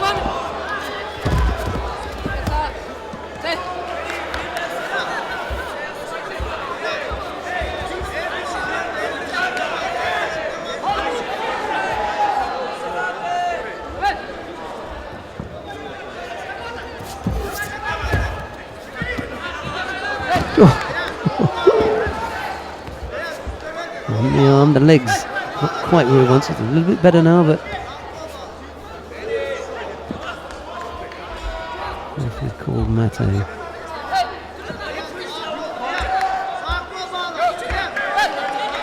Second Yuko to Wankichun, and penalty against Munich.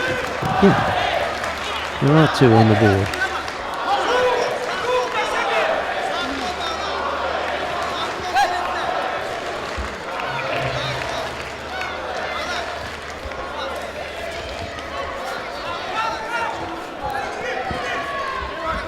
Ryan attacking again. Here comes Munich.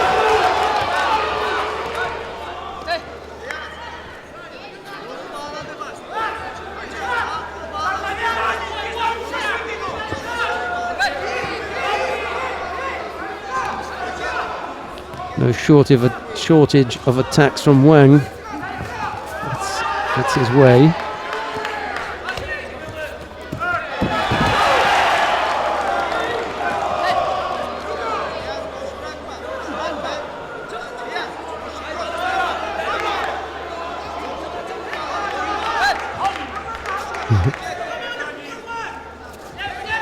Wang getting penalised for the first time. Benjamin Munich has already picked up 3. There's still 1:40 left to go.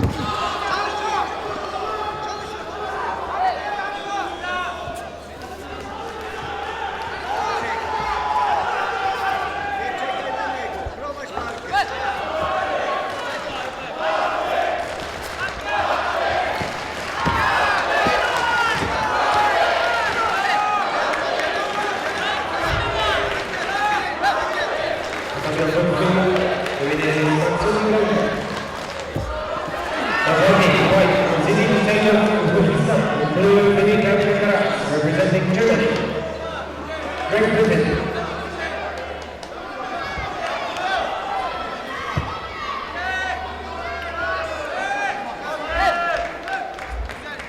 Well, Benjamin Munich picked up a 4th penalty. Hans Sakwamake. He had 3 Shidos already.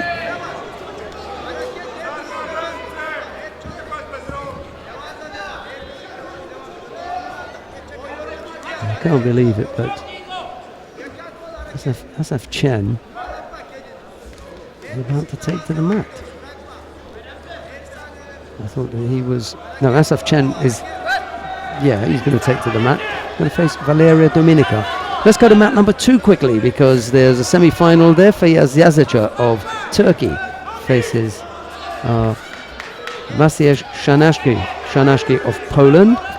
Yazica leads by Wazari with half the contest still to come.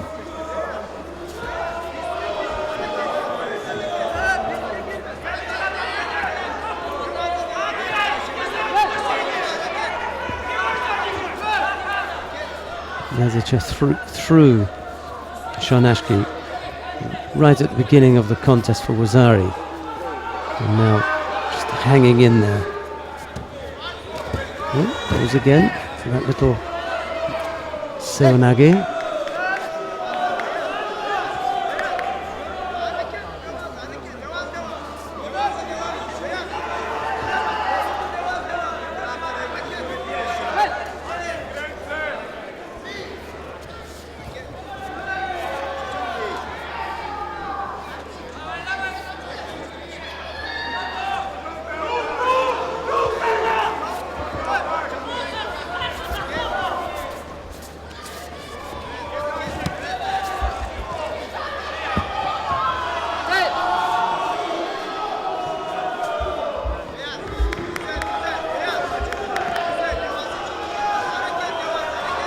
Yazica, he's keeping up the tempo, and now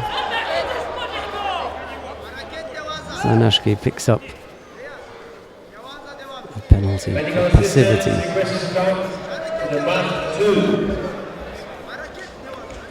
The referee just indicates that Shanashki is going to need some attention off the mat. can do on mat number 1, because there's still 2.5 minutes left before that one even gets underway. Well, we'll just hang on and we'll see the action as soon as we do.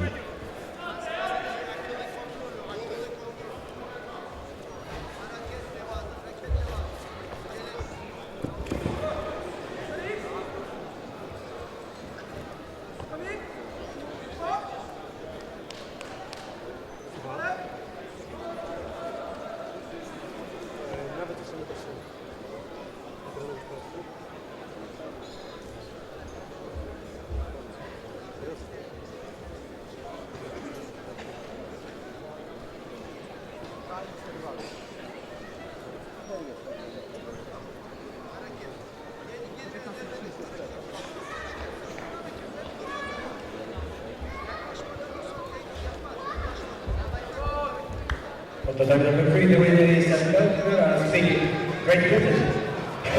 Pani panowie, na macie trzeciej reprezentant Polski w półfinale Jakub Wójcik.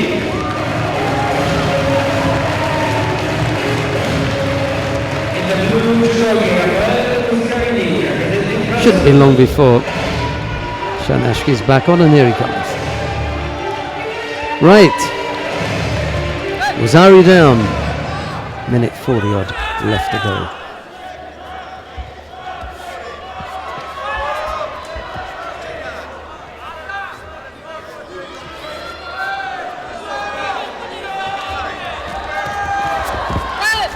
Most of the Daki effort from the Polish fighter drives Yazacha off the mat, but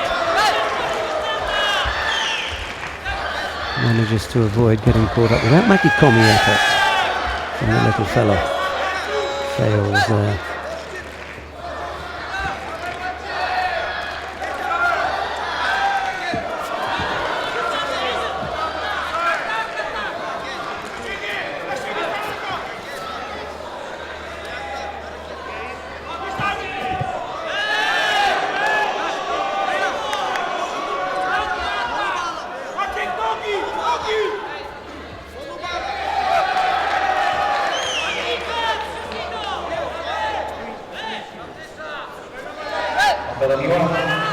Chido picked up by Yazache. Can't afford another one. Just got to keep it going, yeah? Oh, yes! And he's at the tap out.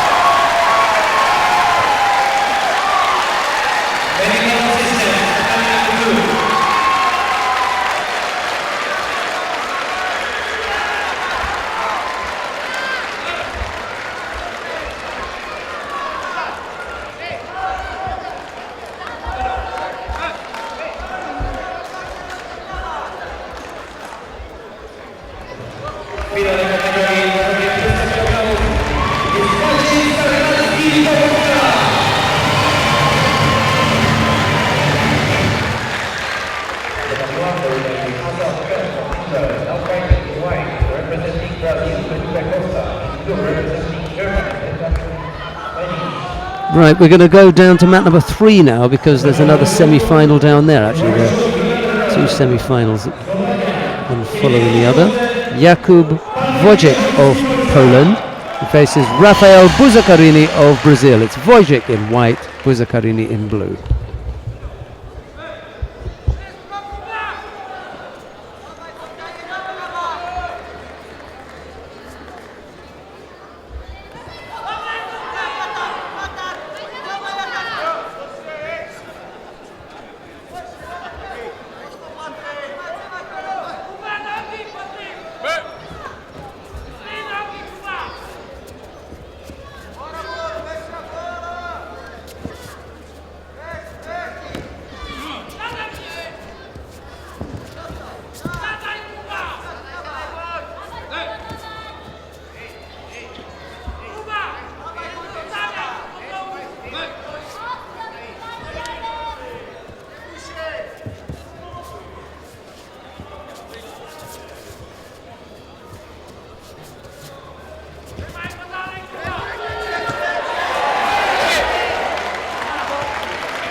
This is the real chance for the Poles to take a medal here. He's got to get past Buzakarini.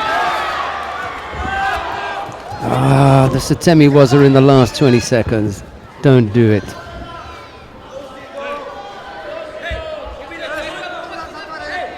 Well, he picked up 3 penalties along the way, did Wojcik.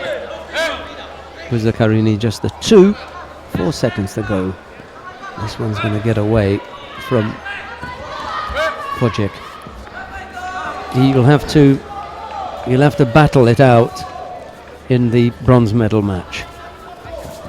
Still a chance for a medal, but he would have been guaranteed one had he been able to take that particular contest. We've got the semi-final lineup in the under 81 kilo category. Leandro Guilherme of Brazil will face Vladimir Zaloyev. Jakub Kubenic of Poland will face Hwang Ki-chun of Korea. So another chance for Poland.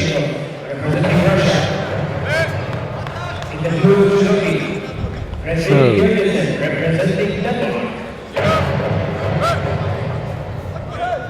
I think I'm going to leave you in the company of Annette Berm. Annette, you've got Thank you. the choice of Felipe Costa and Benjamin Munich down on mat number 1. Why don't we go down there? That's that repechage contest. We've got the semi-final with Leandro Guilherme coming up after that. That Mat sounds number good. 1. Yes. Okay. Quite a short break for Benjamin. What a fight was that against Hwang Ki-chun. Now on the rubber charge. If Benjamin Munich wins that contest, he can fight for bronze.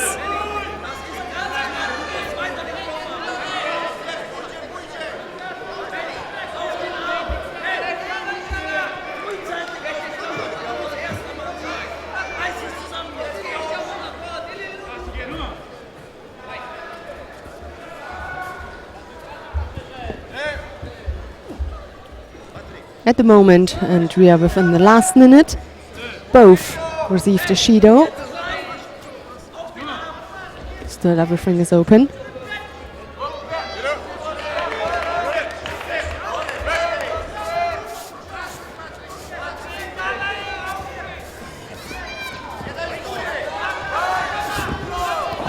Close to score.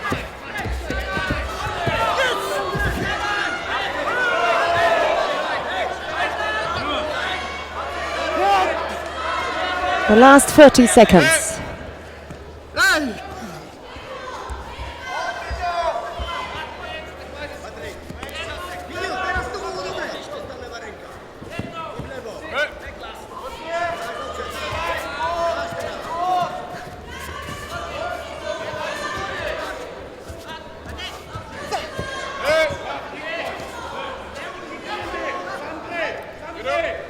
Look at the face from Benjamin Munich. Didn't Munich go into into a golden score before in the previous contest? I think there were 4 Shidos against him. Against Hwang Ki-chun, you mean? Oh, okay.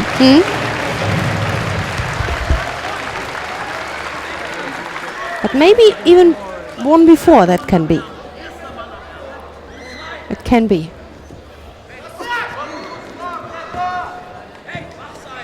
Against the Mongolian. Okay, good. Yeah. DM Surin, yes! 6 minutes 33 it The was. second fight. Yeah, right. Panie kwalifikacji w tej macie. W białej judowi wystąpi Igor Dzierżawowski.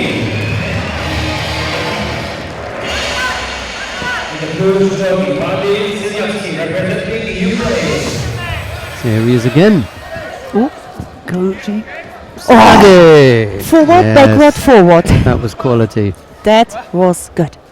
Even to be able to react when you feel okay, the first attack isn't powerful enough, then go backwards, and even then he realizes a little bit too far away, and then he continued.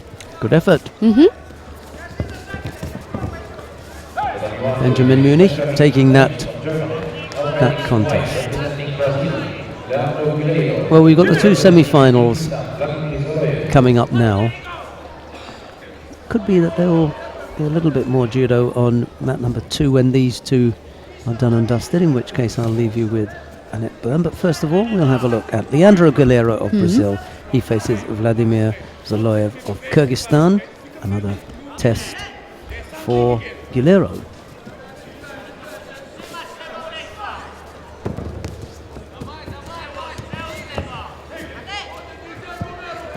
He's already had 4 fights.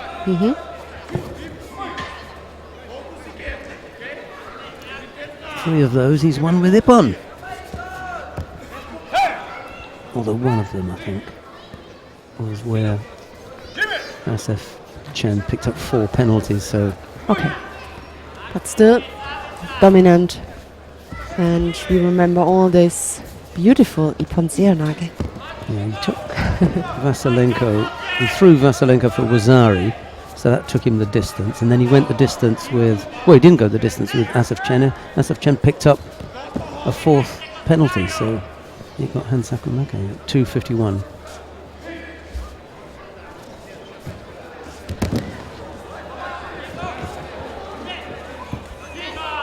Both fighters pick up penalties for passivity. He's a difficult man to face, this Galero. It's not surprising that fighters pick up penalties because he causes them problems. And when you've got problems, you make mistakes. So Yes. step off the mat, false attack, passive, overly defensive posture. There's so many, there's a whole wealth of things that can go wrong for you. And Galero, a difficult opponent. Almost the right-sided Taitoshi. You haven't seen him with that today. Yes. Uchimata Seoinage, but not the low right-sided Taitoshi. And for me, just didn't get low enough there. Being uber critical, over critical here. But yeah. If he'd just that little bit lower, he'd have taken him there.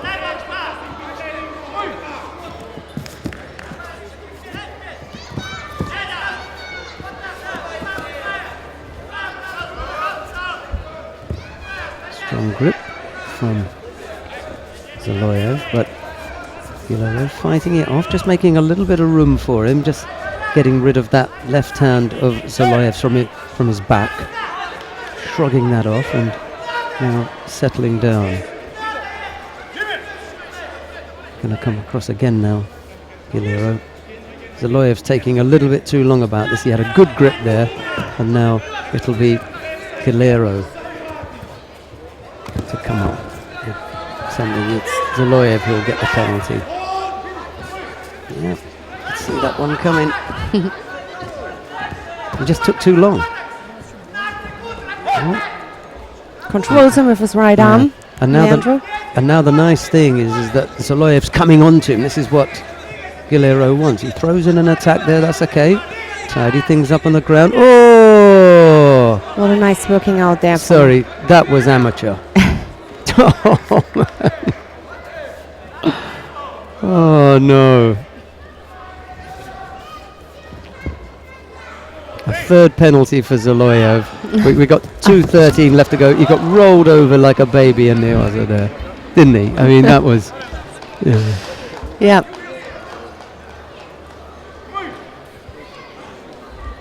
All right, he's not going to catch him with that again. And if he does, he'll have to work it a lot harder to get it because he's seen it once. He shouldn't get caught with that. Almost over with the right-sided Taitoshi there. I think you can catch him with that, when he's coming forward and pressing that little bit. If he just gets a little bit lower and is a little bit more determined with that turn, he'll throw him. Yeah. Ojigari steps off that. Here he goes again. Oh, just let go with the hand.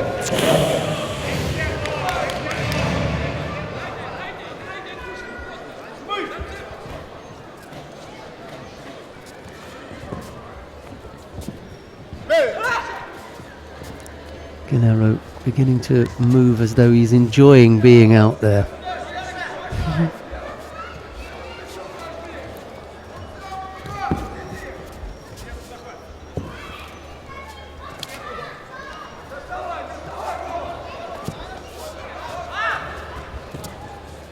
We'll see what's coming next. Final block will be held Mika Esche failed. He's looking there for the arm maybe or for a turnover. Well, given that you turned him over so easily last time, let's give it another go. Yeah.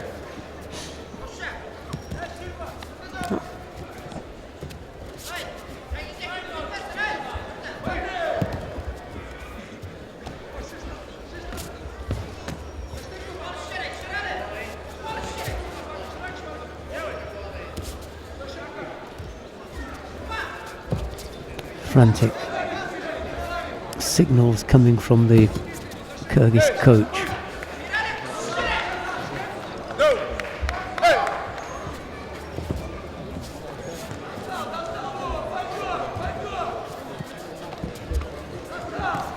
This is just playing into Gilero's hands here. Picks up a second penalty, this time for dropping.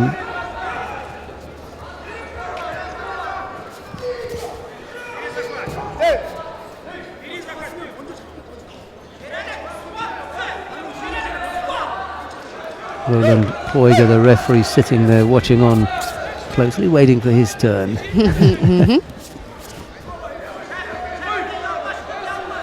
20 odd seconds. Oh. Yeah, on your way, Paul.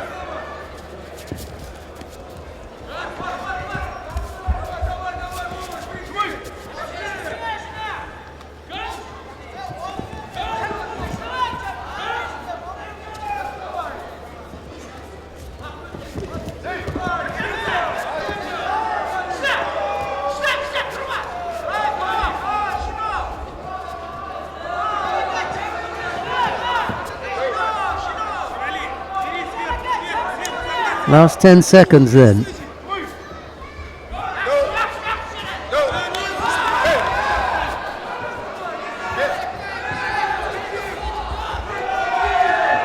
Yeah, you can afford to burn one there. Yeah. There it is. And he wins the first of the semi-finals in the under 81 kilo category. Got one more coming up. And I think to immediately win, after this. Go ahead. yeah, Annie. I think to win like that, really, he has to go the whole 5 minutes. This is Yeah. the best preparation for him. For him, it's not that useful when if he wins every fight after 2 or 3 minutes or even 1 minute by Ippon. So he learned not nothing, but this is a good way to improve, to keep the pressure. Keep strong against the pressure, to defend scores he did, and this is a good way to come back for him. The harder the better. Yeah, he needs some time in the middle. And he's getting that here. We've got the second semi-final in the under 81 kilo category now. Jakub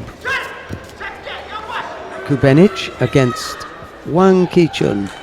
It's Kubenic of Poland, Wang of Korea. There's the possibility that Wang Kichun could face Leandro Gilero. What a final that would be. I hope, to be honest, to see them. This is really high class.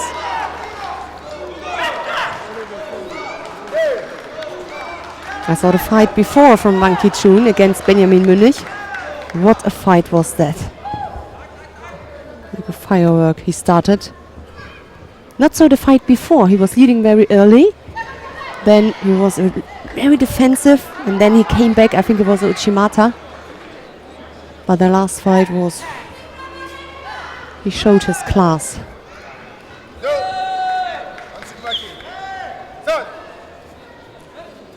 On number 2, the winner is Ramu representing Korea. Now fighting.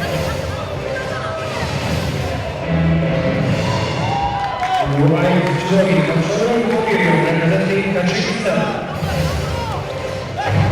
And in the blue jury, representing Lithuania.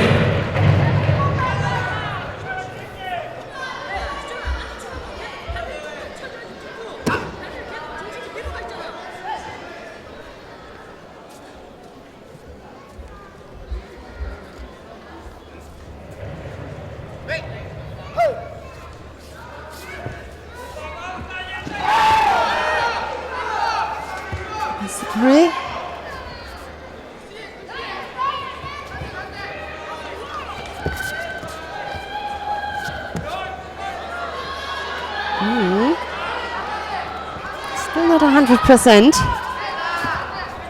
Maybe now it's, yeah. Got him again. Yes. He needs to fix the left shoulder Yeah, there you go. on the Polish. That looks better. Yeah.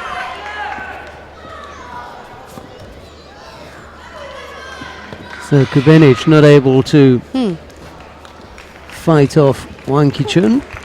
Wang and Guerrero will battle it out in the final of the under 81 kilo category. Now, it's not the first time. It won't be the first time, sorry. Now, let's go to mat number 2. Yeah. Because Komrocho Ustapirion faces Karolis Bauza. The Tajik in the white judogi faces the Lithuanian in blue. I was about to say there's no score, but there is now.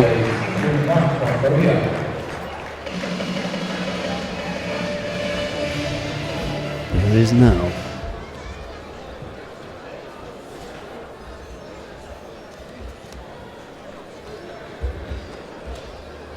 This is nice, Sutemi, or is it Sumigeishi? Yeah. There you go. For Ippon as well. Nice when you see that. Okay, that's all the live judo we've got for you at the moment. It is coming up to 2:30 here. We'll be back at 3:30. Just before we go, we were talking about the contest between the final matchup in the under 81 kilo category between Leandro Guerrero and Wang Qichun. It won't be the first time that pair have faced off against each other. They fought once before. That was at the Olympic Games in Beijing. Leandro Guerrero lost that contest. Wang Qichun went on to the final, where he lost to Elnur Mamadli of Azerbaijan. Guerrero went on to the bronze medal match, which he won, so they were both on the podium. They're both going to be on the podium today. We just don't know which position. Yes. But we look forward to seeing that. We're back at what time, Annette? At 3:30. Okay, we look forward to your company then, but from everyone here in Warsaw, it's bye-bye for now. Bye-bye.